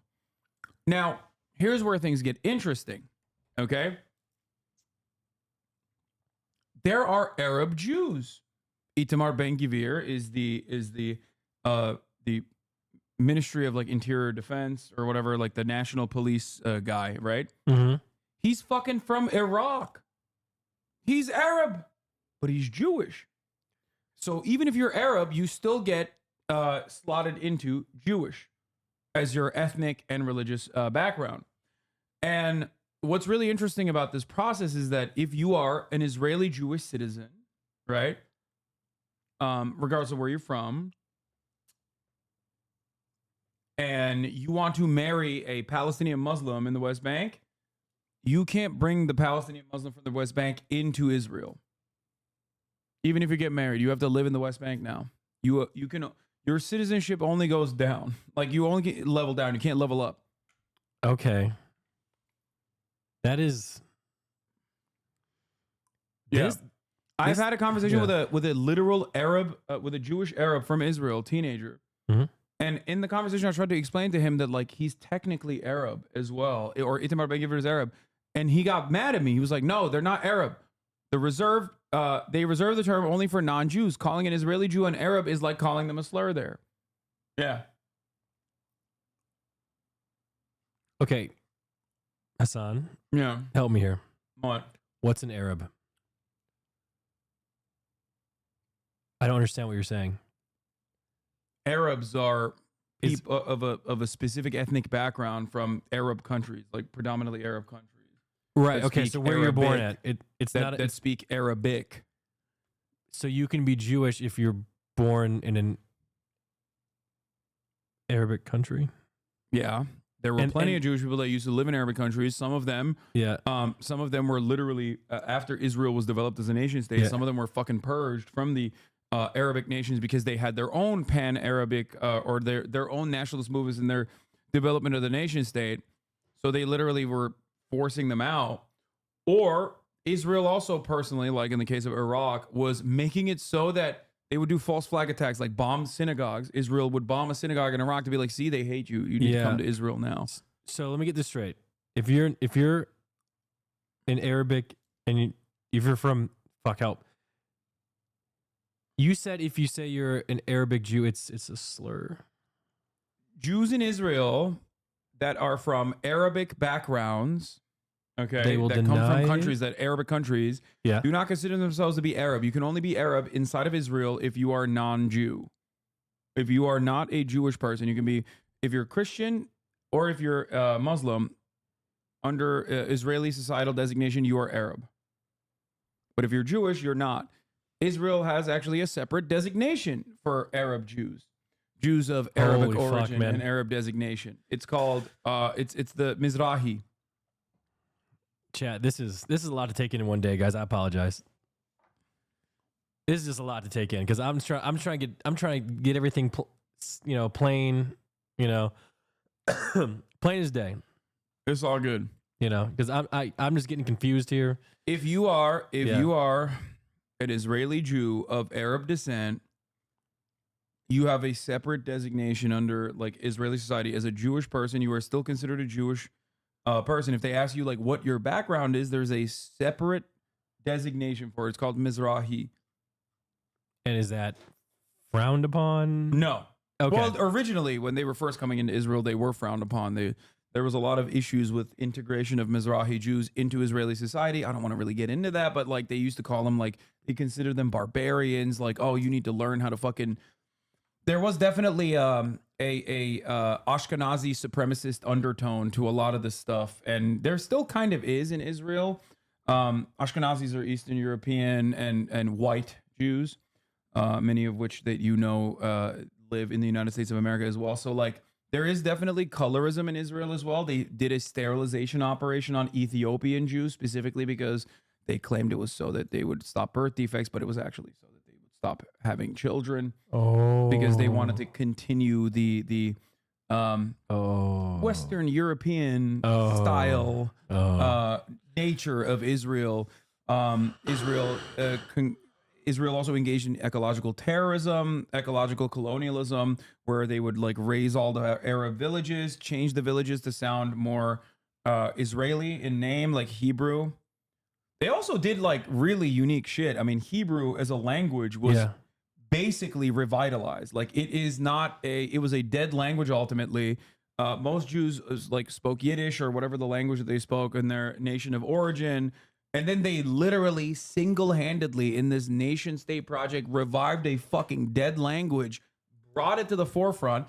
Unfortunately, some of the consequences were like the desecration and destruction of Yiddish because of some of the similar, cultural aspects of Yiddish that I explained. Yeah. Or cultural remnants of like the way that some of Israeli society internalize the Holocaust or how they look at the Holocaust. But I have heard of the word Yiddish, chat. Okay. Yeah. Someone said Nick hasn't heard of the word. It's not entirely accurate. I mean, I think it's like, it was almost an entirely liturgical language like Latin.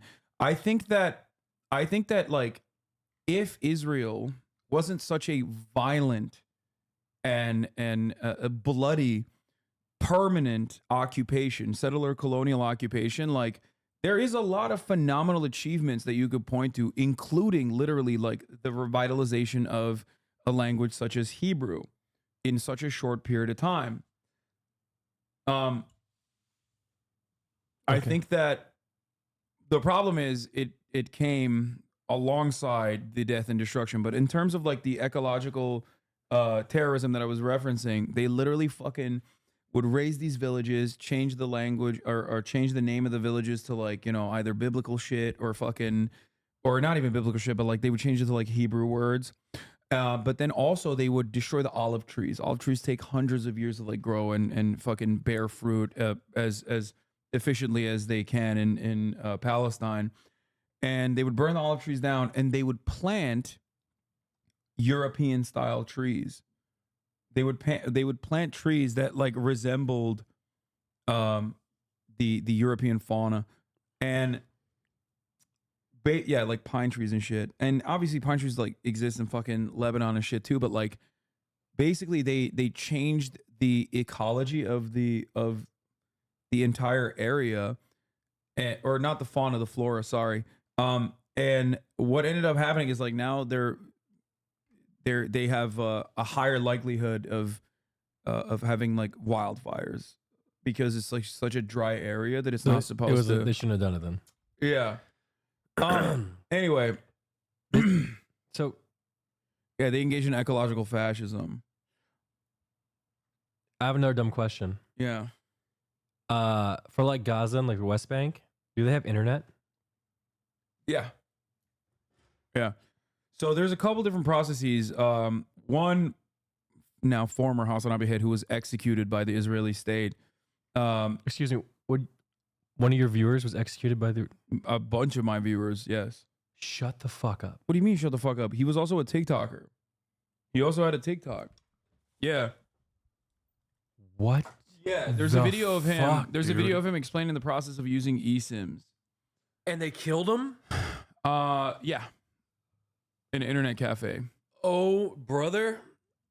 Should I not be on this stream? Oh my God. You're not in Gaza. But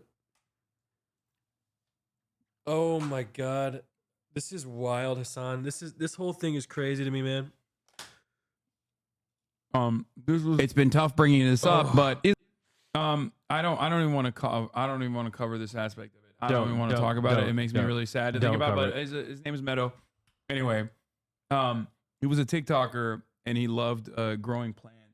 He had like a miniature greenhouse. You don't have to get into it if it's sad. Anyway, please don't. The point is, he had a video where he talks about like how they get internet, where they go to the Egyptian border and they have eSIMs. Yeah, yeah. And they like fucking put the phone up so that he could pirate videos and then, watch American movies and TV. So he would get cell service from like from Egypt. eSIM from Egypt, yeah. Okay, so they don't have internet. They have to. They have to go get it their own way. Yeah, Israel controls like the telecommunications as well. Like they would routinely blow up. He thinks they killed him because he watches you. No, he did. They didn't kill him because he watches me. They killed him because he's just a Palestinian, and they don't care. Oh my God. Anyway, fuck. But yeah, basically they control internet access. They'll blow like telecommunication centers. Mm-hmm. Like they'll blow up cell towers and stuff every now and then to force a blackout. In the early stages of the genocide, they would just like blow up the cell towers to do a complete communication blackout so that people couldn't get the word out about what was going on. But nowadays, they don't even feel the need to do that because people just don't care. Like, so many people have died and Americans don't care. Israel only offers justification for the people that they've killed if it becomes a fucking major news story in the West, too. That's the other thing. Like, World Central Kitchen, led by Jose Andres, American chef, very famous, Barack Obama's favorite chef. World Central Kitchen was literally, like Jose Andres of World Central Kitchen was like defending Israel in the early months of October, being like, Israel has a right to defend itself. He was like shitting on a fucking Spanish parliament member who was saying like Israel does not have a right to fucking destroy Palestinian lives like this. Stop it. He was like, critically defending Israel and stuff. So this guy is World Central Kitchen, right? Yes, he's from Spain. I know. But he's like very famous in America. Shut the fuck up. Anyway, he's done a lot of good stuff around the world. So he collaborates with the Israeli government. The Israeli government's like, oh, this will be good PR for us if we get this fucking famous Spanish chef who is a Zionist himself to go and like deliver food. So the World Central Kitchen basically operates in a similar capacity to UNRWA. Oh my God, I can't even begin to explain what UNRWA is to you. Never mind, I'm not even going to get into the Refugee Relief Works Agency. So they go and they hire Palestinians and they try to use like Palestinian kitchens. They try to use the Palestinian food. Like if they go to an area that is impacted, they try to hire the people there. Mm-hmm. So it's like double aid. You know what I mean? They give them money and they, they give them money and they use their own logistical supply chains. Anyway, it's a wonderful organization. Yeah. It is also comprised of Westerners, like Americans, British people, Australian people. They go down there. Yeah. World Central Kitchen was in collaboration with the Israeli government when they were offering humanitarian aid to the Palestinians on the ground. There's a process called deconfliction. It's like a military term that it's like a military term that is used like when you're coordinating your movement in a war zone so they don't fucking kill you. Sure. Right? Ambulances do this as well. Palestinian Red Crescent does this with the Israeli government. They get killed all the time, but they're Palestinians, so that doesn't really matter to the rest of the world. But World Central Kitchen was engaging in deconfliction with the Israeli military, and they were going through the expected route. The Israeli they call it a rogue brigade, but it was just like any other fucking brigade because it's a kill zone. Triple tapped that convoy and executed 7 World Central Kitchen humanitarian aid workers. This was a major news story for a week. Including the guy from Spain? No, not Jose Andres. He's still alive. But he changed his attitude about Israel quite dramatically after that experience where he was like, what the fuck are you doing? You just killed my friends. But only after that, he, changed his tune on Israel and the genocide. Not that it matters, because nothing came of it. No changes were made. The people that engaged in the act got barely a fucking slap on the wrist. Dude. Yeah. Is that them? Yeah. Oh my goodness. Yeah. Israel slaughters Americans. Israel slaughters people from Australia, Poland, USA and Canada, UK. They killed like UK vets. Are they doing this on purpose so people just be like, you know what, fuck it, I'm not going to help anymore? Yeah. Dude. Yeah. What argument do you make to people who don't wish to believe in empirical facts just because who's giving the facts, as well as to inform people that are only taking verbal information just as worse as ignoring other information? Is there any hope to turn these people back to journalists or news outlets who give these facts? I don't know. If someone, and there are plenty of people like this because of living in the post 9/11 universe where like if you're Muslim, they automatically declare you an enemy combatant in their eyes. A lot of people hear me speak on this stuff and they're like, well, your name is Hasan. Of course you're fucking biased. You love this Muslim shit. They don't understand that I just see the humanity of all people. Got it. They think that I have a special place for the Palestinian population because of my Muslim background. And then they double down and follow up with that line of bigotry and say, oh, it's because you're anti-Semitic too.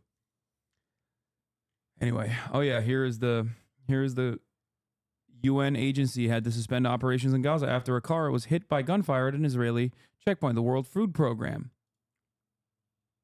You can see it right there, the badge says. Yeah.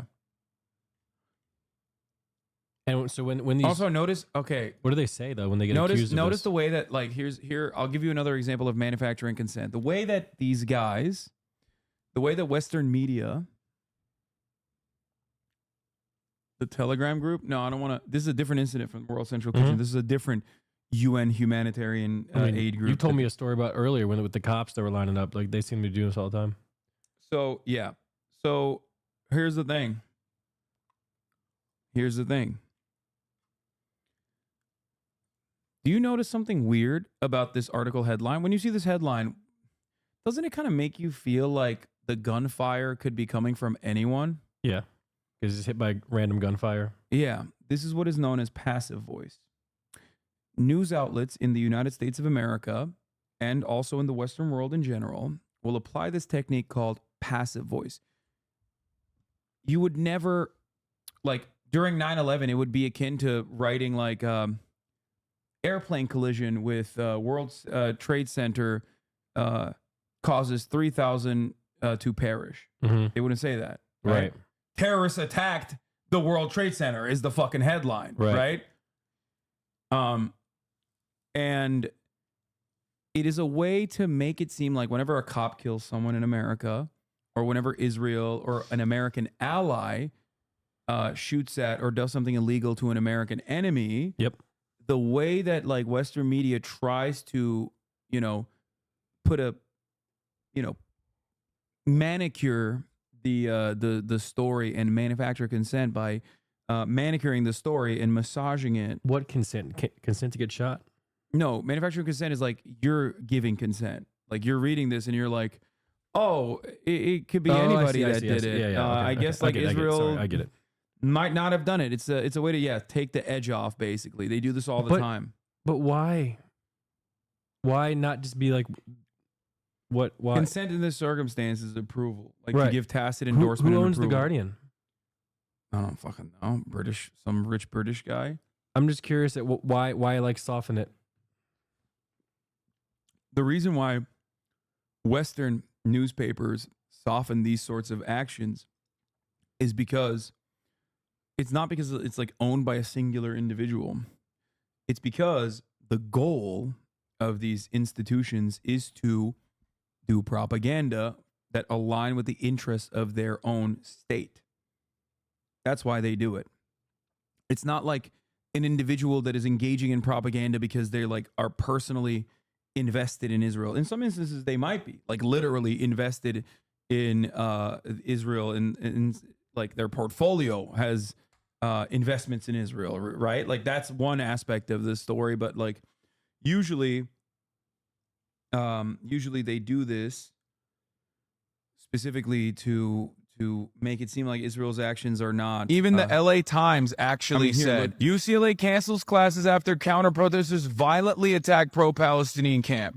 This was actually an interesting instance where mainstream media basically said counter-protesters, pro-Israeli counter-protesters, violently attacked the pro-Palestinian camp.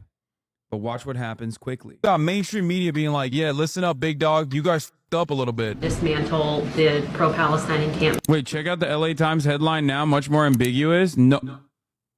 Dude, are you serious?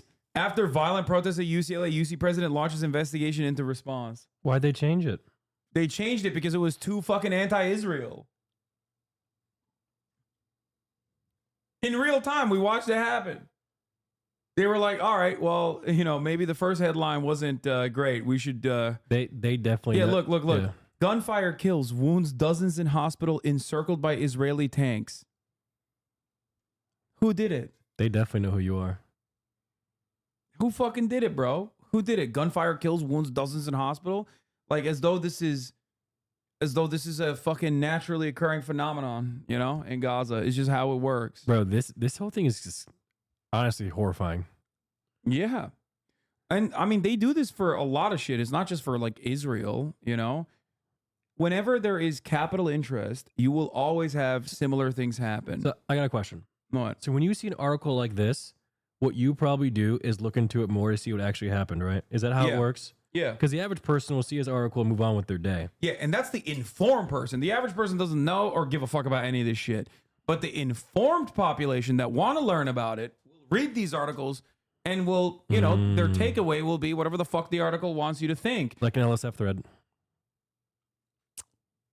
I don't know why you would compare it to LSF in that regard, but I guess it's correct. Because people read the titles and just assume that's what happened. Yeah, you're right. That's not wrong. And they clip chimp too. Yeah.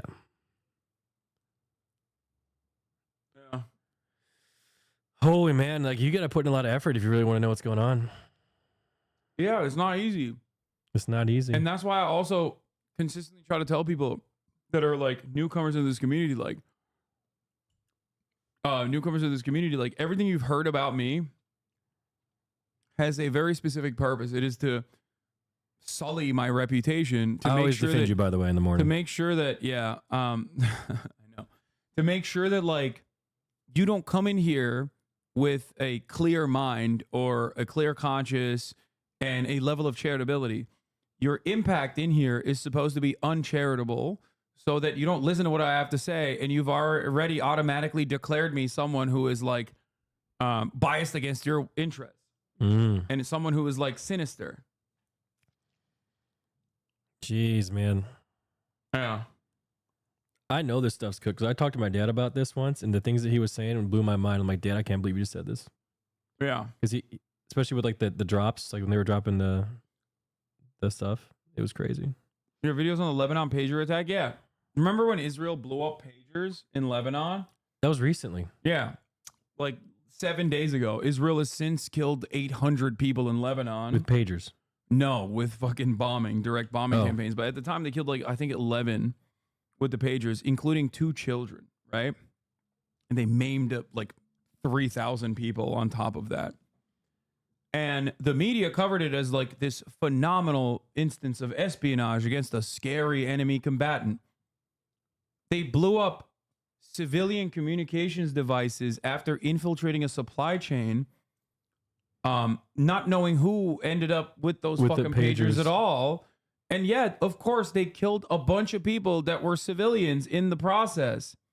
You can't even kill enemy combatants when they're not in war anyway. That's still a war crime regardless. It was a war crime after a war crime. It was a double war crime. It was an act of terror. And that's precisely what it did. It caused psychological trauma to the civilian population that was worried about their fucking household goods. They were like, is my fucking toaster going to explode next? That's what happened. Oh my God. That is an act of terror. The media literally covered it as though it was actually a phenomenal tactical instance of Israeli espionage. And a lot of people don't actually scratch the surface. They just look at that and they go, yeah, you know what? This is great. Yeah. 4-year-old Lebanese girl Naya Ghazi was among the 14 Israel killed today. Her body was recovered several hours later from under the rubble. Thank you. I mean, we're not going to see her blow up, are we? Or anything like that? Okay, please. No, this was, this was the rubble when they started bombing. Oh my God, dude. Yeah.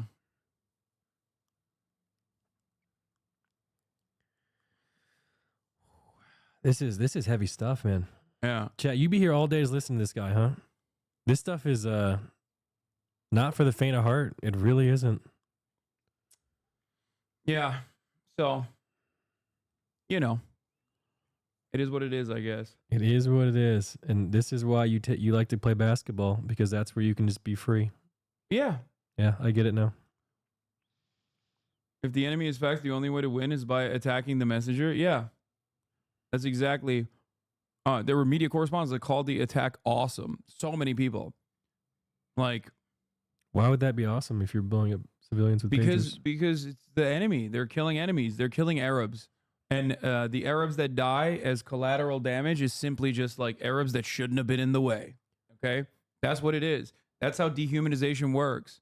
This is also, this is why a lot of people despise American foreign policy, like absolutely hate American foreign policy. Man. Watching churches get bombed during Christmas really fucked me up. Hard to enjoy things when you know stuff is happening. Yeah. Israel was doing that. They were bombing Palestinian churches. Anyway. The craziest part of it is that they say these guys are human shields. That's like the Israeli propaganda for it. They're like, oh, well, they're human shields. They're in the way of our bombs. You know what makes you kind of wonder? How much of like, after like 9/11, the stuff that I was told as American citizens was just not true? What do you mean? A lot of it. Why did we invade Afghanistan? I don't fucking know. Why did we invade Iraq? The bad guys were there. Yeah. They hadn't, brother, 17 of the 19 hijackers were Saudi. I know. Why did we not invade Saudi Arabia and just went to random countries instead? Now, for Afghanistan, you could say, oh, they were holding Osama bin Laden. Okay. Turns out he was in Pakistan anyway, which is, again, next to the fucking Pakistani military training facility. He was living there. But regardless, when he was in Afghanistan, we had the opportunity to extract him without invading Afghanistan, but we invaded anyway. Do you like George W. Bush? Fuck no. Well, when he dodged those shoes. That was unfortunately one of those instances where you hate hearing about someone who is worthy of so much more worse things, but he just got good reflexes in that time. Did you see him tell a security guard to back off when the second shoe was coming? No. He did. He told us, I got this. I'm going to dodge this shoe.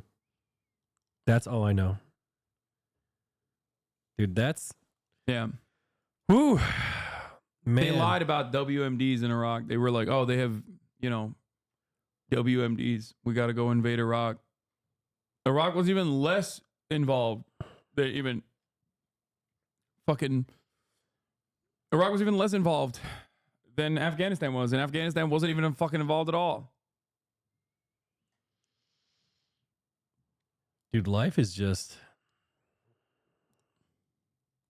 It can be quite fucked sometimes.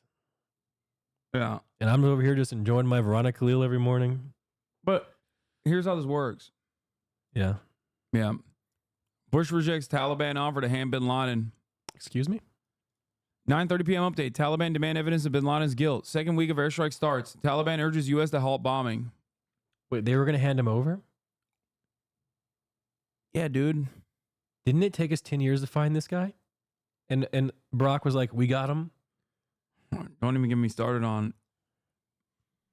Osama bin Laden was a known asset. I know. And even before, there were plenty of people who did not like him and were actually against him amongst the Mujahideen, not the Taliban, but other groups in the Mujahideen in Afghanistan. On 9/10, they assassinated the guy who wanted to fucking give America, warn America about Osama bin Laden. But yeah, they rejected the Taliban offer to hand bin Laden, and they said, we don't negotiate with terrorists. Okay, this might be a loaded question. I'm learning everything for the first time. Everything seems new to me. Was bin Laden behind 9/11? Yes. Okay. So not everything I know is a lie. No. Okay. All right. But bin Laden was before 9/11. All right. Osama bin Laden, for many, many years, got positive coverage even from the Western news. Did you know that? No, I'd never heard of the guy before that happened. Let me show you the tape. No, oh, no. There's a tape? No, it's not a tape. Didn't he play Counter-Strike? I think so. He was also in the hentai, I think. Hold on. Osama bin Laden. Was it in the... Which newspaper was it in? Guardian? Revolutionary... USSR. Wait. Was it... Oh, my... Center for Public Integrity, how the U.S. helped midwife a terrorist. The 9/10 guy is Ahmed Shah Massoud, but I'm not talking about that. Does anyone have the news article? You know what I'm talking about? The article about, not the Mujahideen, but like about Osama bin Laden specifically. Trained by the CIA, by the way. And so were the fucking, they knew of him. He was a known asset. Oh, this is that's the title of the article. Hold on. Gopnik Makbliat. Oh, this in the newspaper, this also had a photo of Osama bin Laden. Anti-Soviet warrior puts his army on the road to peace. The Saudi businessman who recruited Mujahideen now uses them for large-scale building projects in Sudan. Robert Fisk met him in Al-Matik. 1993.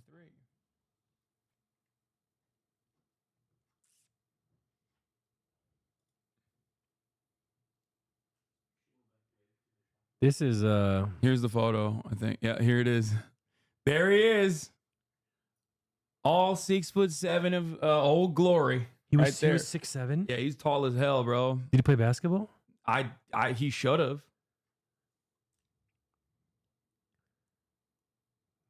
Dude, the world's insane. Just, yeah. I'm getting cold shivers. Yeah. Yeah, he was. Austin is yelling from the background and said, "You'll never enjoy the national anthem as much again." I mean, which one at this point? Me and Felix. July 4th has never been celebrated the same since I started watching. Oh no! It's almost like I dude. heard he had a couple slam dunks back in September of 2001. No, dude. Yeah, he was playing with the wrong Rockets. Dude, stop. Please stop. Like, oh my goodness, dude. So, here's the thing. The reason why you are completely not knowledgeable of all these affairs is because it would make you go fucking crazy if you constantly thought about this shit. And the entire purpose of the media is to basically dull your sensibilities into not knowing any of this shit. What I have to deal with is something that's worse. You are fantastic. You're charitable. You're curious. You're interested in this intellectually, and you're not going to like immediately be resistant to what I have to say. But the average person that constantly gets all of this fucking propaganda, okay, already has a resilience to what I have to say, and sometimes will go forth and defend it. Okay, they will defend the Israeli actions. That's what fucking pisses me off more than anything else. Motherfuckers that are not knowledgeable come in here and repeat talking points they heard from some fucking YouTuber who is also not knowledgeable on the issue, but they're also like, now the person is repeating a person that didn't already have like the full scope of the story and are like not even remembering the talking points correctly. And they're just pissing me the fuck off because they're so smarmy and fucking annoying about it. They're like, and also on top of that, they, especially in this instance, they'll also package it with like a shit ton of Islamophobic sentiment to be like, this morning someone fucking came in and was like, I heard your pager is beeping. Like, that's like a threat. You know what I mean? He's saying like, oh my God, you know, you're Hezbollah and you're going to blow up. Like we're, you know, I hope the American government kills you. That's what that means.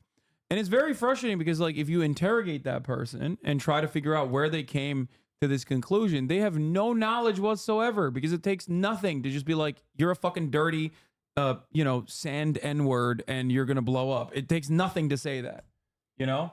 Well, why would they say that? Where's the anger coming from? Well, you weren't here this morning when I talked about it, but that anger comes from the fact that that motherfucker doesn't have health care. That motherfucker is fully aware of the hurt and harm caused to him by his own government. He at least experiences the impacts of it. He knows that his life is never going to be as good as his parents' generation. He knows he's never going to have a home. He knows he's never going to have a job. He's never going to, or have a meaningful job. He's never going to be able to retire. So that fucking makes him really angry. He's frustrated. And in that anger and frustration, he lashes out at whoever the fuck can hear him. And it makes him feel powerful in that moment to be like, this guy, this Twitch streamer, he has a lot of money. He's hot. People listen to him. But, you know, I'm going to piss him off because he's lower than me, because he's a fucking dirty Muslim defending other dirty Muslims that are getting brutalized by the American and Israeli militaries. That's where that anger comes from. That's where racism comes from. You know, the notion that someone will look at you and because you're black, assume automatically that you are worse than they are, that you're lower, you're inferior to them. That kind of like that kind of white supremacist sentiment. I have dealt with that in the past. Someone said Netanyahu's dead. No, he's not, bro. Shut the fuck up. You want to know how I defeated in the past? No way. How? So people used to call me like the N-word and stuff back in middle school. But then I realized I could say something to them that hurt them even more. What? I would just call them poor. Okay. It was a defense mechanism. I feel you. I understand, I guess. For real, HasanAbi argue with you dead ass 2 hours just to finally say, okay, well, maybe it's possible I don't have all the facts. Yeah. Oh yeah, LBJ. What do you say? LBJ, Lyndon Big Dick Johnson said, if you can convince the lowest white man he's better than the best colored man, he won't notice you're picking his pocket. Hell, give him something to look down to. He'll empty his pockets for you. The president said this? Yeah. He said this. Yeah, he had a fat cock, bro. What do you mean? He's unstoppable. He had a fat cock and he really wanted to do Vietnam. But like, isn't this kind of insulting towards white people? Oh, woe is me, bro. No, I'm just saying. And then, I mean, it is, but who gives a shit? No, I'm saying, but it's like people. He's speaking the truth. Then. Yeah. I've never heard this quote before. That's interesting. Nixon said words. Yeah, but he didn't say that about white people. Nixon said that about black people, Jews. Was Nixon racist? Dog, which American president wasn't racist? Barack Obama called Black Lives Matter protesters uppity thugs. Who? Barack Obama called Black Lives Matter protesters uppity thugs. Oh. Was he joking? No, he wasn't joking. Better question, who's not racist? Didn't he also do the pull your pants up shit too? I feel like he did that too. Who was not racist? Just who in general? I don't know. I mean, I don't know what to tell you. Like, Barack Obama loved melting black and brown people overseas with drone strikes, dude. He fucking blew up a goddamn hospital. He even killed Italian doctors. Wait, he did that? Yeah, bro, Kunduz. I don't know what that is. He blew up a hospital in Kunduz. Just for fun? I don't the understand. hospital was a Doctors Without Borders hospital, so he had to apologize for it because like he killed white people too. He blew up weddings. I've raised money for them before. What? Doctors Without Borders? Yeah. I've raised money for those before. They're sick. I love Doctors Without Borders. Goddamn commie doesn't want. Yeah, he had to apologize. An error with fatal consequences. Barack Obama has apologized to Doctors Without Borders for the U.S. bombing. Right? Yeah, because he killed white people. How many hospitals did they fucking blow up that they never apologized for because there were no white people there? This happened to be. Who's the guy on the left? I think he's. I'm assuming the French. That mistakenly hit the leader or NGO in Kunduz, killing 22 people. I actually don't President know. Obama spoke by telephone with Doctors Without Borders International President Dr. Who's the German president? Okay.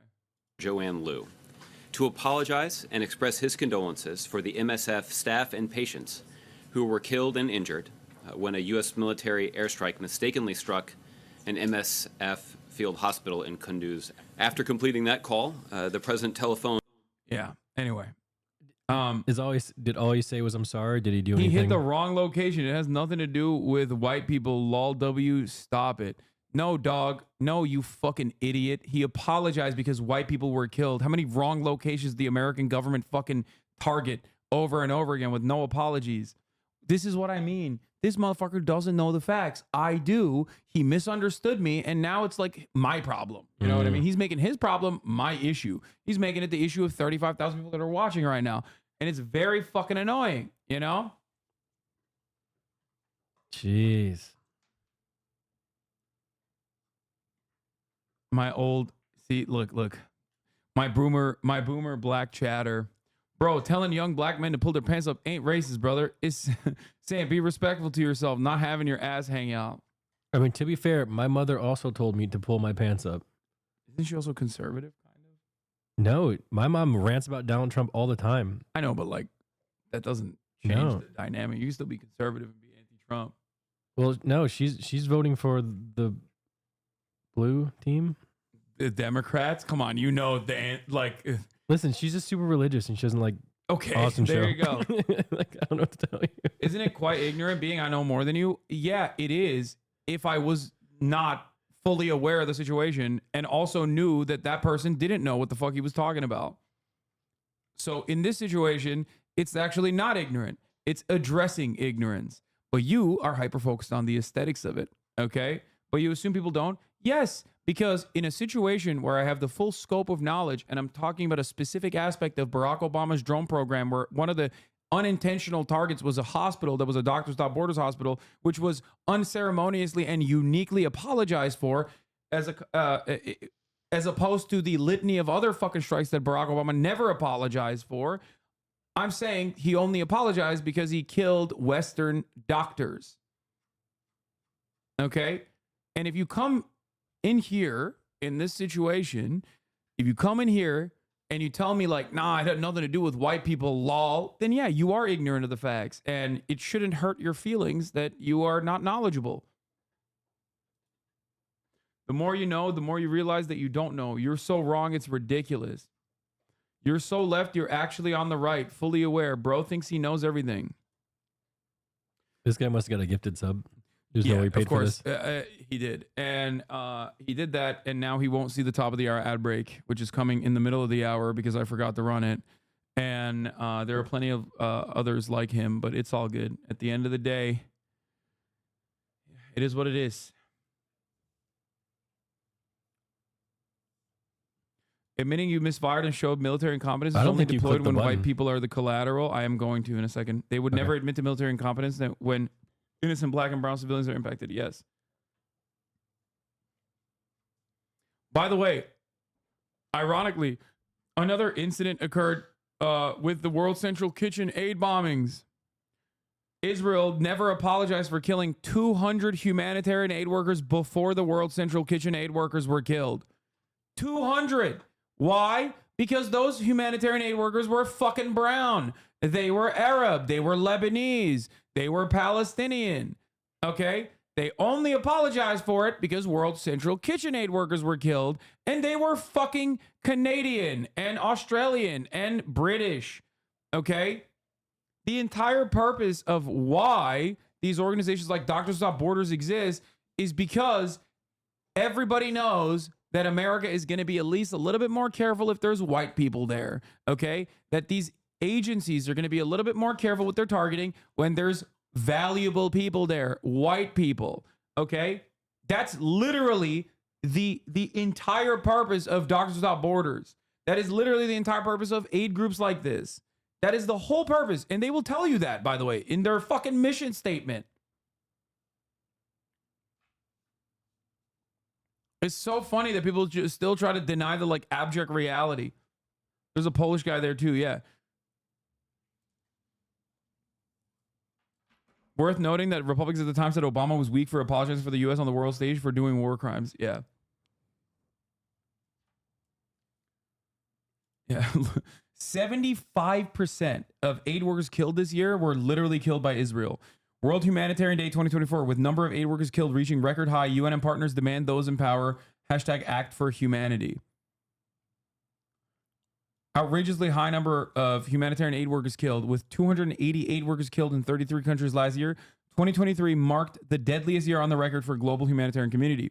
The outrageously high number represents a 137% increase compared to 2022, when 118 aid workers were killed. 2024 may be on track for an even deadlier outcome.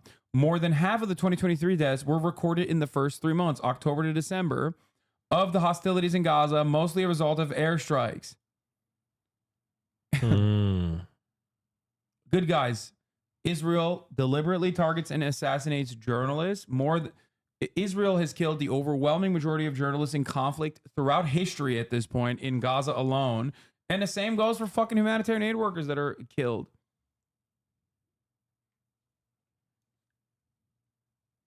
Ultimately, they get to kill whoever the fuck they want. And you can't say a damn thing about it, because if you do say a damn thing about it, you're anti-Semitic. Shut the fuck up. That's it. Hasan doesn't often accept he might be wrong. I don't think he's wrong in this instance, but that's not exactly relevant. That's not correct. I do accept when I'm wrong. Like when I fucking said Russia will never invade Ukraine, and ain't nobody ever let me fucking live that down, okay? So you're wrong. Ironically, I'll give you examples. They did invade Another Ukraine. thing that I was wrong about, for example, was dude, fuck. I was thinking about this the other day. I was wrong when I said I don't think the Republicans will actually take away abortion rights, because that would be an unimaginably stupid thing for them to do so, because they would suffer political penalties. I said this years ago, okay? That's a JDAM. What? That part is true? That's a JDAM? You're a fucking idiot. Shut the fuck up. Yeah, exactly. They blew up every fucking hospital. I was completely right on that. You can suck my cock. Yeah, it wasn't a JDAM, but it doesn't matter. They blew up every fucking hospital in the strip. You don't give a shit. You were wrong about Moon Moon and apologize. Yep, that's right. I was wrong. Wait, what did you say about Moon Moon? I defended Goon back in the day against Cutie Cinderella, when Cutie Cinderella was like, ERP is like weird and wrong. Oh, and you like, want to a lot actually of people talking about that? Because I was doing it. What? That's why that topic was hot. Was it? Yeah. I don't remember what it was about. But anyway, but basically, okay, well, she was right about that then too. What? That she was right about that as well. She was doubly right. No. What do you mean? You're single now. That has nothing to do with it. Still. Bro, are you kidding me? No way, bro. Just like Twitter. Relax, man. No way, dude. No way, bro. I don't know the details. Way. You were wrong about Usopp. I want to apologize. I'm right about Usopp. What the fuck? Help, chat. Tell me it had nothing to do with it. Stop. Hasan is a Twitter Andy. I actually don't know what the details are, and I haven't asked you at all. It's just... But Cutie was right about Moon Moon, it seems. Anyway. Accept his wrongs and adjust himself hundreds of times a day. That's how his lock predictions come true all the time. Idiots. Yeah, that's the other... Anyway, what else? What else was I wrong about? Give me more. I'm sure there's like other shit that I've been wrong about. Chat, stop spamming Hipgate. It was fried. It was fried before Hipgate. Trust me. Wrong about One Piece. That's true. I was wrong about the Korean movement, the 4B feminism movement in Korea, until I found the full scope. until I found out how insane shit was in Korea in terms of the gender wars. It's okay to be wrong, by the way. That's the only way you can really improve. Oh, another thing I was wrong about, the existence of the pro-NATO would-be Trump assassin. I said historically, I mean, that wasn't as consequential, and that was just mostly me joking, saying that like no one is like a pro-NATO voter. When I say that, I mean like there is not a significant number of voters that could change the outcome of an election. That's a little bit of embellishment, okay?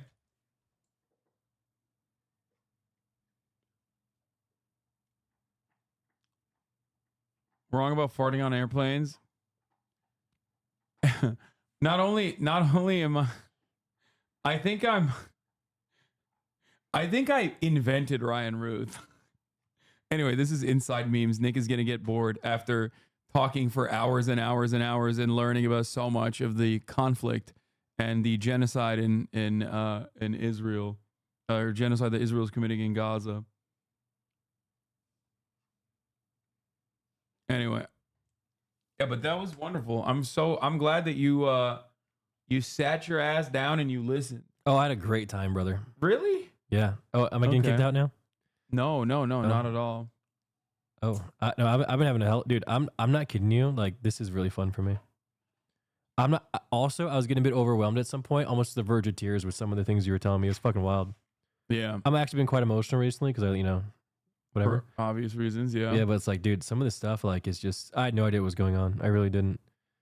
But I'm glad you told me. And your community is so nice and welcoming. Yeah. Even though I asked some dumb questions. Should we go get some clothes now? I mean, if you really want to, we don't have to. I do want to. I mean, I think we're doing great.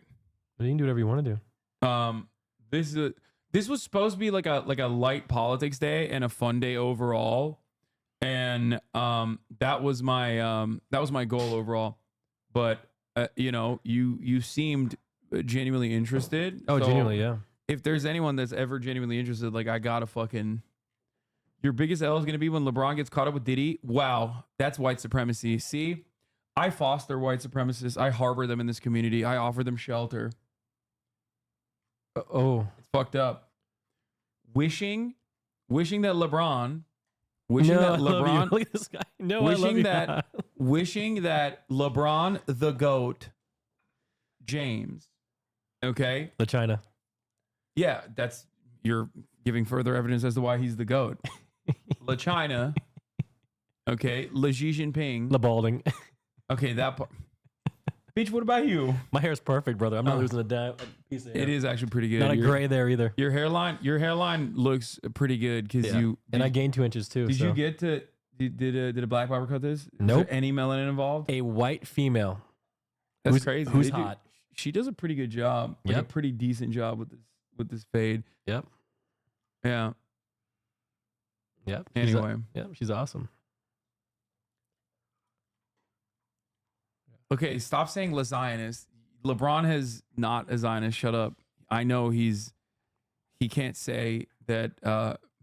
He's probably really sad about Hasan Nasrallah's passing, like, right now. Get locks, Nick. That says Sean the Black. Oh, there's no way. I don't got it in me. You were wrong about hating cats. You like coots. That's true. I mean, there are some cats that I like for sure. He's being silenced. I know him personally. Yeah, that's real. I'm LeBron. That's another thing you're usually wrong about. What? Of this being fun day and also playing video games? Shut up. What else was I gonna fucking... What else was I gonna talk about? There was some other shit that I wanted to tell you or wanted to do. Do you have any other questions? Do you have any further questions? Where's Mr. Arthur? I mean, if I had to guess, he's probably in bed. Just sleeping? Yeah. That's crazy. No, I mean, to be fair, my brain's a little bit fried from all this knowledge. I'm going to try to retain it. I don't know. I'm not going to be preaching anything because I'm not smart enough. I'll send them to you. Okay. Good. That said, I'm still going to be taking the McDonald's deals. I need the money. You do not need the money, motherfucker. You ever write? You have so much money. You have 14,000 subs. You ever write a check for $5 million, Hasan? No. And just burn it? No. Okay, then. Tell them about AIPAC and the Jewish death at Rapture. Okay, that's too much. I've given Nick enough tools to develop a more comprehensive understanding of what's going on. And a lot of memes as well. Exclusive. Iran's supreme leader is taken to a secure location. Sources say open mouth emoji. Yeah. Who's this guy? This is the supreme leader, Ayatollah Ali Khamenei. Supreme leader? Isn't that what North Korea has? I guess they do as well, but this is like a religious guy. Yeah.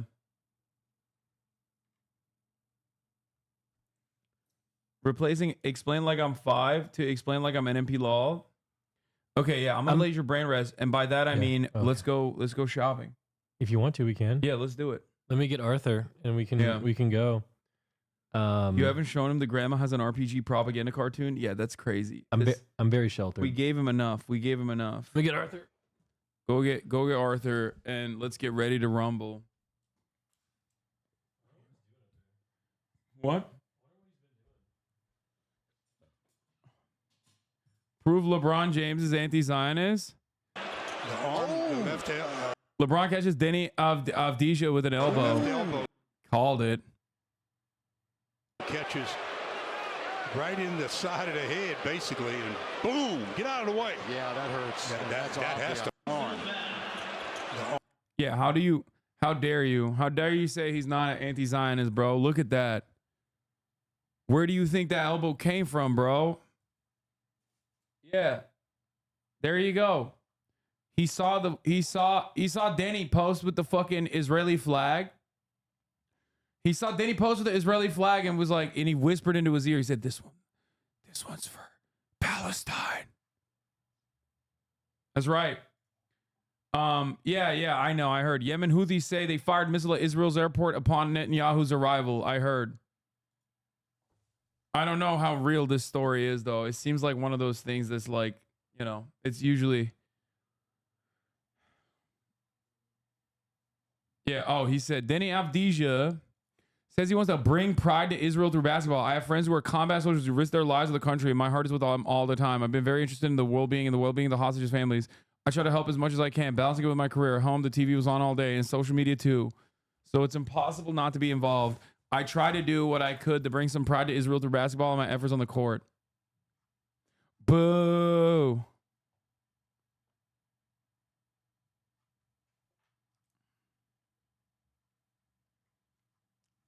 Boo.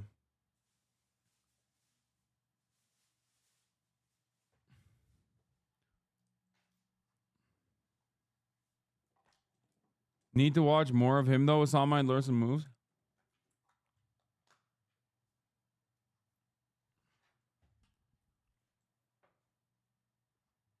Isn't he also like kind of ass though? I don't really know anything about this guy, so I assume he's ass. So it doesn't even matter. And if he's a fit for tomorrow, yeah, we're gonna get him some fuckboy shit. Make Nick try on Rick Owens, Lamau, yes. Anyway, here, watch this profile on Hasan Nasrallah while I go pee. Nasrallah led Hezbollah for 32 years. He was one of the most influential figures in the Middle East and top of the Israeli hit list. The leader of the terrorist army Hezbollah was killed by Israel Defense Forces in a precise strike in Beirut last night while he was in Hezbollah's central headquarters commanding more imminent attacks against the people of Israel. And then the immediate response read out on Iranian state TV. Ayatollah Khamenei calling on Muslims to stand by Hezbollah with whatever means they have, confronting, he says, the wicked regime of Israel. But inflicting this wound on Hezbollah meant unleashing hell on a densely populated area of a capital city. We may not know the civilian cost of last night's airstrikes for weeks to come. In their droves, they fled their homes last night, an evacuation en masse, and now the city's streets are littered with loved ones nursing each other's shock. This family has huddled exhausted on this corner since the early hours. Not a sound uttered by these children, stunned into silence. My daughters were terrified from the situation, very scared. Netanyahu is aiming to kill small kids. This little one, look at her, and her. They are not ready to see war. Saturday morning at the Corniche by Beirut Marina, in place of the walkers and weekend runners, an encampment of the displaced, the war-weary, and the odd person checking on the new neighbours. It's not just the residents of De Gea dealing with the aftermath, but those that race to help them too. Of course, the situation was so hard. The bombs were like raining everywhere. Of course, it's something hard for the people to be there. It's hard trying for to you work. too. Exactly, to work there and help, and then at the same time be afraid if they're gonna stay alive or not. But did that go through your mind last night? I think one of the craziest aspects of this entire story is the fact that October 7 happened as a direct consequence of Israel consistently amping up the pressure and the violence. Okay?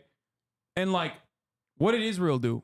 They just escalated it even further since then. And what I'm trying to say is, a lot of times people legitimately think, right? In a lot of instances, people like legitimately think, oh, well, it's not going to happen to us. Like, they can't do what we are doing to them. They can't do that back to us. And I find that to be really fucking stupid, because October 7 literally is an example of like what Israel does on a regular basis of Palestinians happening to them. Like, what is your expectation? That you're always going to be able to pummel people? They're not going to fucking catch you slipping? Like, they will catch you slipping. Okay? And then the question is, how will you feel then? What will you do then? Off topic, but invite that sexy motherfucker Wake Wilder, please, boss. Nah, fuck that guy, dude. I hate being around that guy. He's hotter than me and taller than me. No, I'm kidding. And woker than me. No, I love Wake. I don't know why he didn't show up this morning. I told him to pull up to play ball, but yeah. Do you see what I'm saying, chat? Do you see what I'm saying? Am I stupid, or was October 7 when he said the rescue team rescued the rapist? So how's that the same thing? Wait, what? Am I stupid, or was October 7 when he said he rescued the rapist? What the fuck? Bro, write normal. I don't even understand what you're saying. Whether or not you would survive. If I'm gonna say no, I'm gonna be lying. Will to come too if he wants. But for the emergency vehicles, every corner of this sprawling district is now desolate. A district that's a Hezbollah stronghold. This street of Dahia is 3 kilometers from the center, but here too the smoke rises. The emergency workers shows us part of the rocket that pierced this building and what may have lay beneath. This apartment block, locals have told us, was hit at 3 a.m. But because there would be... Oh, Will's not banned any longer? Is he still banned?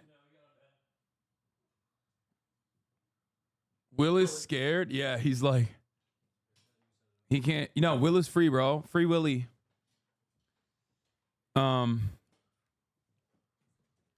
So many airstrikes by that time, right now, it had already been evacuated. Now, we don't know exactly what's hit it, but it appears from looking inside that some form of penetrating bomb has gone deep under the ground, and that's where it's... You know, October 7 was not planned. I can explain. What? Of course it was. What are you talking about? You think that the entirety of the Palestinian resistance groups, from like fucking PFLP, DFLP, all the way to fucking Palestinian Islamic Jihad and Hamas, like launched a fucking like aerial assault even without like planning it? They planned it for fucking like half a decade, dog. It was not only planned, but like Israel got warning multiple times. Israel got warnings multiple fucking times about it potentially happening. They have round-the-clock surveillance. Israel silenced and suppressed like one of the surveillance entities that like was documenting troop activity around the fucking Gaza, like near the Gaza border wall. It's exploded, and that's where all of this smoke is billowing from now. It's not only the buildings smouldering across this nation. With tensions rising, the Lebanese army have been deployed in fear of not Israel, but civil unrest within these borders, as displaced families took shelter on the steps of Beirut's Blue Mosque. This is the best Shank take I've ever seen in my life. Brother has the worst take sometimes. Hasan Nasrallah fought the Israeli occupation in the wrong way through violence. The right way is through shame. All Israelis in favor of the awful, racist, tyrannical occupation of the Palestinians should live in shame for the constitution camp they put the Palestinians in. Yeah, shame doesn't work, bro. What the fuck? Dude, what do you mean? They've been doing genocide for 12 months. Like, have you been paying attention, Uncle Jank? What the fuck?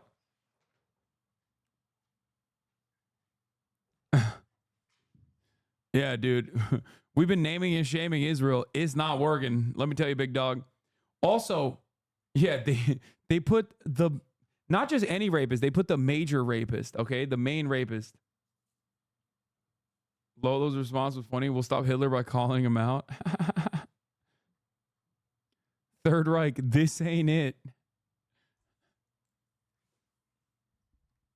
Yeah.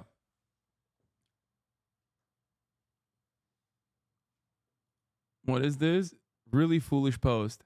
Let's enjoy this instead. Check out how brave this Manul samurai looks. Oh, man. Unk take, dude. Unk take. You cannot shame people who have no capacity for shame. Wasn't it like Kwame Ture that said that about America, which is, you know, quite apt for Israel as well, which is an extension of America?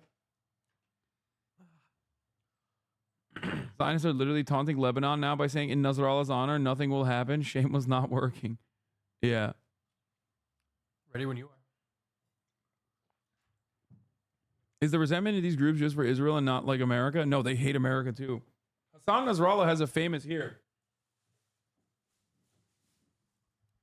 I'll show you guys. I'll leave you off with one of Hasan Nasrallah's most interesting moments. Okay.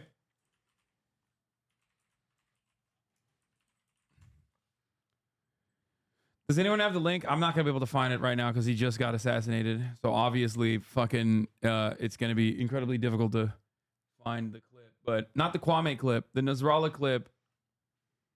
Oh, here. This is the one. Yeah. There's a misconception prevalent in the Arab world regarding Israel-U.S. relations. This is a chatter asked me, like, do they hate America? Who's they? Hasan Nasrallah, you know, people in the region. Like, do they think America is responsible for it?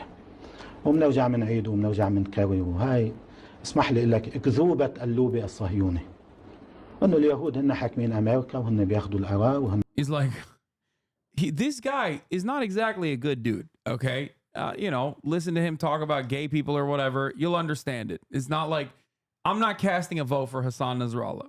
Okay, let me just tell you.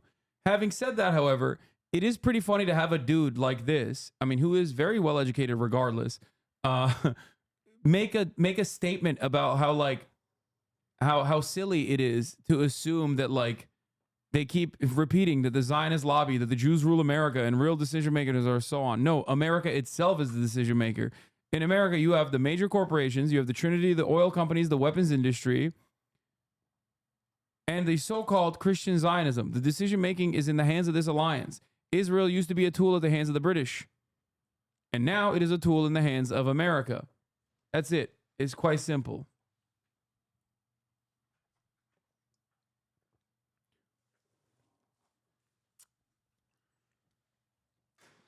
That's it. Noam Chomsky base take. Yeah, he's a Noam Chomsky style figure here. Okay, he's coming across. Yeah, he ate here, and you can't deny it. Okay, but if you want to understand, like, the way that people see it, there's a reason why it's not just the Israeli flag that they burn in these rallies. It's always next to the American flag that they burn at these rallies. All right, fun day is starting now. Yeah, what does that tell you when fucking Hasan Nasrallah, the General Secretary of Hezbollah in Lebanon, is like, man, these anti-Semitic conspiracies are a bridge too far for me. You need to dial it back, please. And then you got like American Nazis being like, nah, dude, you don't understand. What's up? What happened? Nothing. You just dropped something. Oh. Syrians would disagree with most American leftists about Nasrallah. What? About Nasrallah? What do you mean? About this take in particular? Or what? How about Hasan Nasrallah's take on the top of the hour ad break? How about that? Would you agree or disagree with that? Because he said at the top of the hour, there is a 3-minute ad break. Okay? And if you no longer want to see those ads, all you need to do is subscribe. That's what he said. And he was right about that too. The reason why I don't spend a lot of time on like what Hezbollah did in Syria or whatever is not because like I hate Syrians or some shit like that. It's because all of that stuff, all of Hezbollah's militant actions in Syria, or even its domestic affairs in Lebanon, are completely inconsequential to why he was killed. He did not get killed for Syria. He did not get killed for, being a homophobe.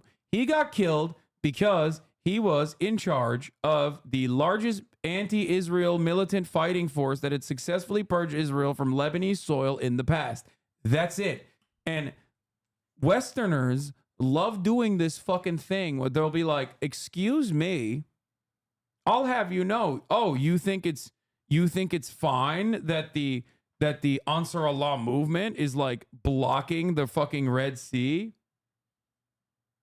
I wasn't talking about your take. I was talking about the Twitter leftists who claim Nasrallah is like the Lenin of the Middle East. I mean, he is he's a weird guy, okay? He does have some weird socialist-ass takes, but that's besides the point. Listen, the reason why I don't fucking cover or place a lot of emphasis on this is because all of that stuff is brought up specifically to justify death and destruction to not just Hasan Nasrallah, okay? Not just to Hasan Nasrallah. It is to justify death and destruction to all the Lebanese people that were in the vicinity, okay? That's it.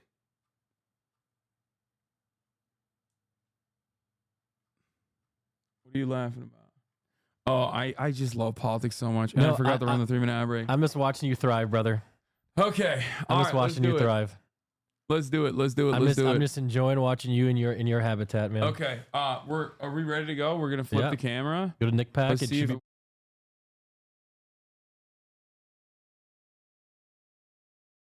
should be black for a couple seconds. It should still be black. Okay. It should be black. Oh damn! It still has desktop audio if I want to. Okay. Oh, it's audio. Oh, it's delayed, but it's working. Yep. We're good. Nice. There's a big delay. I know. That's what happens when it's in the SRT feed all over here. All This right. is yours. Unless you need to go to the bathroom first. No, I'm ready to go. There you go. I'm ready to let it rip. You can block it, camera. All right, we're gonna put the camera block on.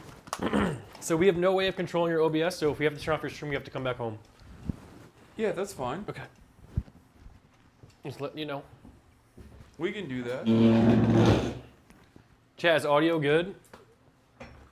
Is the audio good, chat? We also don't have the traveling sign, so now it's just black. That's fine. No, don't worry about it. I can literally have my mod control the OBS. Takes 2 minutes. No, it's fine. Okay. All right. Let's just go. All right. All right, it's in the front. I'm just gonna let Kaya out real quick. Okay.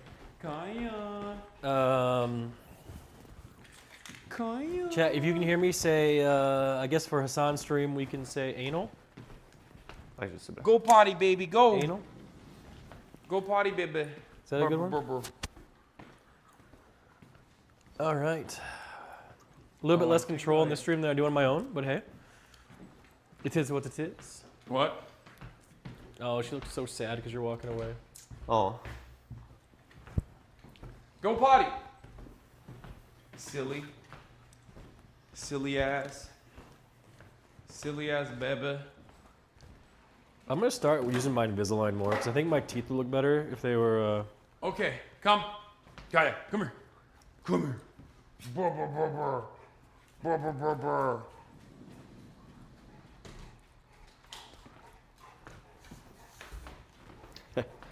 All right, let's do it. Let's do this thing. Is Kaya come with us?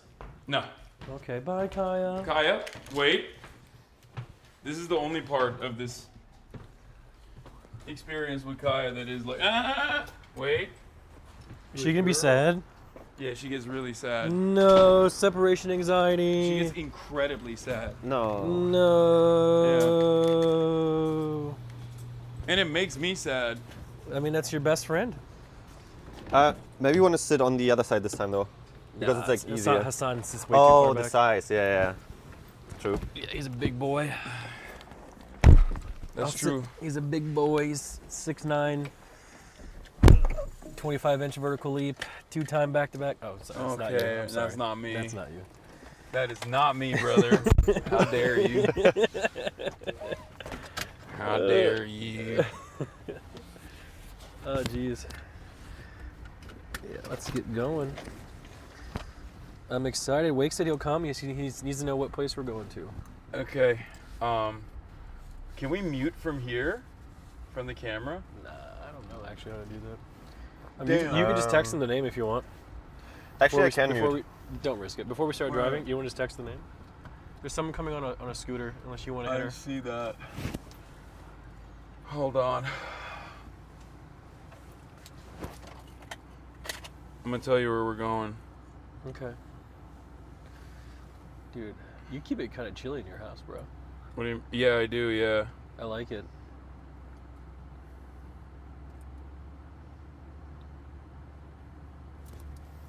We don't have a lot of time, I don't think. Yeah, we can go for like whatever. I'll look it up and see. Oh, is it gonna close soon? Yeah, I'm like worried. I don't know how long. I'll look it up.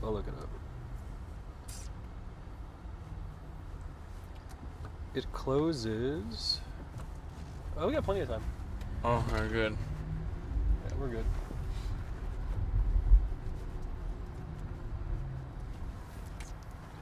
What a lovely city covered in garbage, literally. Yeah. I mean, dude, I don't even care about the aesthetic stuff overall. Like, it'd be nice if they picked up the garbage, but beyond that, it's like, I mean, I guess there's like way less homeless people now, if you've noticed, than before. Yeah. I don't know where the fuck they're putting them.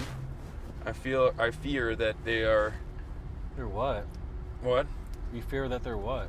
That they're just not doing nice things to the homeless population. What are you implying? Dude, I don't fucking know. Maybe jailing them, kicking them out.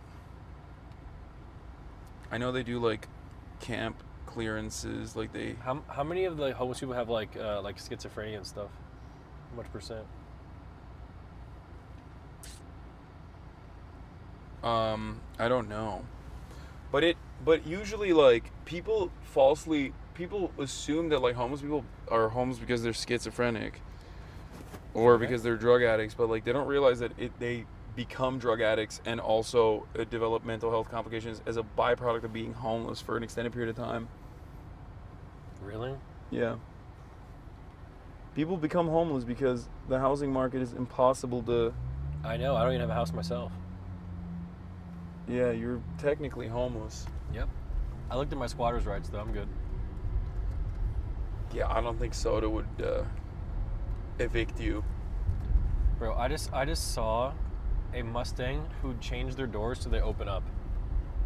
Butterfly doors on a Mustang? Yes. That's fucking cheesy. That is wild. Wild. Corny. Gosh. Gaudy. Hasan, I need to find a girlfriend out here, bro. Help me out. Dude, it's too soon. What? Yeah. You were in a very long relationship, a very long and committed relationship. You should first allow yourself to heal. Okay, I'm healed. Now I'm horny. Okay, that's different. Yeah, okay. Well, I need Getting that. laid is different. I need that one then. How do we get that one? I don't know. Help. I mean, you're a good-looking guy. You're successful. I'm sure, like, it's not going to be that hard for you. I mean, You're I'm healthy. struggling. No, you're not. It just, bro, you just became single. You're not struggling yet. Okay. Talk to me in a couple months if you're still like having a hard time. You help me out then? Then I'll help you out. But I mean, today we're starting that journey today. Okay. We already started that journey. That journey started this morning when we worked out, when we played basketball. Okay. I gotta keep at it. Yeah, that journey will continue. You gotta just keep eating healthy, keep working out, keep getting haircuts, please. Like, maybe, like, I don't know. I'm not the most like well versed on black hair. Yep. I suspect that it's probably the maintenance, the upkeep of it is different. I know it's different, but like, you probably have to get haircuts more frequently. Yep. Every week about. Yeah. When you definitely don't do that, and you should do that. Mm-hmm. That's a big part of it, I think. Get your shit lined up, bro. Get that taper. I did shave my pubes though. That's good. I'm happy to know that. Thank you. Yeah. That's good. We can probably pop it open now, the camera. It's so funny that we'll see a Ferrari and then we'll see just like a whole bunch of homeless people. That's, oh my God, normal income inequality. That was the sexiest black man I've ever seen in my life. What? He's walking down the street. He's coming. Is that Jason fucking Derulo? Oh my God. Is Jason Derulo the sexiest black man you've ever seen in your life? Yes. Cool. Look at him, look at him, look at him. Look at him, he's coming. Oh, they're all sexy. Wait, what the fuck? Yes. That guy has to be fucking famous. Okay, that is a little different. That is like, that's like unexpected. What the fuck, dude? That guy's perfect. That they are in remarkable shape. Okay, that guy's gonna bang Milena. Oh my God, Nick. I'm fucked. I don't have any input on this. Dude, get his. Oh. What? Get his ass? That No. Nope. I'm not gonna say that. That's crazy. Oh my God, he's just walking with swag and aura. I'm gonna be that guy next year. You probably need to do some steroids for that. You think he's on steroids? Very high likelihood, yes. No way. I mean, he was really. I mean, he could have gotten that physique naturally, but it would take a long fucking time. If you want to get to that level of muscle mass in a year, you're gonna need to do steroids. Fuck it, everybody else is doing it. Probably need to do steroids for that. Dude, your phone is hilarious. My phone just automatically connects to my car, and I just disconnect it, and then it still is like, no, I need to be connected, please. I don't know why. Nick, open chat. What? I can see chat. What's wrong with it? Yeah, I sent Wake the address already. What, chat? I see everything.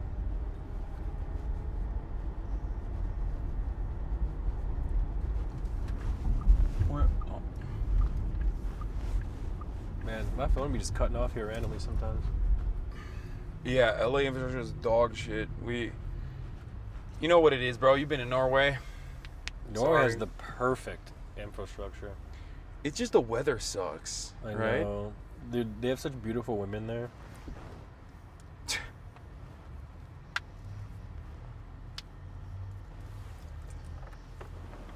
Do they? Yeah. All of Scandinavia, really.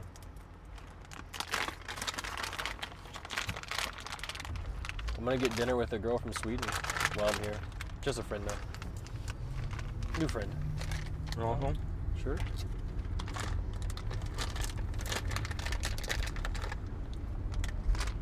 A Swedish woman? That's a betrayal. Yeah, but at least she's not someone from Denmark. True. I'm gonna keep it real. You know what I really want to find? I want to find like a black woman. Kind of like Senna.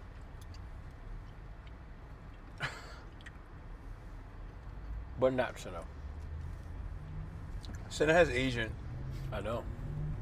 That's good for me. I'm such a fucking little clip farmer, dude. God damn it. I learned from the worst. I learned from FaZe Ronaldo. The clip. Yeah, they're clip farming. Mr. Clip. All right. On today's edition of Drip or Drown, we have Nicholas Pollum. Yep. That's me. From Michigan. Yes. Standing tall at 5'11". Nicholas Pollum is a semi-professional ice hockey player. Yes. He spends his weekends dunking on fools that think they can defy him in the ice rink. Nick Pollum today, as a recently single man, is going to find drip, or he's going to drown. Or maybe he's going to be drowning in something else. Pussy, hopefully. Yeah. Black. I have no statements on that matter. What? I'm not racist. I had a white girlfriend for 10 years. I'm racist. I'm anti-white racist. Okay. Isn't that funny that people try to say that? It's like such a stupid thing. I'm sure you have some takes on that. You know that that one guy? Who? He's an older black guy. He goes, I hate blacks, I hate blanks, I hate blank, I hate blank, I hate dogs, I hate cats, I hate butterflies. What's that guy's name? I have no idea. He was funny. Charles something maybe? I forgot what was his name? I have no clue what you're talking about. My man. Chet, who we talking about? Charleston White, yeah. That was kind of fun.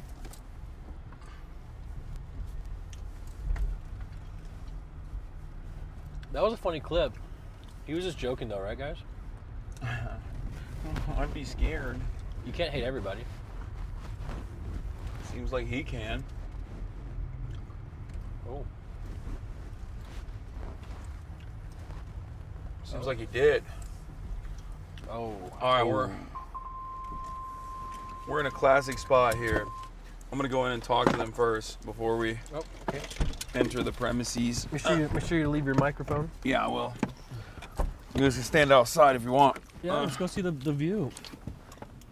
Let's try not to leak his license plate, all right? Oh yeah.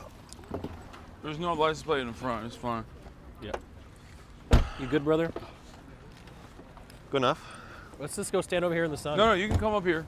Okay. You can come to the entrance. Here. I'm getting a swag connect. Chad, I'm gonna get an outfit so I can get some pussy. That's crude, man. What?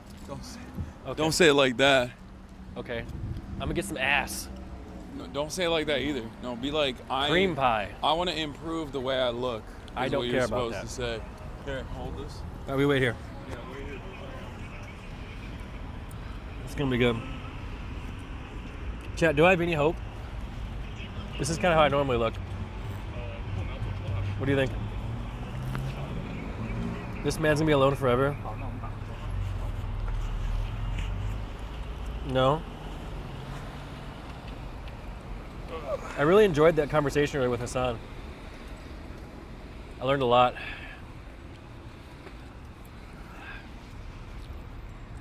I really did. It was great. This is a nice... Arthur, what do you think of the city? It's just so different compared to Texas. The heat is so different because it's like, it's not even that hot, but once the sun hits you, you're melting down. Oh, my back. I'm not gonna lie. Alright, we're good. All right. Look at your drip, huh? All drippy. Got some Kaya on you? Yeah. I got all the OG. You're actually really in shape, you know? Really? Thank you. Yeah, it's really nice. I try to be. Here we go. Okay, this is absolutely a Will Neff sort of place. Is it? I've been here before. I remember this. All right, we got victims here. You don't have to tell me what it is right now. It's all good, but we got a new victim here. This is Nick Paulum. Hey, what's good? He's recently single. How we doing? What's up? Yeah, recently single, 10-year relationship. And he has no drip whatsoever. Nope, no drip. Like this, I would say, is the most drippy thing that I've ever seen him wear. Like You didn't look bad, yeah. his shit looks so much worse normally. It's not even a joke. Well, I guess we come levels. Yeah, exactly. All right, so we gotta whip him into shape. Yeah, I mean, you got this guy. He's a fashion guru, right? So. That's true. No. The Sechu pants I had fucking shrunk, by the way, and I love them, and I'm really sad. I don't know what to do. You didn't dry clean them, or? No, I didn't. But anyway, let's get this victim started. So what I'm looking for, okay, freshly single, 10 years. Yeah. Okay, my last girlfriend, white Norwegian, 6'1". Yeah. I'm trying to go for like black, half Asian. Okay. Okay, you're just describing Cinna now. So you already have the one in mind who you want. This is. Well, it can be copy paste. Okay, you yeah, know, yeah. more or less. So whatever. I can't bring this motherfucker anywhere, bro. What? I come here all the time, Nick. Don't. Okay. Don't ruin my whatever, repertoire. Whatever. I have a reputation of anything hope. to numb the pain, you know. So, yeah. Where do we start, Hasan? Do we start with the shoes? Like how do we do this? Look at him. He's dripped out of his fucking mind. That's true. He's the guy who you need to ask. What do we do? Personality start either pants or top first, never the shoes. You can always figure out the shoes later. Really? So it depends. Like, you want a jacket, you feeling a vibe. You're trying to get one fit. You're trying to get a bunch Maybe of just fits. one to start, and I can take it out on the town. You know what I'm saying? And we can see how it goes from there. All right, let's do it. Let's do like a good t-shirt, jacket, pants. Yes. Boom. Yes. And then we'll figure out shoes. If you have to, you might already have some. I might need to get new clothes as well because I've dropped a couple sizes in pants. You look trim. Yeah. That's what I said. We're coming I in. don't fit in my. I don't. Last time we asked for his diet routine. Yeah, I've even lost more weight than then. I'm like 35, I think now, waist. No way. Yeah, so. Wait, you're 35? I'm 33. I mean, yeah, you're a much smaller person. Yeah, but like I I was used to be 40. 36. Yeah, you was like 38 was the bare minimum pant. Oh my God, that's crazy. All right, but he's the yeah first victim. Yeah. I can find my own shit. We'll try not to blow the pockets too crazy. Oh, this stuff's super expensive, right? Oh yeah. Yeah. Yeah, Oh. but he said he's gonna buy it no matter what it is. You literally said that. How do you check prices? Is this one you have to ask? You can afford it? Just assume that every piece is at least Okay. 1,000 No, minimum. all of our prices are normally kind of on the inside of the pants, stuff like that. Oh, okay. Yeah, we don't try to purchase that, but it's 1,000. Yeah. Bro, you said it was expensive, Oh, you homie. want me to take you to the expensive stuff? We No, can do please that. don't. I'll I'm show kidding. you I'm just trying to be cool. $10,000 Wait, did he just No, flex? please. I was just joking. Please, I'm When just you kidding. said this is 1,000, you said, "Oh, I thought you said expensive." Like, I'm Let me show you joking. Bottega over No, here. I don't even know what that means. That's not. I'm just fucking around. Help. Alright, Yeah. what kind of vibe would he? Do you like this? Like what I'm wearing right now? I don't know if I can pull it off. Like you got your chest right here, and my chest doesn't go that way. For instance, let's So- start off like something like this, like a good crop jacket. Let's see how this. A good what? Cropped jacket. Cropped. Not too cropped. Not putting in a halter top, but Okay. like something that gives a good silhouette. Okay. This is from Entire Studios. Okay. This is actually your size, but stuff like this is a good way to start seeing what you feel. Like that feels natural on you, feels good. And this is what you mean by cropped? Yeah, it's not too bad. Like a photo? Yeah. So, it's a higher waist. Like it requires a higher waisted pant to wear with that. And it honestly makes you normally look a little bit taller too. Yeah. It's a silhouette. So when you're, dating 6'1" Norwegian women. Oh no, we broke up. I know you broke up, but when you're back to 6'1", if you're ever up there again, That's not gonna just look a little bit more. Oh. You want to see a picture of her? Bro, that's crazy. What? Why do you? What are you doing? I mean, I'd be proud of having good looking ass. Well, I did. That's okay. Let me find her on the Instagrams. Don't tell her that I showed you. We'll see. If she comes in here ever by accident, I'm like. Oh, she's never come who were back to this country. I wish she lives in Norway. It's much better. Oh yeah, you can tell she's tall. Yeah. She's very tall. What are those? Gotta go taste it. Yeah, These are she was very nice. nice. I love this brand. Okay, what are we doing? All right, let's go find your pictures. Okay. How do you feel? You want to go something a little longer? Does it feel uncomfortable? I don't know if I like it. I don't like the pinstripe with the pocket. If it's like one or the other, it's fine. But Like see what's in the comfort level. Yeah. Whenever you want.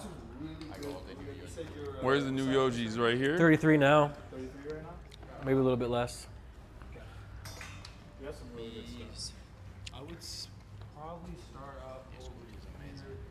Yeah, these are sick. Oh, I saw this. Yeah. Online. I don't want a jumper. That's not bad. What's Bottega? Bottega Veneta is a really, really great Italian company. Started off with bags. Wait a minute. Do you want a microphone so they can hear you better? Yeah, what the fuck is this? Can we do that, Mr. Arthur? Oh, but this sucks. Because I feel like you're giving us kind of like a crash course, and if your voice is a little bit clearer, it'd be better for Hasan's viewers. Cool. Oh no, but wait, is this the hooded? No, I don't want anything hooded. I hate that. So the way this works I is hate it's a the hooded magnet. stuff. This goes up. I think I and you just literally kind of put it on the this. inside of your shirt, and then you put this on top of it. Yep. Yeah. Is this good right here? Yep. Who's And you all put the this new on there. It stuff should from magnet to it wherever it is. Right here, follow. Yep. Okay. Yep. How's that feel? You hear me good? Way better. All right. All right, let's do it.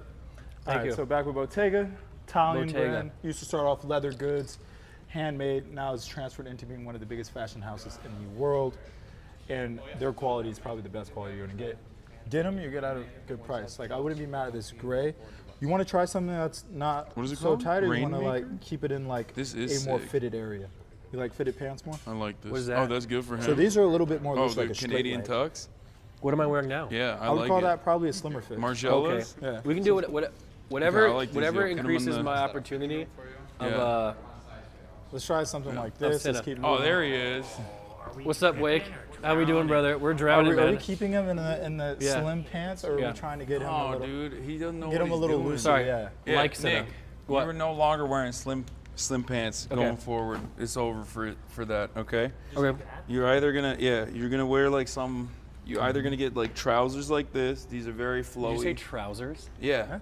These are Get trousers. used to it, dude. Okay. Yeah. Trousers now. You don't wear pants. Yeah, you're not gonna He wear doesn't like slim crop- that one's not slim fit that jeans. crop. That's not. Okay. I think it's a good one. How about this? Yeah, let's just Maybe you can pick out an outfit and I can just try the whole thing on. They already have one for you. It's Margiela. Oh, okay. Christian has put this together. Wait, you want to bring those? Oh my blue God. ones up? Wake, you really Someone going on the for me to basketball read. aesthetic, huh? Yeah. He hasn't, You look like he's you're not about used to- wearing Wait, why didn't you trousers come this yet, morning, so- ball? Even easy Then are simple. people- Oh my God, you should have came. That's his fucking To be fault. fair, there was no room in the Yeah, car. he's in 32. So? I hit you up I before I wanna left get last him, night. It was like- like, you text me, let me know when you need me and What where. about these? I didn't think we were gonna be These are playing good basketball for pants. so long, but Yes, who? yeah, we got shit on. Can you hoop? Wake is 32, fucking 34. amazing. We would have won if he was there. I don't. Are those Yeah, we 32? would have won. He's I tall. played basketball since I was like 13. 32? Bro, you're tall for no reason. What the fuck? We would have won. I played other sports. Is there a trash in Christian here wanted somewhere? to put that as a fit. I mean, we can put it over Yeah. and If just you keep ask showing him, they'll stuff. tell you where it is. I don't know where it And then is. let's get him a pair, a regular. They can hear anything they say. But these shoes are the shoes Wesley Snipes wears. Of, like, Yeah, can't jump. basically. And they're All right. the only cool thing I own. And then, okay. Friggin' nerd. So let's see. We're starting to put. Got like some crazy. really good, just black pants. Yeah, if you Oh, put it's an outfit together, I'll Bottega try it Veneta. on How and much I'll do you trust think you with this it. is? We're gonna put some stuff I over don't there. even Get it know all what set up. Bottega Veneta Okay. is, so like It's thousands. a very expensive designer. How many thousands do you think this I'm is? going with like I'll let. 3. You want to help me real quick? Dude, 9,000? I 10,000. My car is worth 9,900. My car's worth probably a third of that. That's why I said. $10,000 That is for some pants. All right, we're making Nick buy that. Wait, no. Okay. $10,000. Hasan, eye test. How much does this cost? What brand is it? This is just a white shirt. What brand? That stuff's fine. Show me the brand. I'll Eight, tell you. just put together. What? A fit and just try it on. Aton? I don't know things what that brand we that think is. will work for each outfit. I think A little $600. cooler, but nothing like too out of the box. Where do I look? I mean, there has to be diminishing returns with how much money these things cost. Like, you're not getting like Do we have- Yeah, no, $9,000 it's, $10,000 worth of juice. No, doesn't it's, like it's crop. because it's like So let's considered go a with the luxury fucking item. illiterate? Maybe. So how much does it maybe really a cost? quality $50 as an option. Wait, what? Are they hiding? Do we have any Oh, size? Aton. 46, maybe even 48. Aton. I mean, We can do this for the Blue Jays. what? I don't know why it doesn't say on it. Damn, this shit is free, I guess, if they don't have it on there. Oh my God, dude! I'm gonna get my new clothes, dude. I get a Where are couple the shots of jackets? me. I'm gonna be on the Oh, town I like tonight. this one. You're going on Oh the my town? God, it's going out in the town, yeah. Are you? Simple. Oh yeah. Did you bring like your best outfits for this? 'Cause Absolutely You already not. look nice. This is what we had left in the That's house. my standard though. Like, what's this? Is this a tank, dude? What is that? This is a tank top. Who makes that? Because that's dope. Oh, it's Amazon. Well, no. Like I literally got this on Amazon. It's like I think $15 or something. Tape out the leg. That's what. So you're looking Or good in cheap. $15, and you brought me to $10,000 pants. No, but the rest of the outfit, like the whole point is, you gotta get a good silhouette. Okay. We got options. The point of this. This was in outfit- Thriller. Yeah. Maybe. This was a Thriller jacket. It is. The whole point is that like it's a complementary piece to everything else I'm wearing. You don't Wait, have to Hasan, have everything be Hasan. expensive. I need something that like it can't be too like We need to run it. because I get aroused easily. Yeah. So it has to be. I have to be able to like. It can't be like sweatpants. Go tell that to him. No, I need you to tell him that. I'm not gonna tell him that. No, Just I tell him asked you want you. a thicker. You tell him you want Dude, thicker I was in the fabric. club at TwitchCon, rock hard the entire just time. gotta put Thank God together it was fits. dark. Why do you say Brother. these things, bro? I'm just I like trying to this warn jacket. you. It's like, you know, there are just so many people that interacted with you that day. Yeah, and now they all know. And now they're like, Everyone's like, Nick dude. was fucking bricked. I was like, Brick Nick, Palm. Like, Nick, can we have a photo? I'm just like, yeah. Why were you brick so Is this hard? Hasan stuff? Bro, because I was in the club, bro. Just finna fuck around, man. Fuck. I don't know. A little bit of shots in me. You are the perfect example of a guy who just like doesn't know how to be. For a dude who last registered like Yeah, 8 just- total so you tried testosterone on in a the blood entire test, you two have. crops, So that one fits Oh, a is little his T bit levels less low? crop. Yeah, 117, baby. What the fuck? Okay. That's wait. But that was like I a thought long that- time that ago. was crop He's too. he like put on like muscle. Okay, yeah, it's probably higher now. He also like. I mean, you have the most well-documented masturbation ritual of anyone I know. Wait, really? I've come twice today. Okay, bro, his T levels can't be that low. If he's Exactly. cranking twice. Dude, the second one, it was kind of red. Nick, bro. You know, what That's- is that you need to Camille go to a jacket? The doctor black one with the immediately. zip? I don't care. Yeah, I like that black one. We're starting to get some stuff together. It's starting to look good. Describe good. Yeah, what you're describing is not normal and very bad. Yeah. Like very bad. I got nothing left to say. Stop looking in the chat for Keck W's after you say such heinous things. One We're day getting there Jack will- W's. No, Nick, you're- one day there will be red in it. Why? And then what? When it's red? Yeah. Because of the. You've already cried wolf. Because You'll of the get period no blood. you'll get no medical help from chat. Dr. Chat will not help you. All right. Nick, what are we thinking for you, dude? Like what's the game? They've plan? already accumulated some pieces for him. Wait, is this for his Bieber aesthetic? No, I what is a think Q's Bieber doing that. aesthetic? Oh, so this is just so you look good. Yeah. Ooh. Oh, just by the way, just for tips, even if you walk away, Yeah. they can still hear you. Yeah, I know they can see her. Okay. Yeah, that's we haven't said anything crazy, right? Well, I can't hear you, but they can. I don't think we I'm just warning you just in case. I was like, Yeah. I think we're. All right, it's all good, yeah. We're just mainly. I think all our talk has been. Oh, not to get dude. anything cropped. Got it. No crop. There's a lot of cropped stuff in here. What right do we now. got? Okay. It's kind of been the wave. Oh, it's the new. Oh, the wave. That means it's in. Yeah, it's kind of been the new thing. Brother. The new wave. Like all these T-shirts and Yeah. stuff, like from this brand Pally. Yeah. This Crop. is. It's so heavy. It's like they yassified a vampire. But I'm avoiding you from that. 'cause I don't feel like want you to be, vampires are already pretty like, yassified. I uncomfortable. know that's Thank it's compounding yassification. It's too much. Bro, you look like what is that one guy? Skull Crusher or something? Nicolas Cage. It's like Ghost yeehaw. Rider. This is the Columbine right now, bro. craziest piece in here. I know, Egon the Lab Egon done Labs- did it again. They go These suits? insane. Like absolutely nuts. Damn. I'll wait for this to be on. I'll wait for this to go on discount. That's not going to discount from our store for sure. I don't know. The last Egon Lab one, you gave We- the will well, we for bought- discount. We bought 2, and we already sold 1. Oh damn. Okay. Yeah. Fuck. So this one's like. I'm surprised we actually. It's ordered all 2. leather. Yeah, it's a surprisingly good It's fit. very good. You know what you look like? You look at that thing at the car wash when you go through. Start spinning real quick. Yep. Clean that Porsche off. Get that dust off. It's so sick. All right, Nick, they got some pieces here for you already. Is this for me? We're starting to put it together over Okay. there. Okay. When you're ready. I'm ready when you are. All right, I'm gonna do a last sweep. Is there anything downstairs? Something to keep maybe? Oh, he said he has a preference for thicker fabric.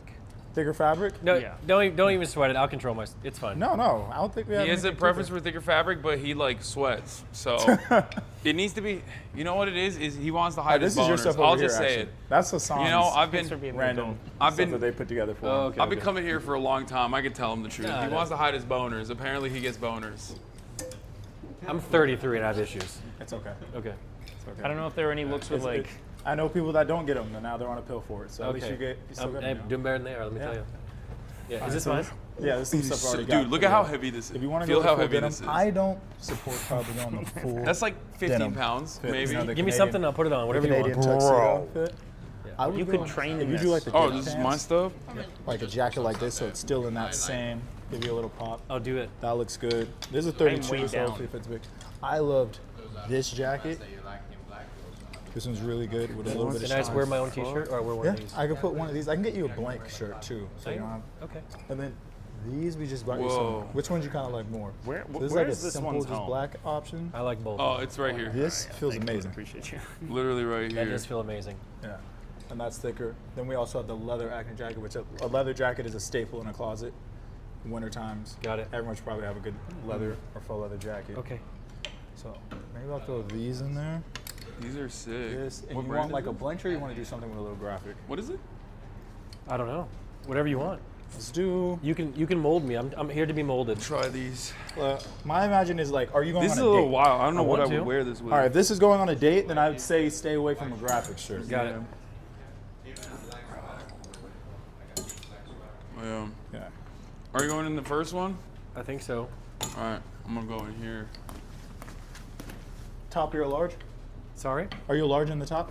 Yes. All right, perfect. These are that. So I would probably recommend these together. I'm gonna get you a black shirt and a white shirt so you can see options of what you like. So it's like an all Okay, so black these shirt. two. Yeah, I think these look Gladiator. good. How do you feel? I'm excited to put them on. You want to wait for it to get the T-shirt? I'm gonna get you a good T-shirt. Okay. Yeah. And then do you, since I know you've heard Hasan with the trouser, there's a trouser. Oh, that's a sick brand, bro. Oh, this Is is the it case. too thin? You know what? I think it'll be okay. Get that shit, dude. That's All right. March was wearing it. Oh, you weren't here I'll last try time. it. 48, perfect. And if you ever want, you could take this off. It doesn't have to stay on. Okay, I got a So rope put just in that in. case I get Yeah. Just So what? let me get you, Just in case you get what? Jonathan, depressed. can I get a size 4 Aton shirt? White and black. If not, Oh, can you they get do me numbers? song for the mute? What's your number size? Or if not, can I get song for the mute? Depends. If it's Japanese, I'm a Japanese 4. Size Okay. 40. no, If give me it's 50, Italian, I black think and I'm a white. 52 in Aton pants size in 4, Italian. But black they'll and help white, you. Like if you and tell them what song size for you mute. are in like Size American clothes, 48. they'll. Wait, Or, yeah, Cutie's no, they're calling me. t-shirts, t-shirts. They're a little bit Actually, big. give me size 50 to be safe. 50. Yeah. But they're also 50 a on little both. bit short. You have Aton up there? Hold on, I gotta pick up my phone. Bro, the material feels crazy. Cutie Cinderella is calling me. Yo, tell Cutie I said what's up. Hello, Cutie, you're on stream. Oh, I saw that you were with some of my my clients. Your clients? What do you mean? Like people who are gonna sing? Your victim? Your victims? I've been practicing. Don't I sound good? You sound like death. I'm so bad. Okay, you actually sound sick now, which leads me to believe that you probably should have come to the podcast. It would have healed you. I'm so sick. And now Mormon God is punishing you for your taking time off. Mormon God. Mormon God would never punish me. I paid tithing. She sounds great. Okay, my question was, will you ask Nick what Justin Bieber song he's singing? I'm sorry. Nick, what Justin Bieber song are you singing? Sorry. Sorry. Are you just saying that, or is that what you're singing? I'm singing Sorry Okay. by Justice Bieber.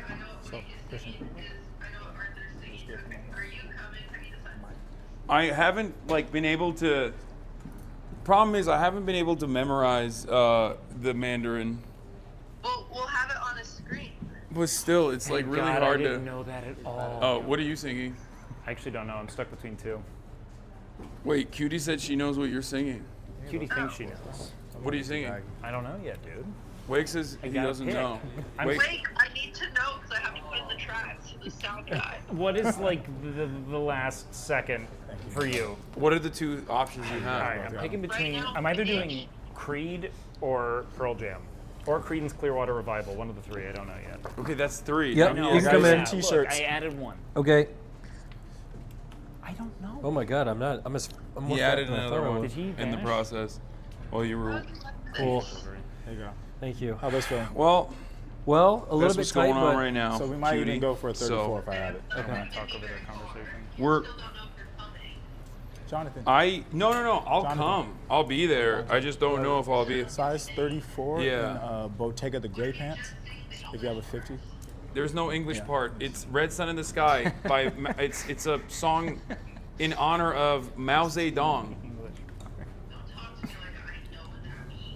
You should know what that means. He's an icon, and a bigger icon than Taylor Swift. Mao Zedong is a bigger icon than Taylor Swift. Are we talking about the seal? Or, Okay, well, you're wrong. The singer Mao Zedong? Mao Zedong. Oh, I thought he said, what's that thing? Mudong? Your dad knows Mao Zedong. What's that thing? Oh, Mudang. Did you ask him? Mudang. I was like, is Mudang bigger than Taylor Swift? You're lying. Mudang You're lying is- at the behest of Taylor Swift. If Mudang had a single, he'd be singing it. Might be. You're living on an empire of lies, and it's crumbling before our eyes. Like, it's like, I don't... Nah, it's never that. I You wouldn't just even know how gotta to find work with this, bro. Just keep it simple with it. I mean, No, because the most iconic out of all of the communists is Mao We have a Zedong. lot of stuff. We even still have downstairs. That's a 50. Like, can I wear like a white tank top with this? That's what I wear like 90% of my Yeah, why would you not? You can wear a white tank top with honestly anything. Look at these like old 90s style fits. Everyone's just in like, look at this guy. Okay, White tank I'm top with gonna- everything. I'm gonna practice. I got that size up in the pants. You'll do fine. You'll do good. I'm gonna practice. I don't know if I'll be able to. Okay, let me ask you something. Who do you think is more iconic, Mao Zedong or Taylor Swift? Iconic. You kind of have to go with Taylor Swift. No, who's more famous? Sorry.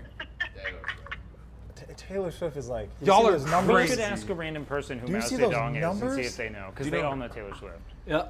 I got the size 50. You know Mao Zedong is? Just in case they were a little too tight. Okay. Wait, you don't know Mao Zedong? Okay, You know Mao Zedong? to be fair, Okay, we're we're talking down about the to- globe. No, but like we're talking about around the white globe. shirt? Everyone in China Yeah, automatically, yeah, yes. but the black leather jacket. What about at retail stores in Los Angeles, California? Okay, but we're talking about global impact. Do you know what Mao Zedong is? Like, do you know what he's like most famous for? No, explain to me. I would like to. Cultural revolution. We're in a tough bind here. He's the founding father of the modern. Yeah, Mao. Mao, sorry. Is the pronunciation Mao is more famous. Mao. Thank you. Okay. See, he has an accent, so obviously he knows. Okay, so Zedong threw him off. Mao? You don't know Yeah, Mao. Mao. His name is Mao Zedong. Yeah. Who is Mao Zedong? Wait, are we talking about like this is like history? Yeah, what is that? This is Chinese. Yeah. Chinese Revolution. What? Are we talking about the revolution? Yeah, that's, we're talking Mao about Zedong is the George Washington of China. So automatically, I'm saying. I've never been to China though. But I'm making the argument that like everyone in China knows who he is. Everyone in the third world knows who he is. Well, all right, see, but that's fair. See that everyone in China knows who he is. Everyone there. But the thing is, everyone in China knows Taylor Swift. Not everyone in America knows Mao. Not everyone in China knows who Taylor Swift is. That's what I'm saying. There's like a billion. Swifties. There's like peasants and shit. Everyone also knows Taylor Swift, but in No, the America, Chinese no peasants one don't knows know Mao. Taylor. Why are we doing this comparison?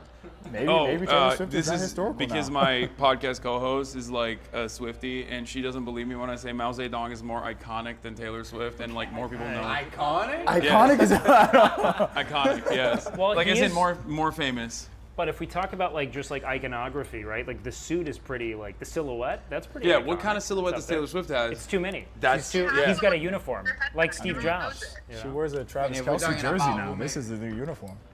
More impact, definitely Mao.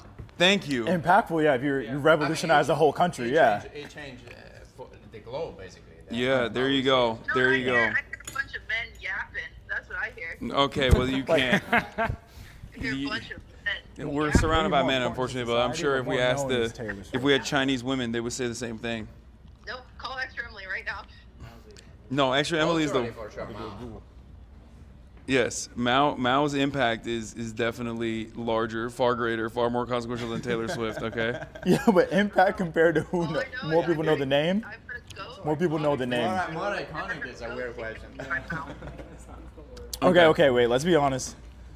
This face is probably the most known face I've ever seen. Yeah. Mao Zedong. Yeah, but not everyone will know his name. They might know the picture, but I know his name. I yeah. just didn't know with American accent. You guys threw me off with the artist. It's wild because I'm so used to seeing Mao with Erob's face over it. Wait, really? Yeah, Is this that a face thing is that they the show? most iconic face, probably. But I But- kind of forgot. If Taylor Swift was responsible for the American Revolution, maybe I'd change the dynamic here. Okay, but She's responsible for women's Oh my revolution God. in America right now. what do you mean responsible for women's revolution? What? Because she fucking finally came out and said she's for Kamala Harris? Like that's not revolutionary. What do you think? Behavior at all? Until How do you feel? I haven't heard who you're voting This is the first. Nick, the first you casual look so upgrade. uncomfortable. What's up, yo?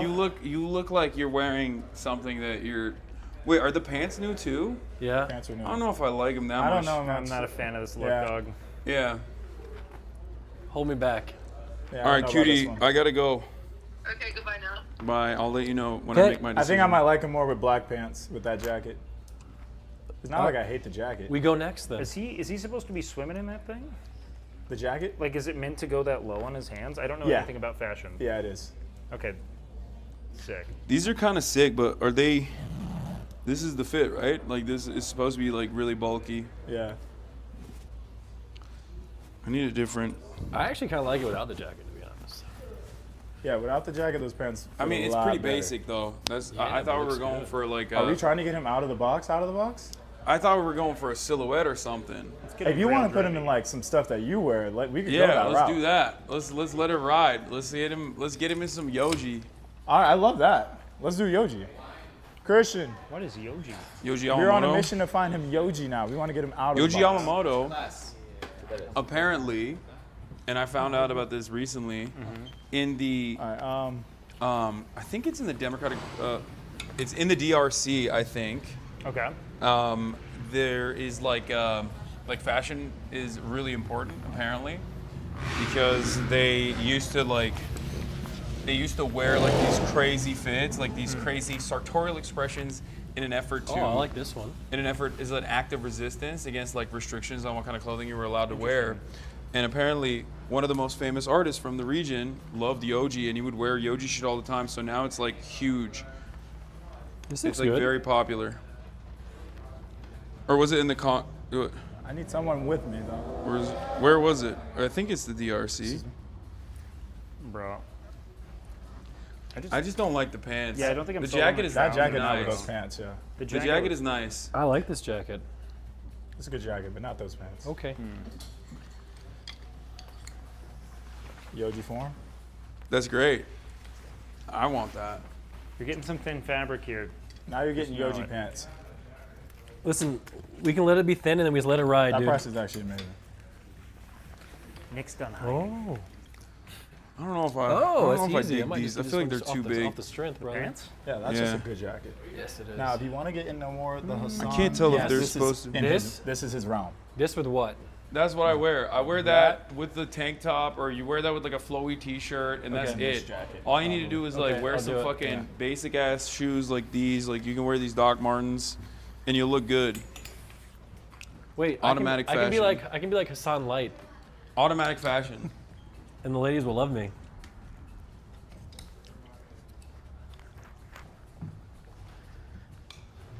Took 10 minutes to get in these the fucking pirate pants. core. I don't know if you call it that, but that's what it feels like to me. Yeah, very like. Very yar. Yeah. Well, you'll get a lot of that with Ira. That does like these unfinished material stuff. Like that's his like signature. Yeah. But if you want more of that, like just look for the brands like Song for the Mute, Yoji, a lot of Japanese bands Dog, that just I'm only like. talking for him. I can't afford a single one. You be surprised. You just got a good jacket at a good price. You got some good stuff for like the $200 range. Yeah. It's rare. Bro, these It's pants rare fit in this so store. well. Virtually never happens. I mean, like that's a $7,000 kimono right there. Well, that's worth it. That's an investment. Yeah. Hasan, have you tried the kimonos, the leather kimonos? No. You haven't tried those ones? Yo, I no. fuck with those. I can't wear the leather kimonos. I already have too many kimonos. I can't believe I'm saying that, but it's. It's the shoes. Yeah, the shoes It's the suck. Oh shoes. yeah, dude, you need new. It's the shoes. We gotta pop Yo, those bad pants are boys off. sick though. Their pants are good. If you didn't wear those shoes, do you have any like basic? We need him like, yeah. What do you have here? None of these. Those are all sneakers. You want to put him in like a shoe, right? Bro, whatever these are. Yeah, I feel like I can walk on the walls shoe with game here these. leaves much to be desired. I'm not gonna Not lie. for sneakers, yeah. We got new like Martin Rose loafers and. Oh some yeah. Well, boots. okay, maybe they got loafers. Let's leave. Nick, come with us. Okay. It depends what size. Like for instance, these are. What amazing. size are you, These Nick? Bottegas are 12. incredible. Oh, those are sick. Those are amazing. These are fire. Really? Those look something like Anne Frank would wear. What? The Dallas are good. What is this, like Guidi or something? I'll try I those. like like these are like a 12. Okay. So, What is this? What brand is this? is Oh, that Inmate no, Cross? Hasan. I think that's Inmate Cross. Oh, it has I a like cross those. on it. Those look nice. Yeah. How you feel? That's fire.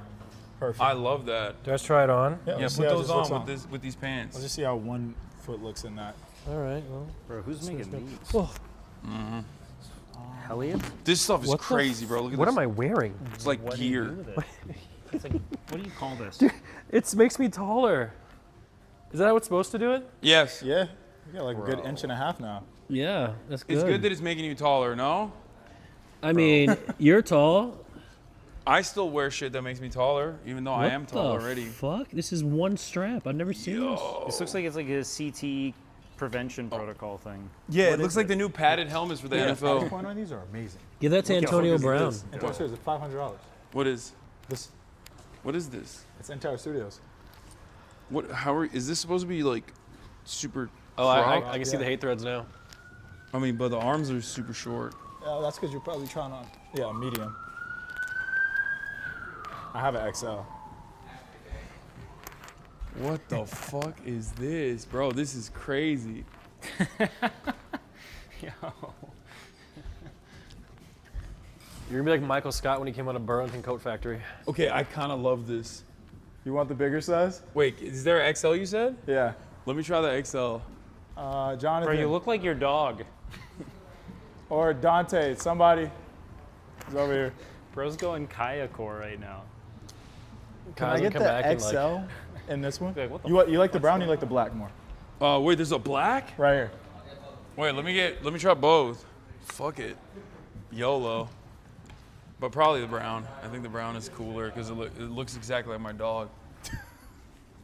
You're a twin with the dog? Yeah. When we go out. Problem is, how are you liking these boots? See, no matter how fucking How do you cold feel it gets about in it? LA, I love you can't them. really wear I like that a classic shit. boot. Okay, I like it. I can wear this and be comfortable. Yeah, it's comfortable, airy. Yeah. How you like the pants? I like it. They're nice and I don't feel super restricted, but Feel good on you. yeah, it's not bad. I think anything. I'll take this off so that way you can really see how it looks. Oh my god. Okay, I tried a different one on too. I'm gonna go add this up. You have another pair in there too that could be really good. Those other Song for the Mute pants. There's some stuff over there you could choose from. Let me grab you the other shoe. Ooh.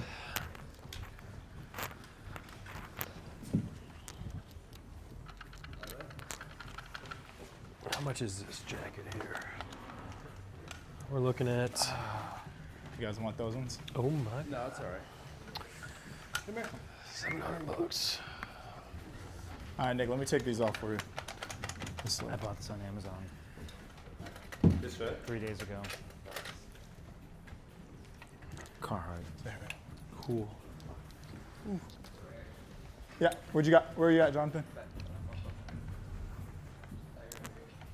Yeah, that. Both XLs? Okay, can you get me the Kenzo size 12 and the those boots? Not the boots, the ones with the steel toe. There should be one Kenzo shoe left in. Yeah.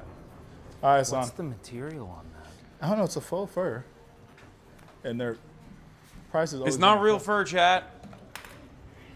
Oh, I thought you said it's a full fur. No, You said faux for sure. Okay. That's the whole animal. Yeah. It's the full fur. Wait, let me get the black one. Okay. With these pants. Yoji Yamamoto keeps making the same fucking pants every season, and I keep buying it.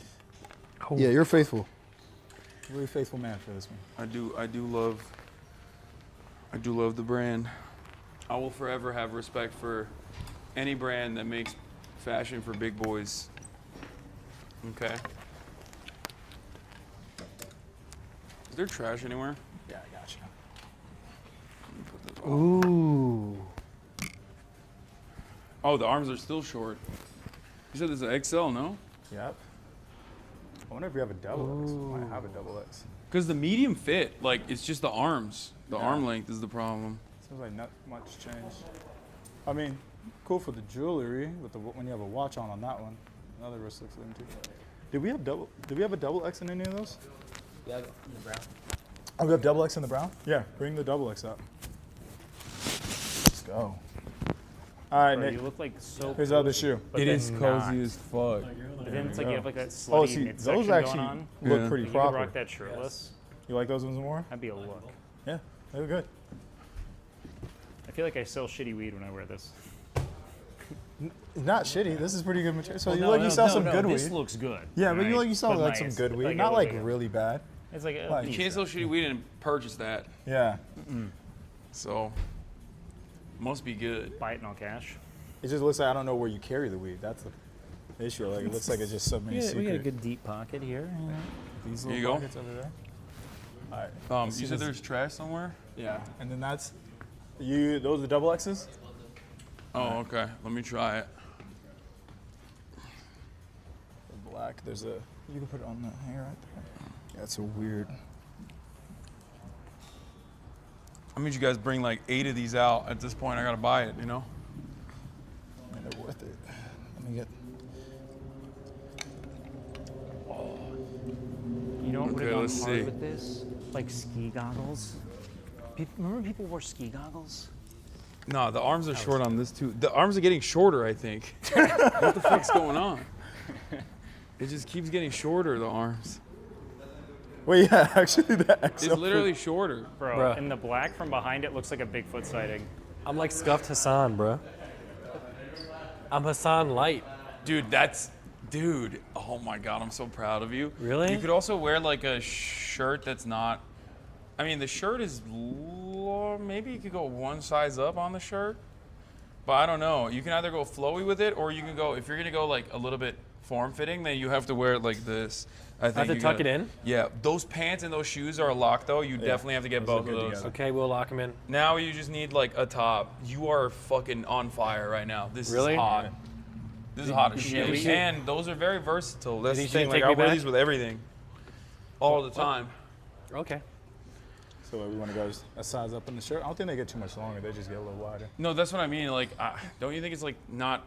It's in between right now. It's like tight in some places, but like kind of flowy. Yeah, it's like tight So on the arms. either You you look gotta- brolic. You look. So either I feel like you either got to go one size up and like get a boxier silhouette or something, or you got to go with something you can tuck in. Yeah. Also, here you go. Sorry. Yo, what up, Willie? And then, you said, is there trash back here? I have gum. I Sorry, need you to said spit it I out. know you I'm can just I'm with Nick walk and in the back if Hasan you want. at H. Lorenzo. Oh, you want to see it? Okay, here. Let me talk. Here. Who is it?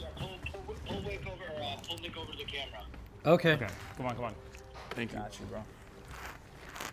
We're getting a will analysis.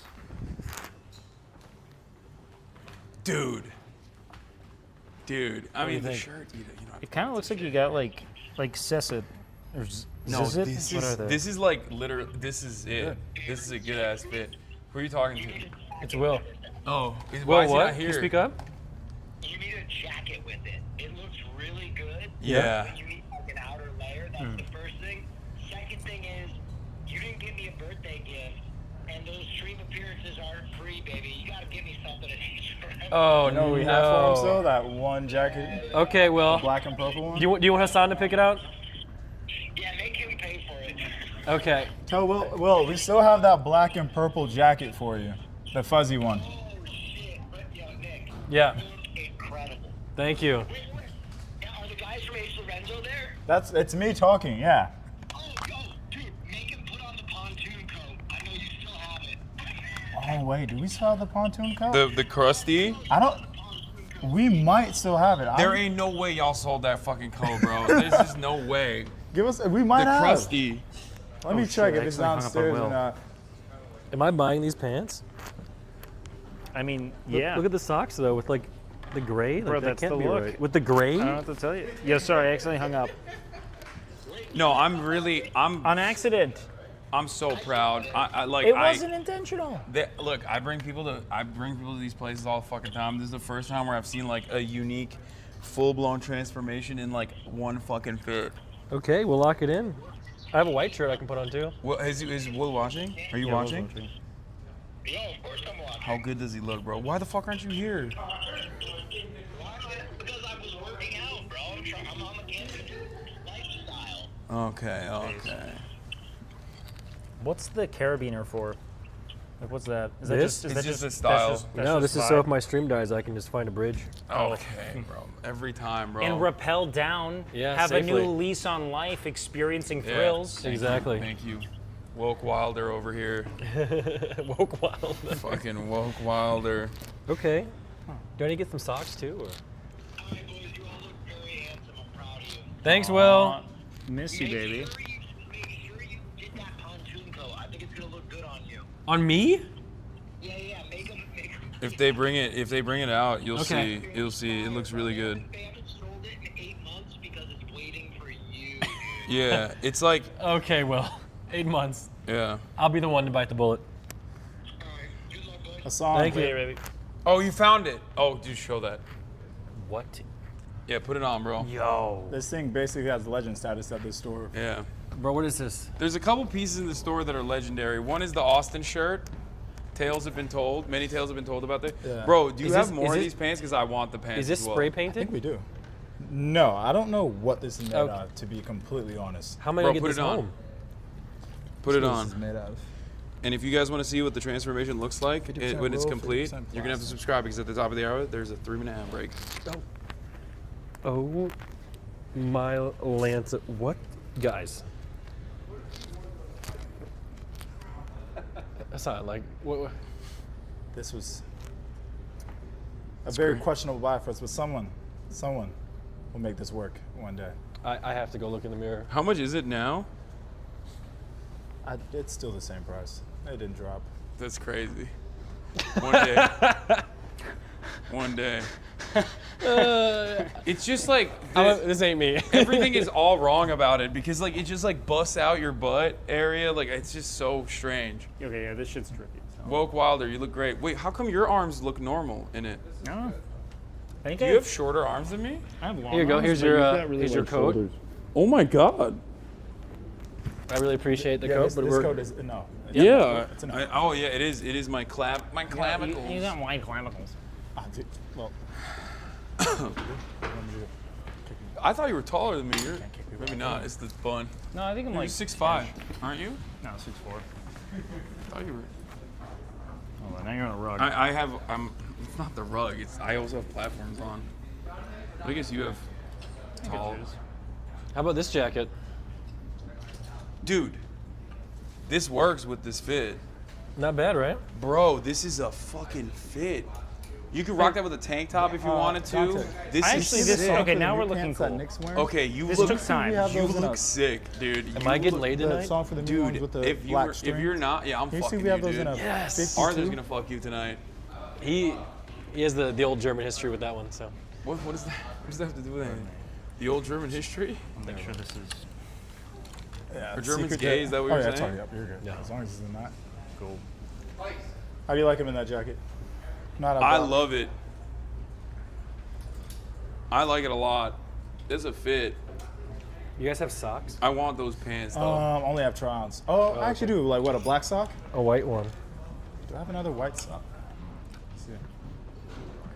Okay, I guess we'll get it, dude. I think you look pretty sick. Everyone's as a super matter of pumped. fact. Do you like the shoes? Like, are I you feeling do. comfy in them? I feel comfy 'Cause around you. Like, here's the thing. When I was younger, I used to hate wearing like loafers and shit, Yeah, that's good. and I didn't realize that it was because I wasn't like sizing appropriately because it always hurt my feet. Yeah, no. And then now that I'm older, I wear loafers all the time because you just slip in and out of it. It's Wait, do you have super wides easy. or something? Yeah, these are like these are 13. They're a little bit I have larger a on cream the. sock. You want to go cream? Is that for me?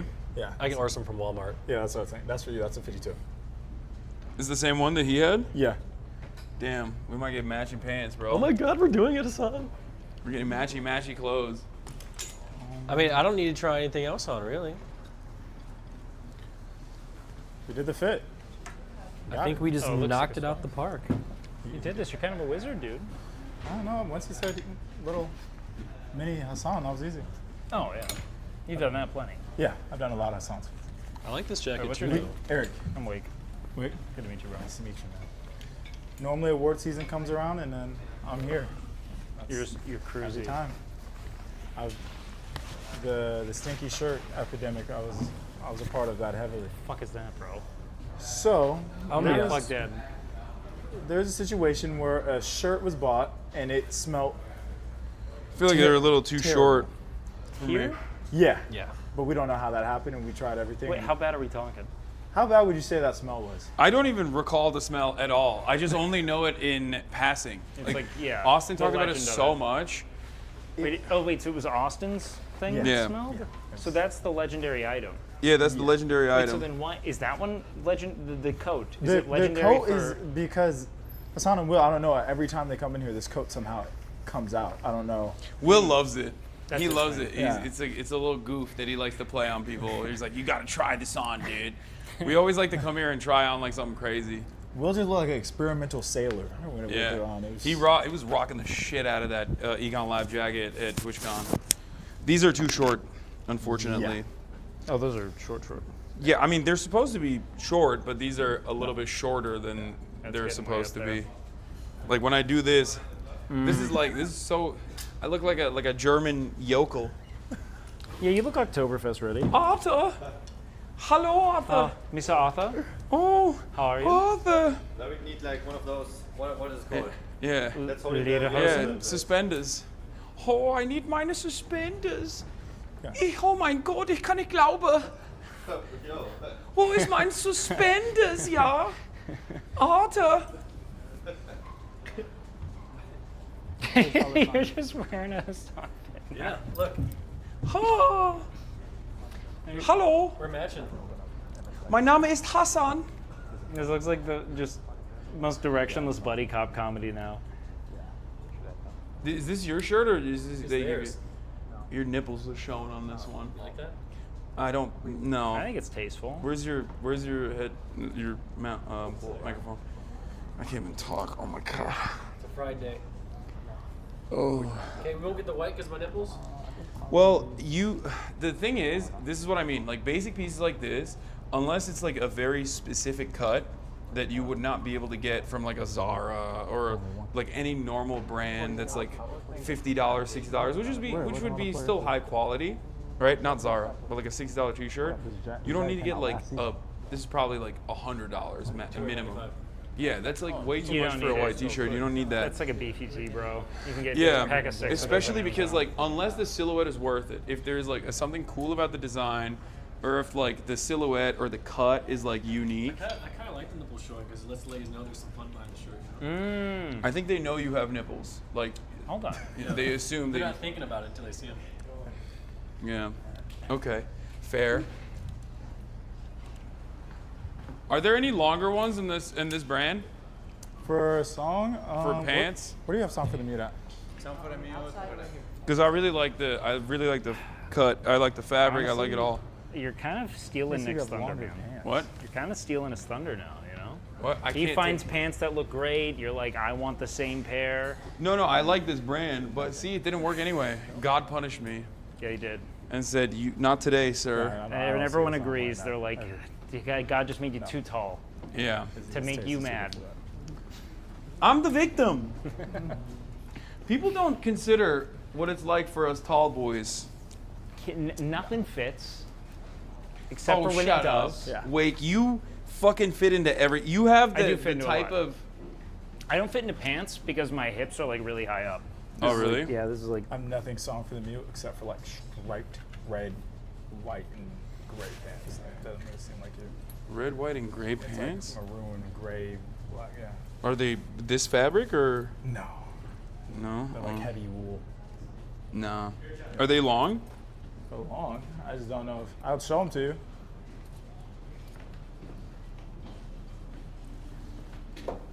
Divas. All of them. Ow. See, I hit the door on the way out. It's, again, big problems. Big problems everywhere for tall boys, wide boys alike. Yeah, I don't know this one. Nah, been you're weird. right. That's too crazy. And then we still have all this Yoji stuff. I saw. I already looked through Yeah. it. But is there? So what are the lengthiest Yoji stuff that they have here? This looks probably the longest, to be honest. And It's actually What was it? surprisingly long. Yeah, this is great. I'm gonna try this. Let me see what size. You need the 4 normally. Yeah. Oh, this is it. Perfect. All right, I'll try this on. Bro, I fuck with this shit so hard. Derelict. Bro, you literally like always find the most like Yeah, well, I'll take these. Fucking drug dealer shit. Why are you're gravitating towards a very specific style, I see. It's drug dealer core, man. Whoa, It's okay, like these are fucking... Time traveling pirates selling drugs. What the fuck? Hey, Jack Sparrow. Yarr. Captain Jack. I look like I'm a seeker for Gryffindor in this, man. You do. Bro, what the fuck? It's sick, though. Yo. Like running from Professor McGonagall. Yeah, Julius. Oh, she died. This is insane. Good season.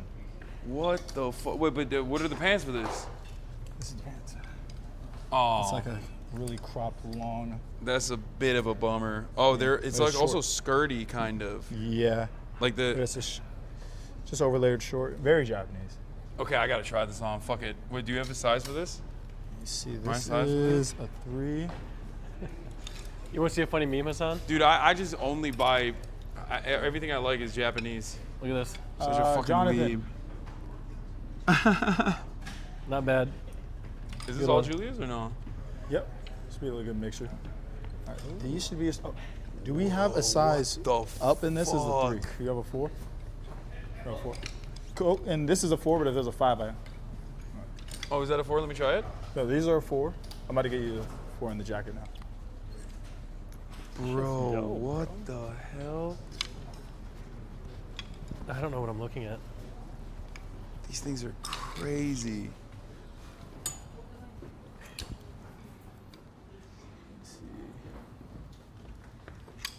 All right, I guess we're going out tonight, Wake. We're going out. I got my hood. We're gonna. Oh yeah. You gonna go out tonight? Yeah, let's go out, dude. Matt? Here. Oh, we should go out. Look, we should man, I live got my stream it look. on All Kick right. so we can do whatever we want. I can afford There's this no rules beast, there. bro. No, we just put it over. I'll put it over here. Yeah. I want to try both of these too. Wait, let me see real quick. No, those are not good. These two as well. If you have them. We do. So, Chad, are they dripping or are they drowning? What's it gonna be? There's a 4 too. Dante. Can you just grab me this one in the size 4, Julius? I don't know where. All right. Jonathan is. And you saw I'm the gonna give you jacket these. that I asked for, and Julius. These are their nose. I'm very meticulously putting Sure. this hood Christian said we back had where I another found one. it. Yeah. Do you check the jacket rack? I think it goes hard. I think that you got to buy everything together, though. Yeah, it's a long jacket.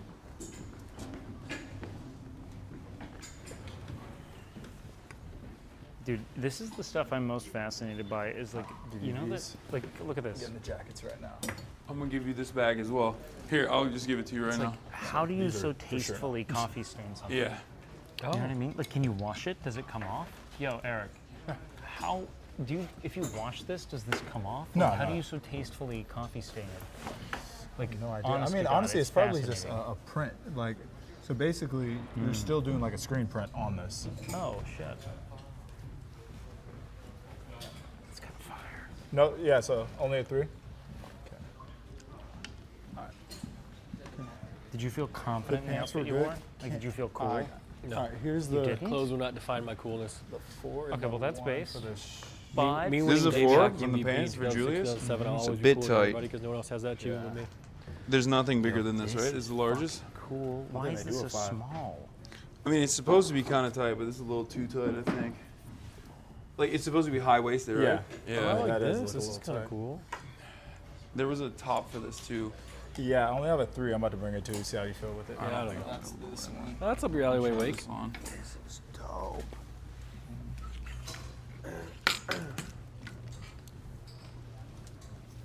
You look good. Oh, damn. It's too... You said this is a 4? The fine right line now, between both of our fashion On the and top? coolness is I really can fine. have it ready Oh, for you. it's right there, bro. Very close. This is so, what are you... Bro, I'm just in picking shit. 15 more minutes. Yeah. I No, don't it's have too a small. guy. The 4 is way too small. God damn it, this is so sick, though. Oh, for this? I thought tight pants Like for were the in. top? No. The pants. I'm like Yeah, 5 no, I years don't old. have it. Yes. More. Is the top a 4 on this? Yeah, that looks like this. Nothing. Only this one. Yeah. Because they created this textile from scratch. Yeah, so they haven't created anything. This is like the only one that they do that exists in the shorts, and they did a jacket. I'm having a hard time getting out of this. Yeah, I can. Yeah, you guys can come back later. You can go to women's, and I'll have it held for you right over here. I'm gonna go hide in the corner. No problem. This is a 34, 50.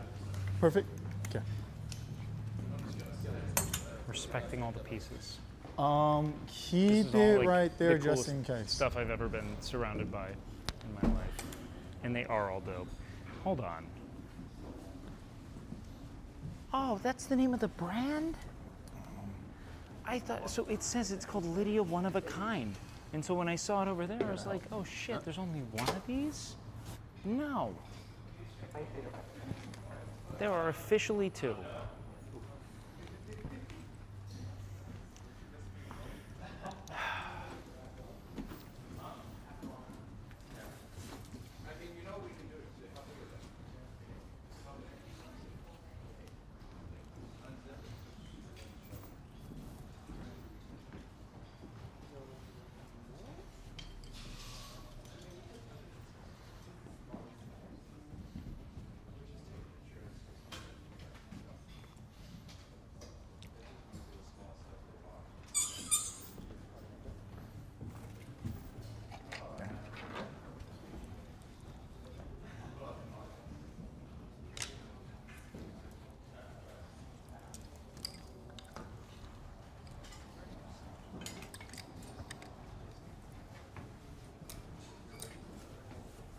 Are you just looking at me?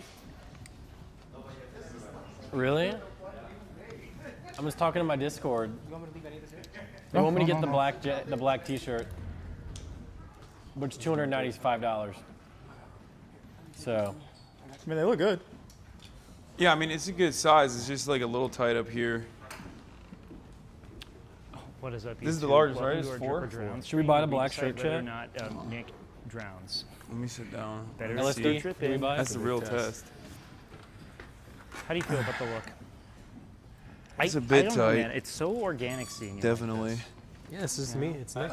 You plan on dropping more, or is this is like final form? No, I'm definitely gonna. I mean, I'm Should I probably buy gonna the drop black more shirt? weight, but I think look good. I don't know. Yeah, I'll buy it. I want you in some skimpy, like sheer print stuff. You Oh, know? so it's though. closed. As long as they're not feeling like I they're want gonna him in rip Purple when you Rain. sit. He only wears trousers and blouses now. You know.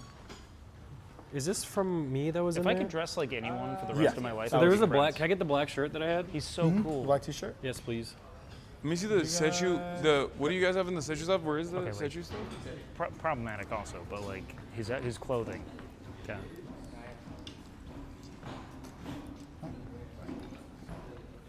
All right. Are we going out tonight, Arthur? Yeah. Should I wear my outfit? Do I gotta say though, the backpack is so hot on my back. No. It's insane. Is it overheating? Not overheat. Why? It's definitely Whoa. Oh, wait, Nick, bro. Tell Lady Mills stay there. No. The what? Yeah, Oh. No. We're gonna go out. What? I don't even know what this is. Are these pants? I don't know, man. This is you're now the lead singer of Smash Mouth. You Dolphins? put those on, bro. Wait, everything you pick is just like it's you. I don't know how to describe it. I'm a magnet, dude. I'm a magnet for positive spiritual energy in the clothing. So we got the one fit. Yeah, it's good enough. I think it's good. I think it's a good start. Yeah, out of the box. I can come back and soon we'll be in moon boots. Well, that's a big goal. Yeah, we could get there. I actually You go think snowing? these are So cool. we're as just fuck. pretty good. They are cool. Like I would throw these on what I'm wearing right now, and I think they'd be fire. I think they are fire. They're probably comfortable as hell too. How much are these? Oh, like 600, Wait, how much are the shoes I got? 700. Okay. Those good steel toes. That's fair. It's a good price. Better than those 1,400 Balenciagas that light up. Petting these. I started like I'm high. It just feels good. It's like a solid carpet. I actually like the high tops more than I like the low tops. I'm Something a about big fan of high top sneakers always, bro. What? I think just for how bulky they are, like the higher they look, it's kind of slimmer they made them. Where the low top? Do they even have? You okay? Oh, shit, Oh, this is these, the yeah. same Yeah. look. Oh, I'm tired. for this. This is Yeah. way cooler. It's been a long day, I brother. didn't think they were the same It has shoe. been. Plus, he kept you up last night too. You did. You guys did keep me up last night. I'm sorry. It's all good. So I've You gonna buy anything? Potentially, yes. I'm still Just looking. let us know if you guys need help with anything.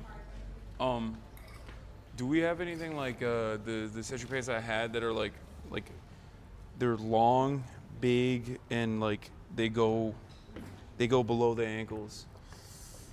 Oh. Because like these are good, but they're a little tight on the waist. I don't know if I have. Maybe like if anything, it'd be the L'Keep pants. The what? L'Keep. Remember that brand? I think you Oh bought a yeah, couple L'Keep. yeah. Yeah, I don't know how long they are, but we have some of those. Because like everything that we've had is like, it's cut too short. Yeah. Like it's Alright. too. The I length know, on these are you good. You normally have some good luck with some long pants here. I think. The length on these are good, but they're a little too tight. If there's like anything that's a little bit with a little bit more give. Give me some like L'Keep pants downstairs that are really baggy, like size 36 that you trust. Will said There I should should be try on some the really red good jacket ones. backpack. What does that mean? Red jacket backpack. Oh, these I want to try too. Like these two and the 4s. You don't have 5s Well, on I don't these, know right? what's going on. I'm sorry. I'm Probably out of my depth. not. This and this as well. Okay, Jonathan. Hassan's actually just locked in. He You said, want to put "F the those down stream, and I'm just gonna help me shop." grab these? I need Yeah, he's locked in. ready to 4s. go. This is a 3, even though it might It's been fit a long big. day, dude. This one a 4 too. It's been a hell of a long day. Let's see what we got. It's actually a Just 12-hour basically day anything so far. that's like a 7 to 4. 7. Anything that's a More or 4 less. and Yoji like that. Yeah, this been fun, 3 though. though is a big 3. Yeah. We might not have It's been fun. Yeah, I'll Technically, try it's that. 8 o'clock if you're talking about Austin time. That Back one. wall, you said. I think he's looking for a 4. Maybe over here? Oh, I see it. The red jacket backpack. I have Dante looking for some L'Keep stuff. Oh, Will, I can't even touch this. This is horrifying. No, no, no, no, no, no, no. Will. This is scary, bro. This looks like something that you find Is that like. a backpack? That's a backpack, dude. This is so not okay. That and thing's stuffed with meat. This is insane. The fact that this is something that you'd find in like a horror movie. I mean, do you Oh, want to this throw is it on, see how fire. it feels? No, you can put it on though. I don't want. Will, I whatever, can't wear this. I don't want whatever ancient blood curse that thing carries on me. This is 10 years of bad luck. That's made. That's. Yeah, Buffalo put that on, Bill put that on. handiwork. Bro, Thank this you is guys. horrible. I feel like we're tempting What? fate. What? No, this is how you get. This is a cursed. big 3. You want to show it to him real quick? Yeah. I'm just trying to. I measure out. This is a 36. That's the thing at the store. This is literally the start of a Okay, horror I'll film. try it. Yep. This is Just how it put it starts. on. I feel like it might looks be good. Now it sounds like you put it on like. You would look see, it so might be fire tight, first but- day of class if you had that on your back. If Okay. someone showed up to school like that, I'm calling the principal. I'm telling him this guy's issues. Like punches head when you get close and it's whispering to you. That's crazy. Oh, okay. No way. And you bro. do it. No way. Are you doing okay there? Dude, all I've had today to eat is a couple M&Ms and that burrito. That's it. All I did today was walk around Melrose. Like I just walked and went into the stores, and got coffee. Oh, these are. You're right. They Dante, fit. but did you these are check the too ones that short. were on the floor? Yeah. I also have not had anything to eat. Do you know what I want and what I think every man should aspire to I think wear? these are too short too. Parachute pants. Yeah. I think they're so cool. Like We flare have these pants from in the L'Keep. 70s. Damn, these are sick talking too. about? God damn it. Whatever happened to just like straight jeans and sneakers? Fucking dumb, dude. Okay. Give it up. What? What's dumb? He had the audacity to ask what happened to straight jeans. Straight jeans? Yeah, it's like jeans. Like the They'll be back. Don't worry. I'm sure they'll get tighter eventually, and then. I remember in like 2014 thinking that pants will never get as big as they used to be. And they're going like that an way? idiot. Like just a spring chicken, a sweet summer child. Now That's look a at us 5? Swimming. Oh yeah, show him the Swimming 5. in it, dude. Bring it up to him. Yeah, the I 5. want some good flair. Show him the 4 Is there too. like some good Korean barbecue out here in LA? No. No? All right, I guess we're gonna go back to Austin and get some honey pig then. No. There's no, they do everything but Korean barbecue. It's actually kind of a thing. Are those pants or shorts? Oh, okay. Oh, All right, bro, perfect. what do we think? Oh my god. Wait, this is on the left. If I wore this, my third nipple would be out. Wait, Yeah. so these were made for you? This is the third nipple showing fucking... This was made for you, man. I think this is a woman's rack. I think that you're being rigid in that. Oh, no, sorry. Like 3 things I wore to the Streamer Awards were on the women's rack. I mean, you can wear what you want, but it's on the woman's rack. You afraid you're gonna catch the woman? No. Gonna infect you? Nope. Watch The it. women would never infect me. I'm woman resistant. I repel women. Okay, yeah. Yeah. You guys, this one back. Okay. Meantime, I'll run around. There you go. Isn't that cool? That was great. Yes, thank you. Dude, aren't the A's going away? Last home game just happened. I'm sorry, man. That's tough news. And Where are they going? I think we're in Sacramento until the 2028 season. Oh. Makes no That's sense. around the corner, but whatever. They're just robbing Oakland of everything. Everything. We just, 4 years have lost our Just basketball getting team. yoinked, man. Getting yoinked. Who's Oakland's basketball team? It was the Warriors, man. Golden State? Yeah, they used to be in Oakland. Oh. I always thought it was San Francisco because the Golden Gate Bridge was on there. Yeah, they made it seem really attractive to them. Real OGs remember when there was just that like Vitruvian man on there, you know? Yeah. It just like a jacked silhouette of a man. Before the Thunder became a team after the Supersonics, we had a Lightning Thunder It was guy cool. as our logo. Oh. And then they became a team, we had to get rid of the whole logo. No way. And they were like, It was bridge? Thunder logo. What about a bridge? Yeah. Didn't even want to like give us an option. I put on like 8 different pants. Every single one is too short. Well, I brought you some Lakeem. Wait, Yeah, is that I'll- too short? Those look kind of fire. Oh my God. You know Well, what they should... they're not short in the sense that like I'm already wearing pants that are the same exact height.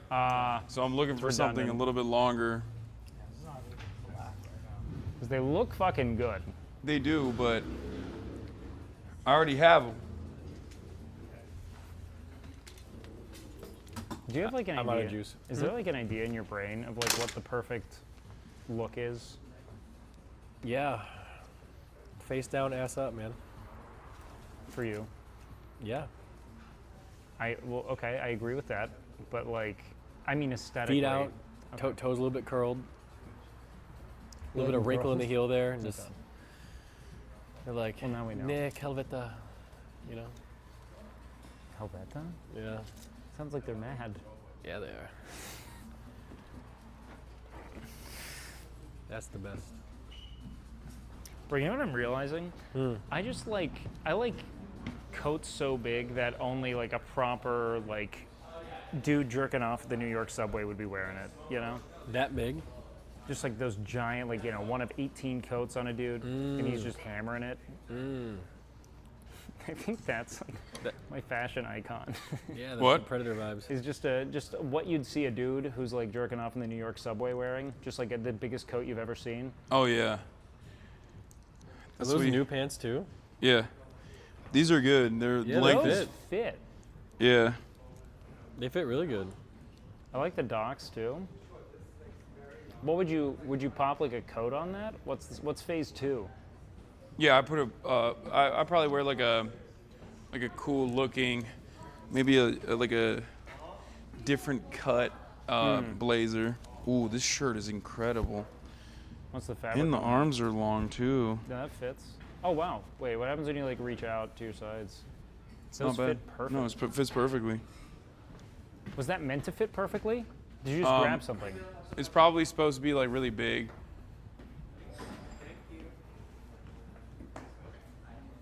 Amazing. It's perfect. Is this supposed to be bigger than this? Flowier? If there was a bigger size, but that was the one they did. And it looks good. It looks fantastic. They always have the best material, like. Yeah. Even with the pants, like this is a bit of a look. Even though it's like blue and black. What do we think, chat? You're really making that white shirt do work for you. Jesus. It's like baby no money core. I need to get one of those shirts. It just fits with everything. Yeah.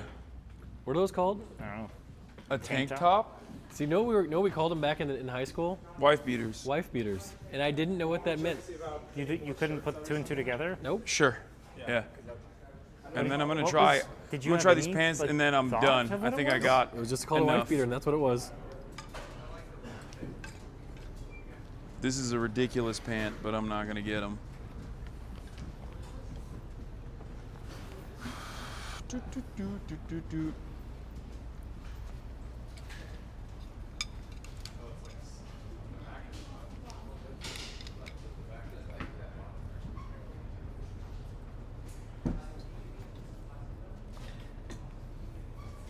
I mean, I would shop for some more stuff, chat, but let's be honest.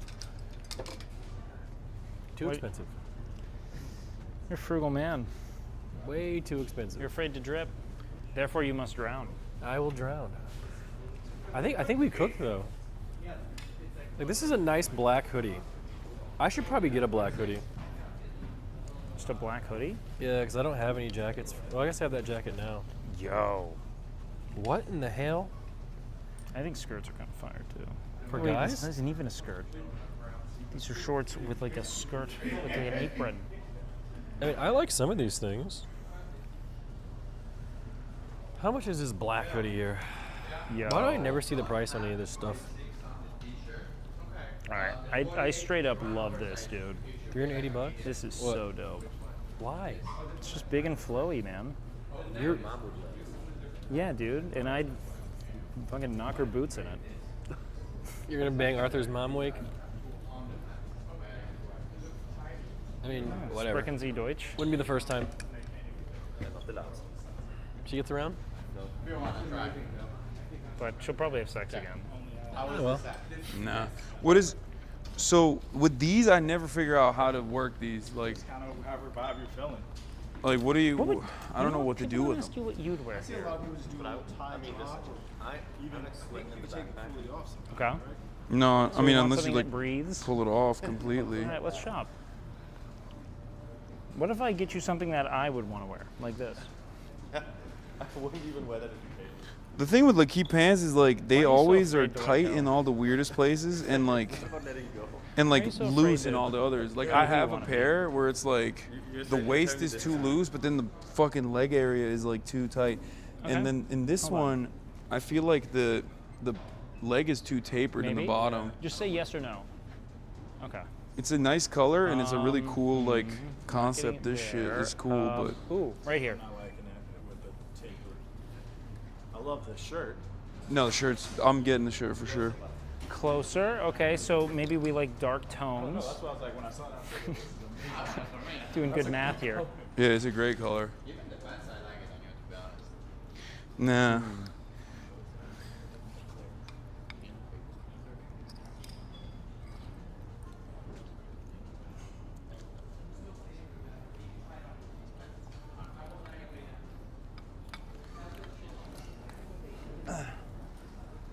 This is kind of Euro industrial rave. Lederhose. What? Lederhose. It's Isn't- leather, it's pants. Is that what that means? Yes, leather pants. Wow. I had no clue. I thought that was just the general term for the Oktoberfest attire. Well, hold on. Oh yeah, go, go, go. I got a bunch of stuff here I gotta give you before I confuse them with what I want to get. The notes? Yeah. These are all no's right here. Wait, we were The one that you have on Yeah. your hands or not? Typical. This. All right, That's feel a this. no. It's like a tarp. These two are no's. This is the only yes here. You're a practical man. That's probably moisture wicking. And then What do you this is think? a no as well. But I'll give that Is to you after. efficient? Very efficient. This is a logical thing to wear Okay. if you were to sweat. I don't mean to be like insulting, but it reminds me of, you know the IKEA bags? It's the same material. Kind of. I Yeah. think so. Yeah, it's tarp. I don't know if that's a material. I'm just saying words, bro.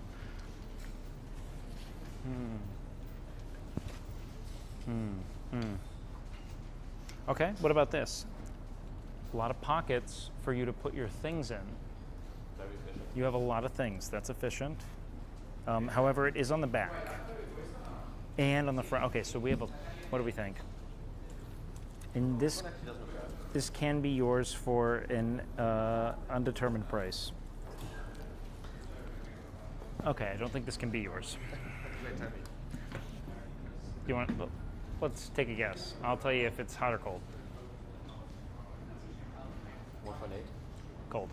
These pants are kind of sick. I just don't know if I like the weird taper in the bottom. It's like sewn in. You see? I don't mind. 3,000. Personally, but which for that much leather. I think they look great on me. I even like the. What do you do with this? What would you do with this? What I do with this, I like mine to hang, to be honest. Yeah, but or you just make like a little knot and then let it ride? Something like that. It's pretty cool. I love their pants. Yeah, no, the pants are great. The only issue I have is like I have a pair, but they're like super loose at the top and then weirdly tight like right where your legs are. Some they have a weird. Yeah. Sometimes that's what I like about them, that they have a weird shape. Like the thing at the bottom, I really like it. Yo, that's because you don't really find it, and I like how it's. Yeah, it looks like parachute pants, almost like a balloon. I like it. Yeah. No, I'm gonna get both of these too. There we go. Now the I was fabric's hoping you'd cool. try those on. I like the pattern. I like it even with that shirt, just Yeah. how you wear it right now. Yeah. I think you're dripped. Hasan is not drowning. Nick's not drowning either. He's not about to drown him. He was on pace to, but he's not. You gave him a life raft. You saved his life. God knows what would have happened. It's honestly not me. It's him being able to risk wearing anything. That's the biggest thing. Like when people get stylists, Yeah. I've noticed the one thing is that they don't trust any of their stylists. Sorry, like actually. Oh, I trust bet. them. They're like, you bring me the clothes and I'm just gonna stick with my style. But when you let Yeah. someone like expand it, then you get like the idea of learning the art to your body. 'Cause Yeah. all it is just learning what your body like is willing to. How it drapes. Yeah, because everyone fits different. Like you and Hasan, like almost Totally same different. size. That fur coat could not fit Hasan. I'll fit you perfect. Yeah. Yeah. Just figure it out. I've seen so many people that get styled can't let their stylist do their job. Yeah. Nick. Yeah. If you're dehydrated, you can ask for water. They'll give you water. I'm not dehydrated. Someone said Nick is dehydrated in the chat. If he couldn't say no. Are you like dehydrated? you had full consent. To just go as nuts as you dehydrated. want. Or is it like not his I'm just personality? resting. I'm a huge trench coat guy. That's all. Like I love like a lot of like lower piano trench coats. I love trenches. So like that. Like you see You wanna sit down? You see a lot of people dressed like You wanna sit down? It's like 80s style. I love that style. It's like sometimes risky. I would a mixture of that. To get like this angle, if he doesn't close the door. A big zoot suit on this guy. Let him swim in it. Check, everyone just press one, chat. It's a pencil mustache. If you hear my voice, just press one. Fuck with it. Are you getting that outfit, Nick? Yeah. Fuck yeah. I think it's a good one. You gonna wear it out in the world today? Today, probably not. Maybe tomorrow. Oh. So wait, is your job like stylist? Is that your? I do like consulting, man. Oh hell yeah. Like no styling, like in the store, yeah, I'll help you fix Yeah. it. But in terms of like, am I going to build cool clothes and take them to your house? I'm not doing No. that. I'm not doing Oh wow. Okay, so that's the job. That's like Yeah, I love when That's a people lot. like, No, I guess we can't talk stylist, five of conversations at errands once. Never mind. every day and not doing it. Nah. I commend anyone that does it. That ain't it.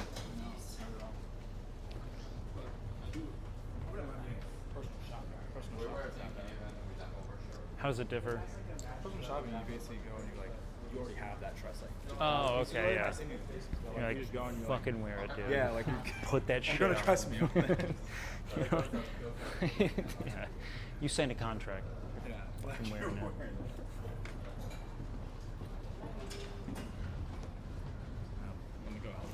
Please. Okay.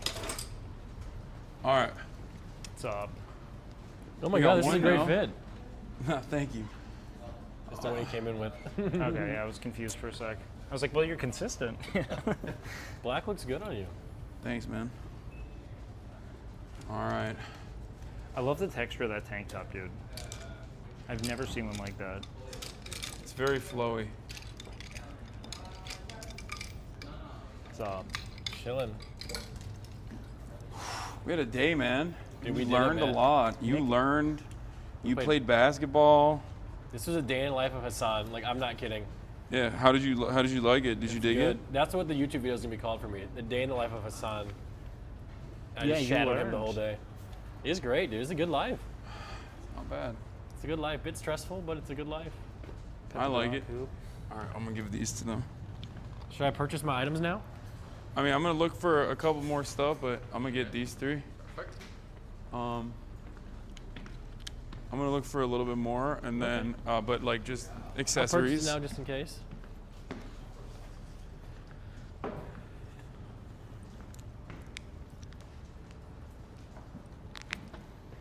Look at this. The Margiela tabbies. Some of these are so fucking ugly, especially this one. The brown buckle on a black shoe. Come on. Why are you trying so hard?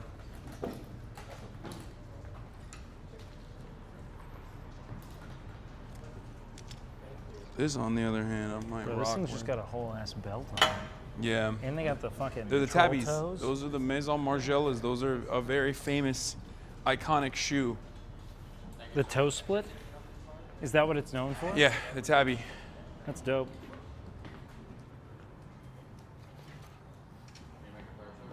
I need a belt. I need a black belt.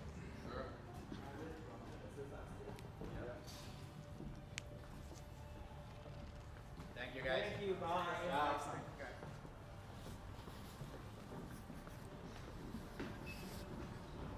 This thing. Look at this. Oh, what the fuck?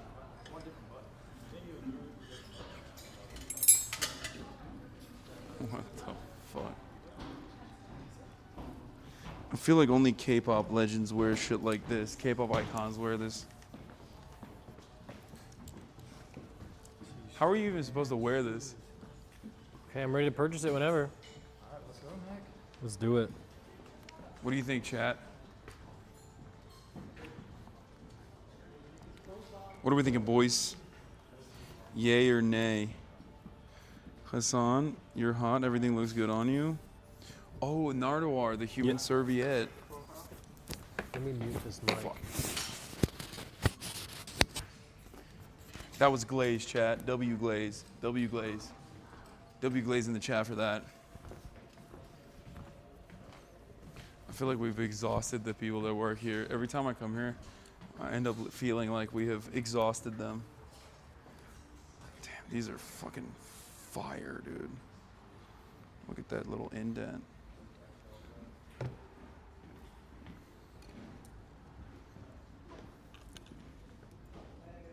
The Berkeys. I never caught on the Berkey wave, and now it's like, it's not even popping anymore, I feel like. I lost out.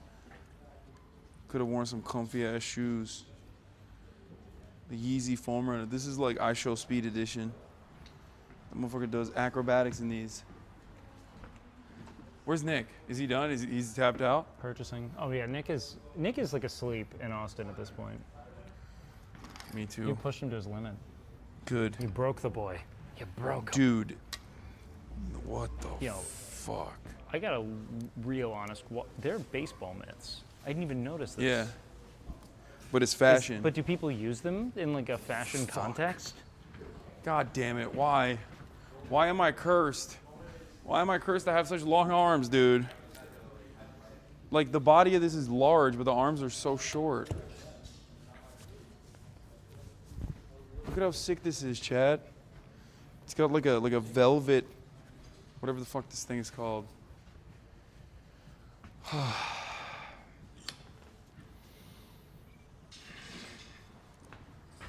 You got him, Nick?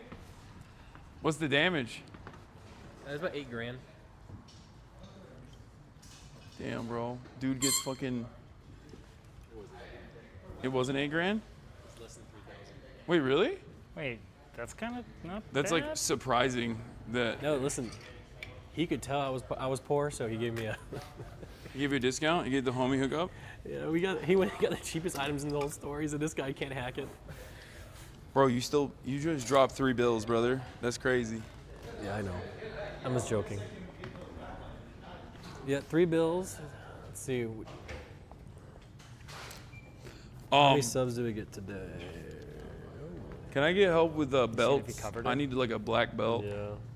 That's 36, 38, Yeah, I'm gonna go 36. outside and make a phone call. What? I love is that you're going to be wearing Western your standard fair outfit or outside more of just casual. I one mean, it doesn't really matter. I cool just need a outfit black you belt. bought, I don't and have when any you like. drop it, it's going to be like a whole new Nick. I every time. I got gifted a YSL one. That one's sick. I got gifted a YSL one, and then I tried to poke a new hole in it, but it doesn't fucking fit. So, wait. Oh, it's this way. If that one doesn't fit, I can poke in the hole and I have like the actual hole under for the belt. This over here. That one's fat though. Yeah, that's what's not gonna fit most of your pants. Yeah, that's what I mean. I don't know if I can do that.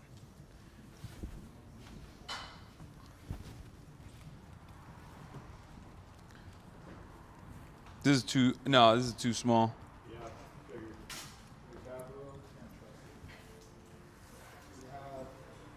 Okay, wait. I have something. Look how sick this is. Julius. It's the inside of it.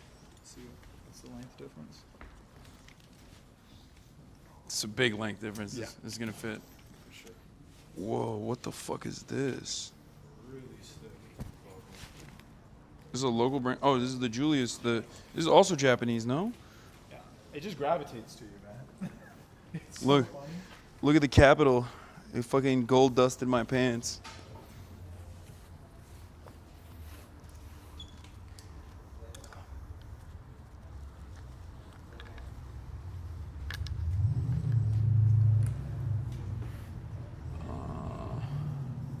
There was one other thing I needed, but I can't remember now.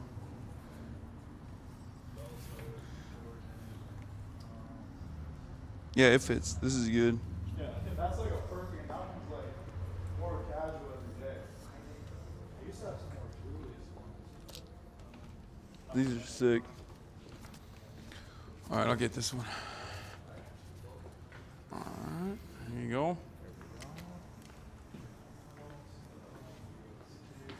Nah. What are these?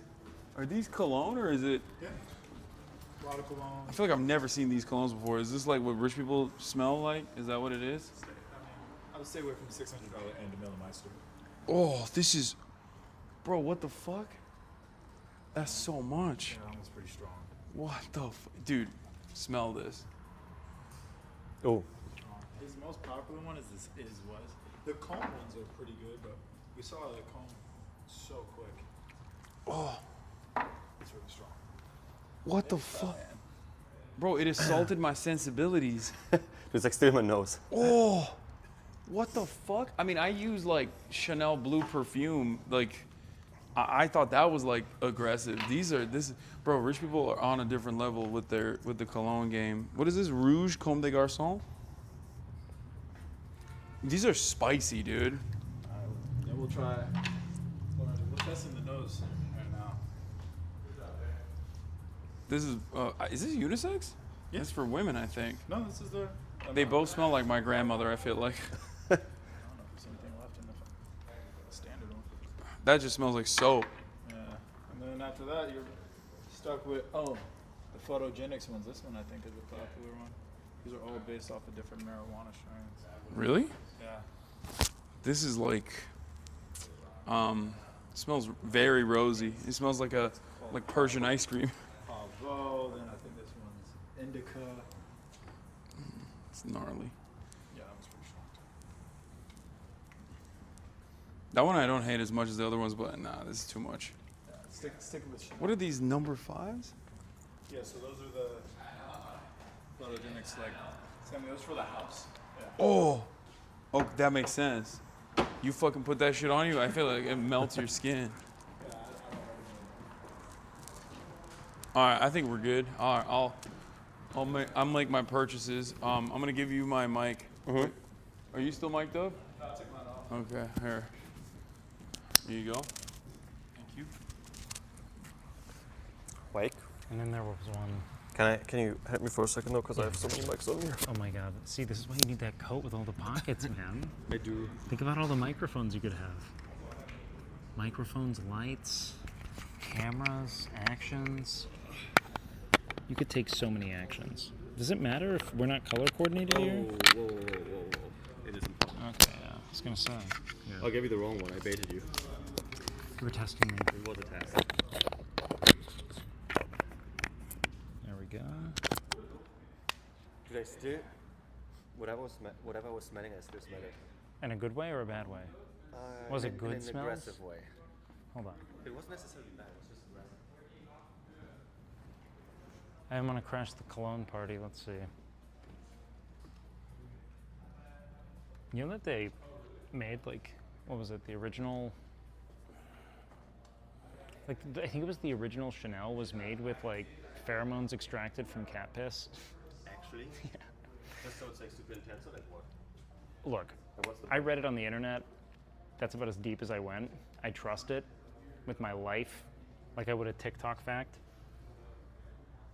Whoa, candles. Indica or sativa, bro? You know what I mean? But are these like?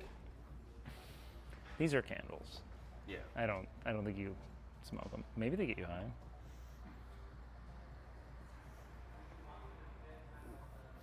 Oh man, these are unmarked. I don't even know how much this costs. I'm gonna put them down. I'm so afraid of breaking shit. I'm on edge, dude. I've been like this in every store I've ever been in that like, really in LA period so far. I'm like, don't sweat on anything. Don't drop anything.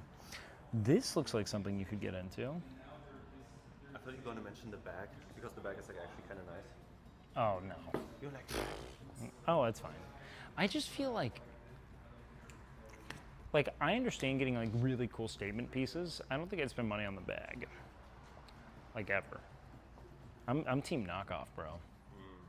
I don't know if that's like not based because it's like technically like theft of an idea perhaps, but I'm very team knockoff, dude. When I went to Thailand, everyone like you could go to any store and get any number of like knockoff Yeezys. I thought that was based. I was about it. Dude, Nick would look cute in this little hat. What even is it? Yeah, he'd look like a little bard. Teach him how to play the flute. Let's get out of here. Is there any jewelry here that you get? Not in this price range, probably, but. I mean, if you get some earpieces. No, it's fine. Doesn't have to be an earpiece.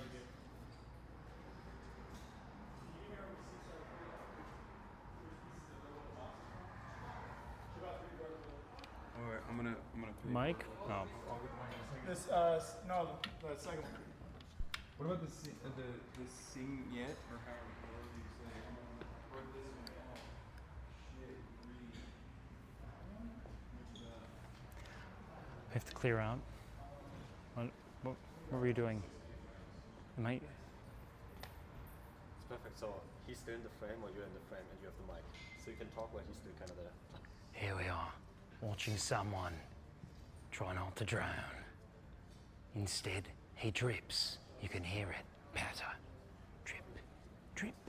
I'm offending every Australian that watches this. My Aussie accent's so shit, but it's so fun.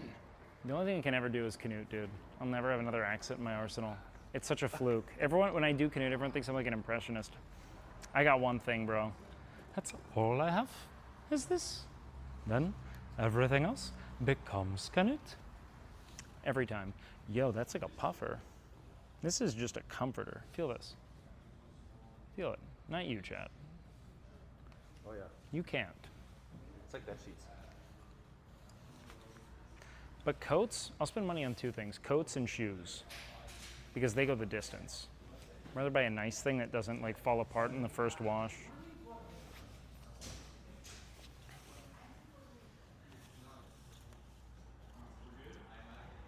I also like shit that makes it look like I'm just getting army surplus fabric. Do you have like a favorite piece of clothing, Mr. Arthur, that you have? Like something that you cherish? Yeah. Oh, actually, right now it's the. What's the? It's the same color scheme. What's already? Do this. Well dripped. Where's Nick? Nick went outside too. He had to make a very important phone call. Very important. Yeah, critically important. Wait, really? No, I have no clue. He said it was important, but He lies all the he has to time. return some videotapes. Yeah. I have to return some videotapes. All right, thank you. See you next time as always. I Of do. course. Good meeting you, bro. For sure. Yes. See you guys soon. Thank you. Have a good one, guys. All right, this is it. I mean, we did it all. I don't know where the Nick fuck is Nick actually is. missing. I don't know where his. I wanted He to, dripped too hard. We can't even end it yet. We have to go all the way back home. Therefore, he had So you drowned. can. Dude, you know what happened? You're not He gonna fit in the car, by the way. Or we could try. I'm cool with whatever, dude. We can try. Don't worry about it. I'll pull it up. I'll put my seat up more, and then Nick can probably squeeze behind me. I think the problem is that Nick was looking so good when he walked out of the store because they knew that he bought something that he got picked up immediately. Yeah. He's already on a date. They kidnapped him. All right. I'm gonna grab something from the Where trunk. is he? I don't. Let me give him a ring.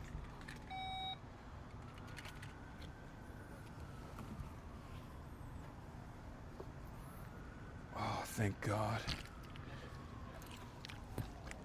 Oh, there he is. Nick, we're leaving.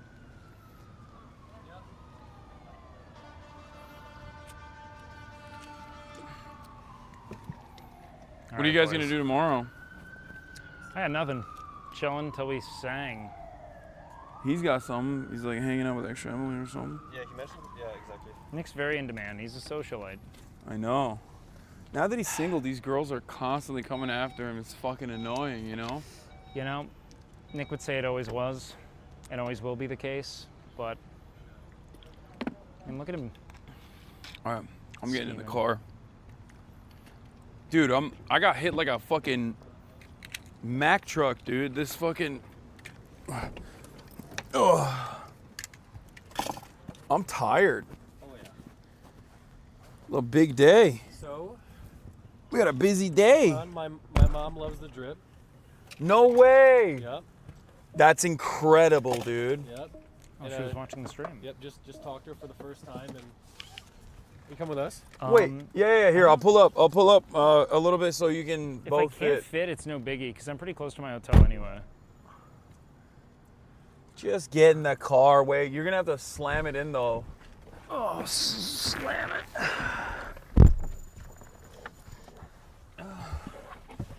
Is it too bright for you, or? It's probably fine. Hold up. Put it on Do Not Disturb. Oh shit. Cutie needs my song like right now. Nick, do you want to pick for me? Nope, you got it. Oh damn. Thanks for helping, Nick. Oh damn, I just realized at the top of the hour there's a 3-minute ad break chat. That's crazy. If you no longer want to see those ads, all you need to do is subscribe. For $6 or free with a Twitch Prime. Well, it's not $6, I know, it's $4.20. $4.20 blaze it. Or you can get gifted a sub. Behind the driver is the safest. That's what they said. Nick is so safe. Wait, Nick, tell us more about your mom. What happened? She watched the stream because it was on my stream? Yeah, she doesn't watch me anymore. But she watches you like religiously, so I just like talked to her. She says, "You know what? You can be my son again."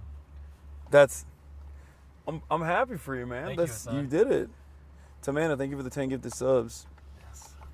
What camera are they using? The quality's immaculate. Yeah. Don't we have like the same camera? I don't. Yeah, but we got Arthur. Yeah. Yeah, A y'all. little bit of tips and tricks, right, Arthur? I'm allowed to speak. Yeah, I'm kidding. Wow. Wow. Is that how you treat them? No, I'm just joking. Is that how you treat them off camera? No, sometimes I prefer like. That's how we treat when them it's like off a long camera. day. I black it off. Yeah, we can black it out. Okay.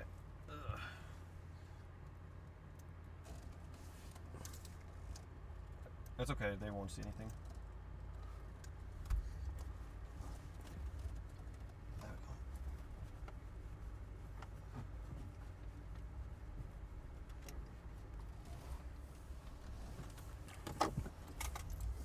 Dude, this is Nick. Are you tight back there? Can I go back a little bit? If you need more space, you can. I like my knees are Yeah. touching my fucking. Tell me when. You keep going. Let's keep going if you need. Okay, this is the most. Okay, that actually gave me some space. Good. Some reasonable space. It's interesting that you picked this car. Why? Because it's like not the most spacious car for a man of your size. I mean, I think the reason why I got this car is pretty apparent. I wanted like a nice sports car, but I also wanted to, one, make sure it was an EV. There was no way I was getting a Tesla. And on top of that, this is like if Porsche ever made like if I could have fit in a 911, I probably would have gotten the Porsche 911 instead of this. Which would have probably would have gotten me canceled just as hard. Because I think I got like maximum canceled despite the fact that it was an EV. Not that it fucking matters. Like I didn't get it because I was like avoiding cancellation or anything. People still lie. They say like I got a super car. Bro, if you don't live like Diogenes, they're not gonna be happy. God damn it. You gotta be like shitting in a barrel in the street for them to be content. I can't even hear you because Why is this phone function Flawless. Always Why- working. It's just so annoying that it's like connected and I can't disconnect. Oh, there it is. Okay, what were you saying, Wake? I was saying that you'd have to be like shitting in a barrel in the street for them to be content. Really doesn't matter. No, I virtually did that for years because I'm just like, not even because I'm like a penny picker or anything, but simply because I'm lazy. And I had the Camry for years and years. And back then they used to say, oh, he's LARPing as a poor. He's like trying to act like he's poor. He's like faking it. That's what they used to say back then. So at a certain point you got to realize it has nothing to do with like valid criticisms and everything to do with just like people wanting to be like, this guy sucks. And he sucks because I hate his opinions and he makes me feel stupid. But I can't say that. That'd be too honest. So I have to find a different reason. And it must be some perceived hypocrisy that I sense. I don't know, that made me feel stupid and I don't like you anymore, bro. Yeah, okay. Okay, woke. Fuck this car. You're woke wilder, bro. Get the fuck out of here. Mr. Arthur, do you know music? If I know music? Yeah. Not really. Fuck. What's the question? I'm trying to pick my song right now. Oh. Cutie needs it like now. Who are you? Like, for the thing? I'm woke, bro. Oh. He's woke wilder. Is that something that they say in your stream, in your community? I mean... About you? Because I feel like it's very apt.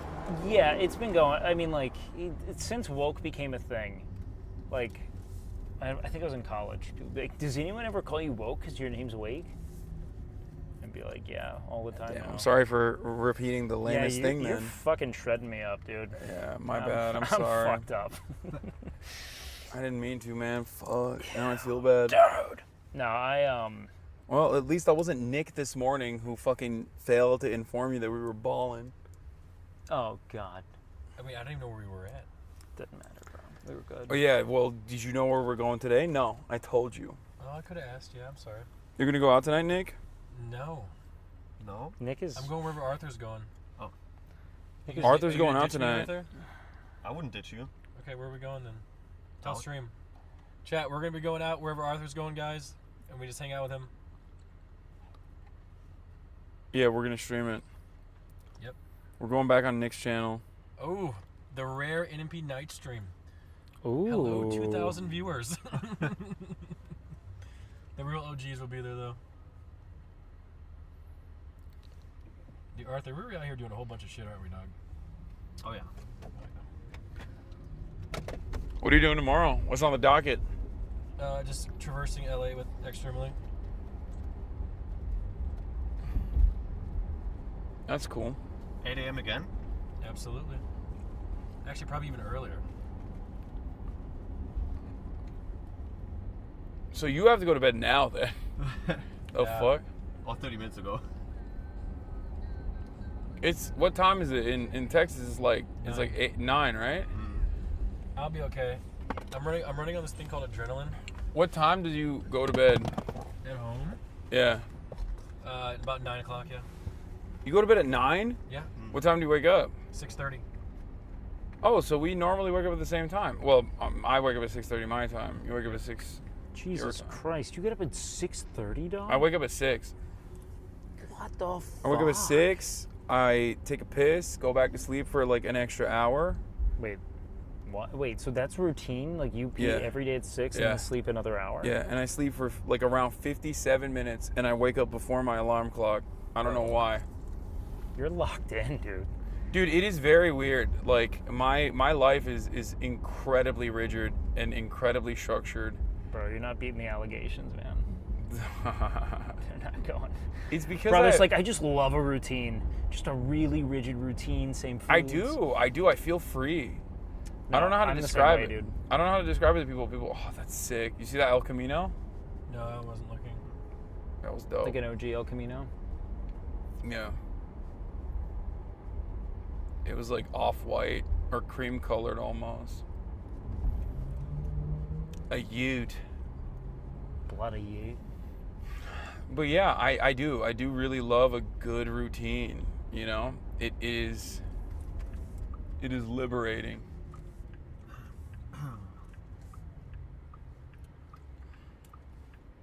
Oh, it's nice knowing what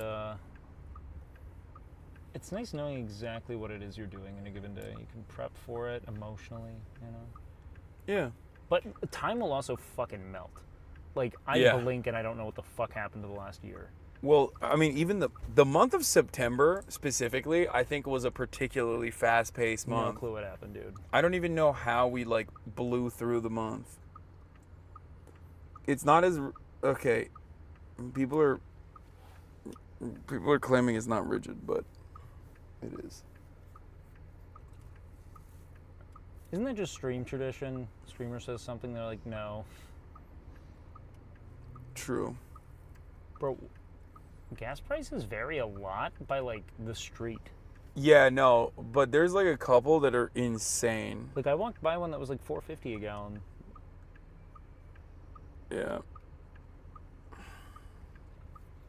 Wait, Hasan, when do you usually have your first meal of the day? I had it at like usually around 2 to 3. That's the first one? Yeah.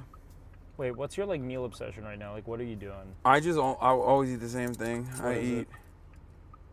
I eat the same, like it's usually however many ounces of chicken they give me, but it's grilled chicken, and it's usually around like 18 to 20 ounces of grilled chicken.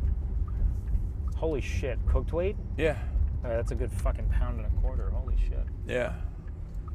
I mean, it's probably like 2 pounds of chicken, bro. Yeah. You're cruising on that. That's almost your whole day of chicken. Yeah. It's like the bulk of the protein that I need. And you eat that as your first meal? That's the first meal and the big meal I have. I eat that with like one little thing of garlic sauce and some hummus. Nice. And a salad on the side. I need that fiber so I can poop. Base. And then at Poopy night, space. I make myself a little brekkie sandy, little breakfast sandwich. What's your breakfast meat? I just put sliced turkey. Okay. Or sliced ham. Because I'm like kind of like, I got this whole anti-bacon spiel. Wait, I love bacon, but I just think it's like terrible macros. It's like, it's not that it's bad. It's just that I think anything that's that smoked and that salted is going to taste good. You know what Yeah, I I agree. And I think it's just a bad cut of meat that they're putting a bunch of lipstick on. Yeah, but it's delicious. I don't care about like, it's fatty. It's on principle. I like the fattiness too.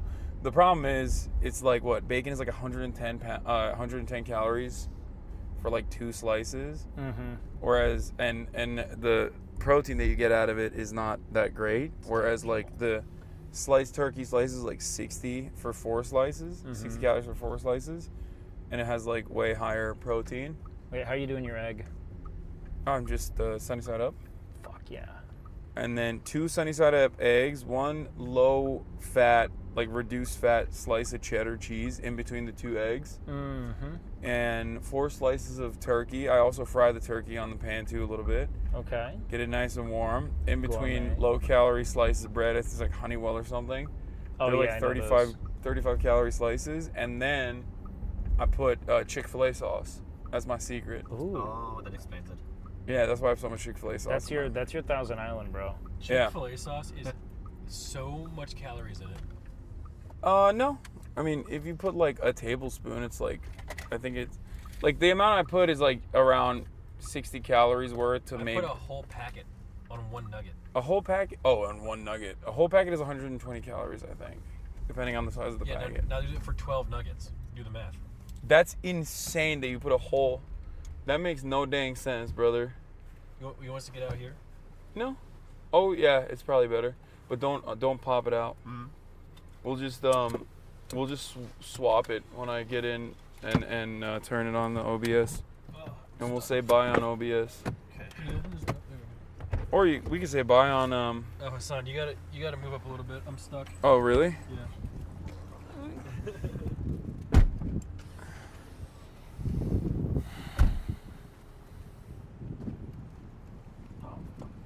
Can you get out now? Perfect.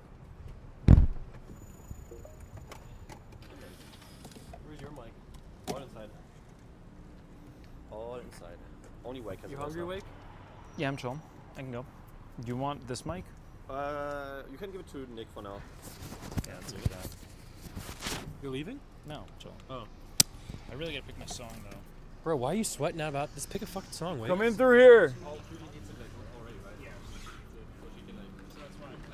Well, who are you being? Well, that's the thing. I don't know. What? You don't know who you're being? It's tomorrow? Bro, I look like just about every grunge dude from the 90s. Bro, I don't even know what to tell you, little pup.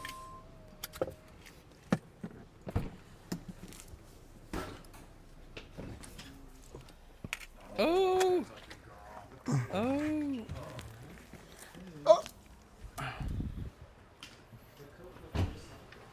It really did.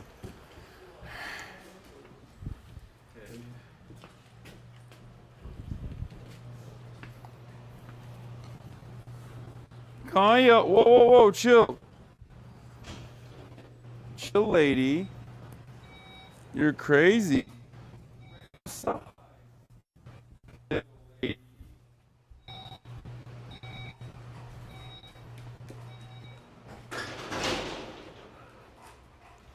Hello. Hello. Oh my god. Oh my god. All right, let's say bye in there. We can do it on on camera, or we don't have to do it on OBS. Don't have to? Yeah, let's just do it on the camera. You don't have to swap OBS. Well, GG's, huh? It was a wonderful day of learning. What happened with the focus? Oh, it works. Oh Okay. yeah, I did it on purpose just in case. Oh. Wonderful day of learning, Hasan. Where'd Waco? Just pissing? Yeah. All right, everybody. That is going to be all for today. We had a wonderful experience. Hope you guys enjoyed it. Thank you so much to Nick and Arthur for joining us along this journey. I know I learned a lot. Same. I hope you did too. I did. I learned a lot today. I learned the most important lesson of all, friendship. Yep. It's undefeated. Thank you, Wake. Thank you, Woke Wilder, for joining. And yeah, that's all we got. I'm going to swap it over now. I'm going to play the outro because we can. Oh, Kyle.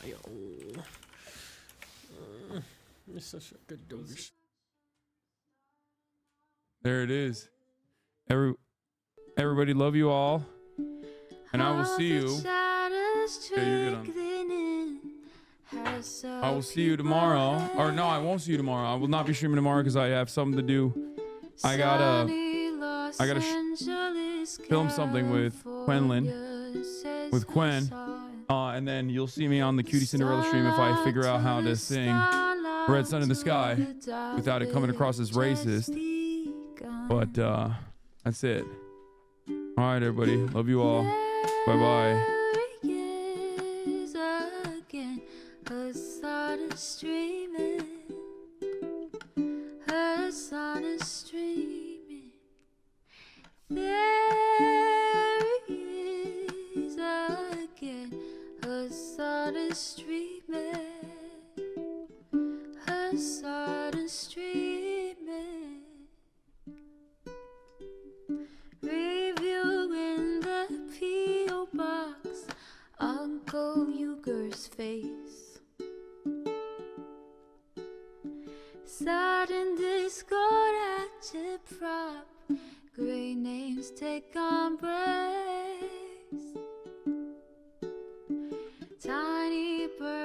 Sanders, LGBTQ Air Force. The whole left at your fingertips, on at your door. H3 crowded debate, the Young Turks online show. 3 full fucking years of this, plenty more to go. 90-day fiance, talks of champagne bourgeoisie. A Trump rally live reaction, a mass riot at DC. There he is again, Hasan is streaming. Hasan is streaming. There he is again, Hasan is streaming. Hasan is streaming. Reading a live stream, fair comments, Austin show chat advice. And all the ways the right-wing pipeline can suck you in online. JCS react, Lord, frame gets broken, cover blown. A full-blown mass pandemic, monster streaming at your home. Total radicalization coming out to find. The system you were taught to trust in was broken the whole time. All these daily streams, whether big or whether small, have helped me and so many find the meaning through it all. There he is again, Hasan is streaming. Hasan is streaming. There he is again, Hasan is streaming. Hasan is streaming.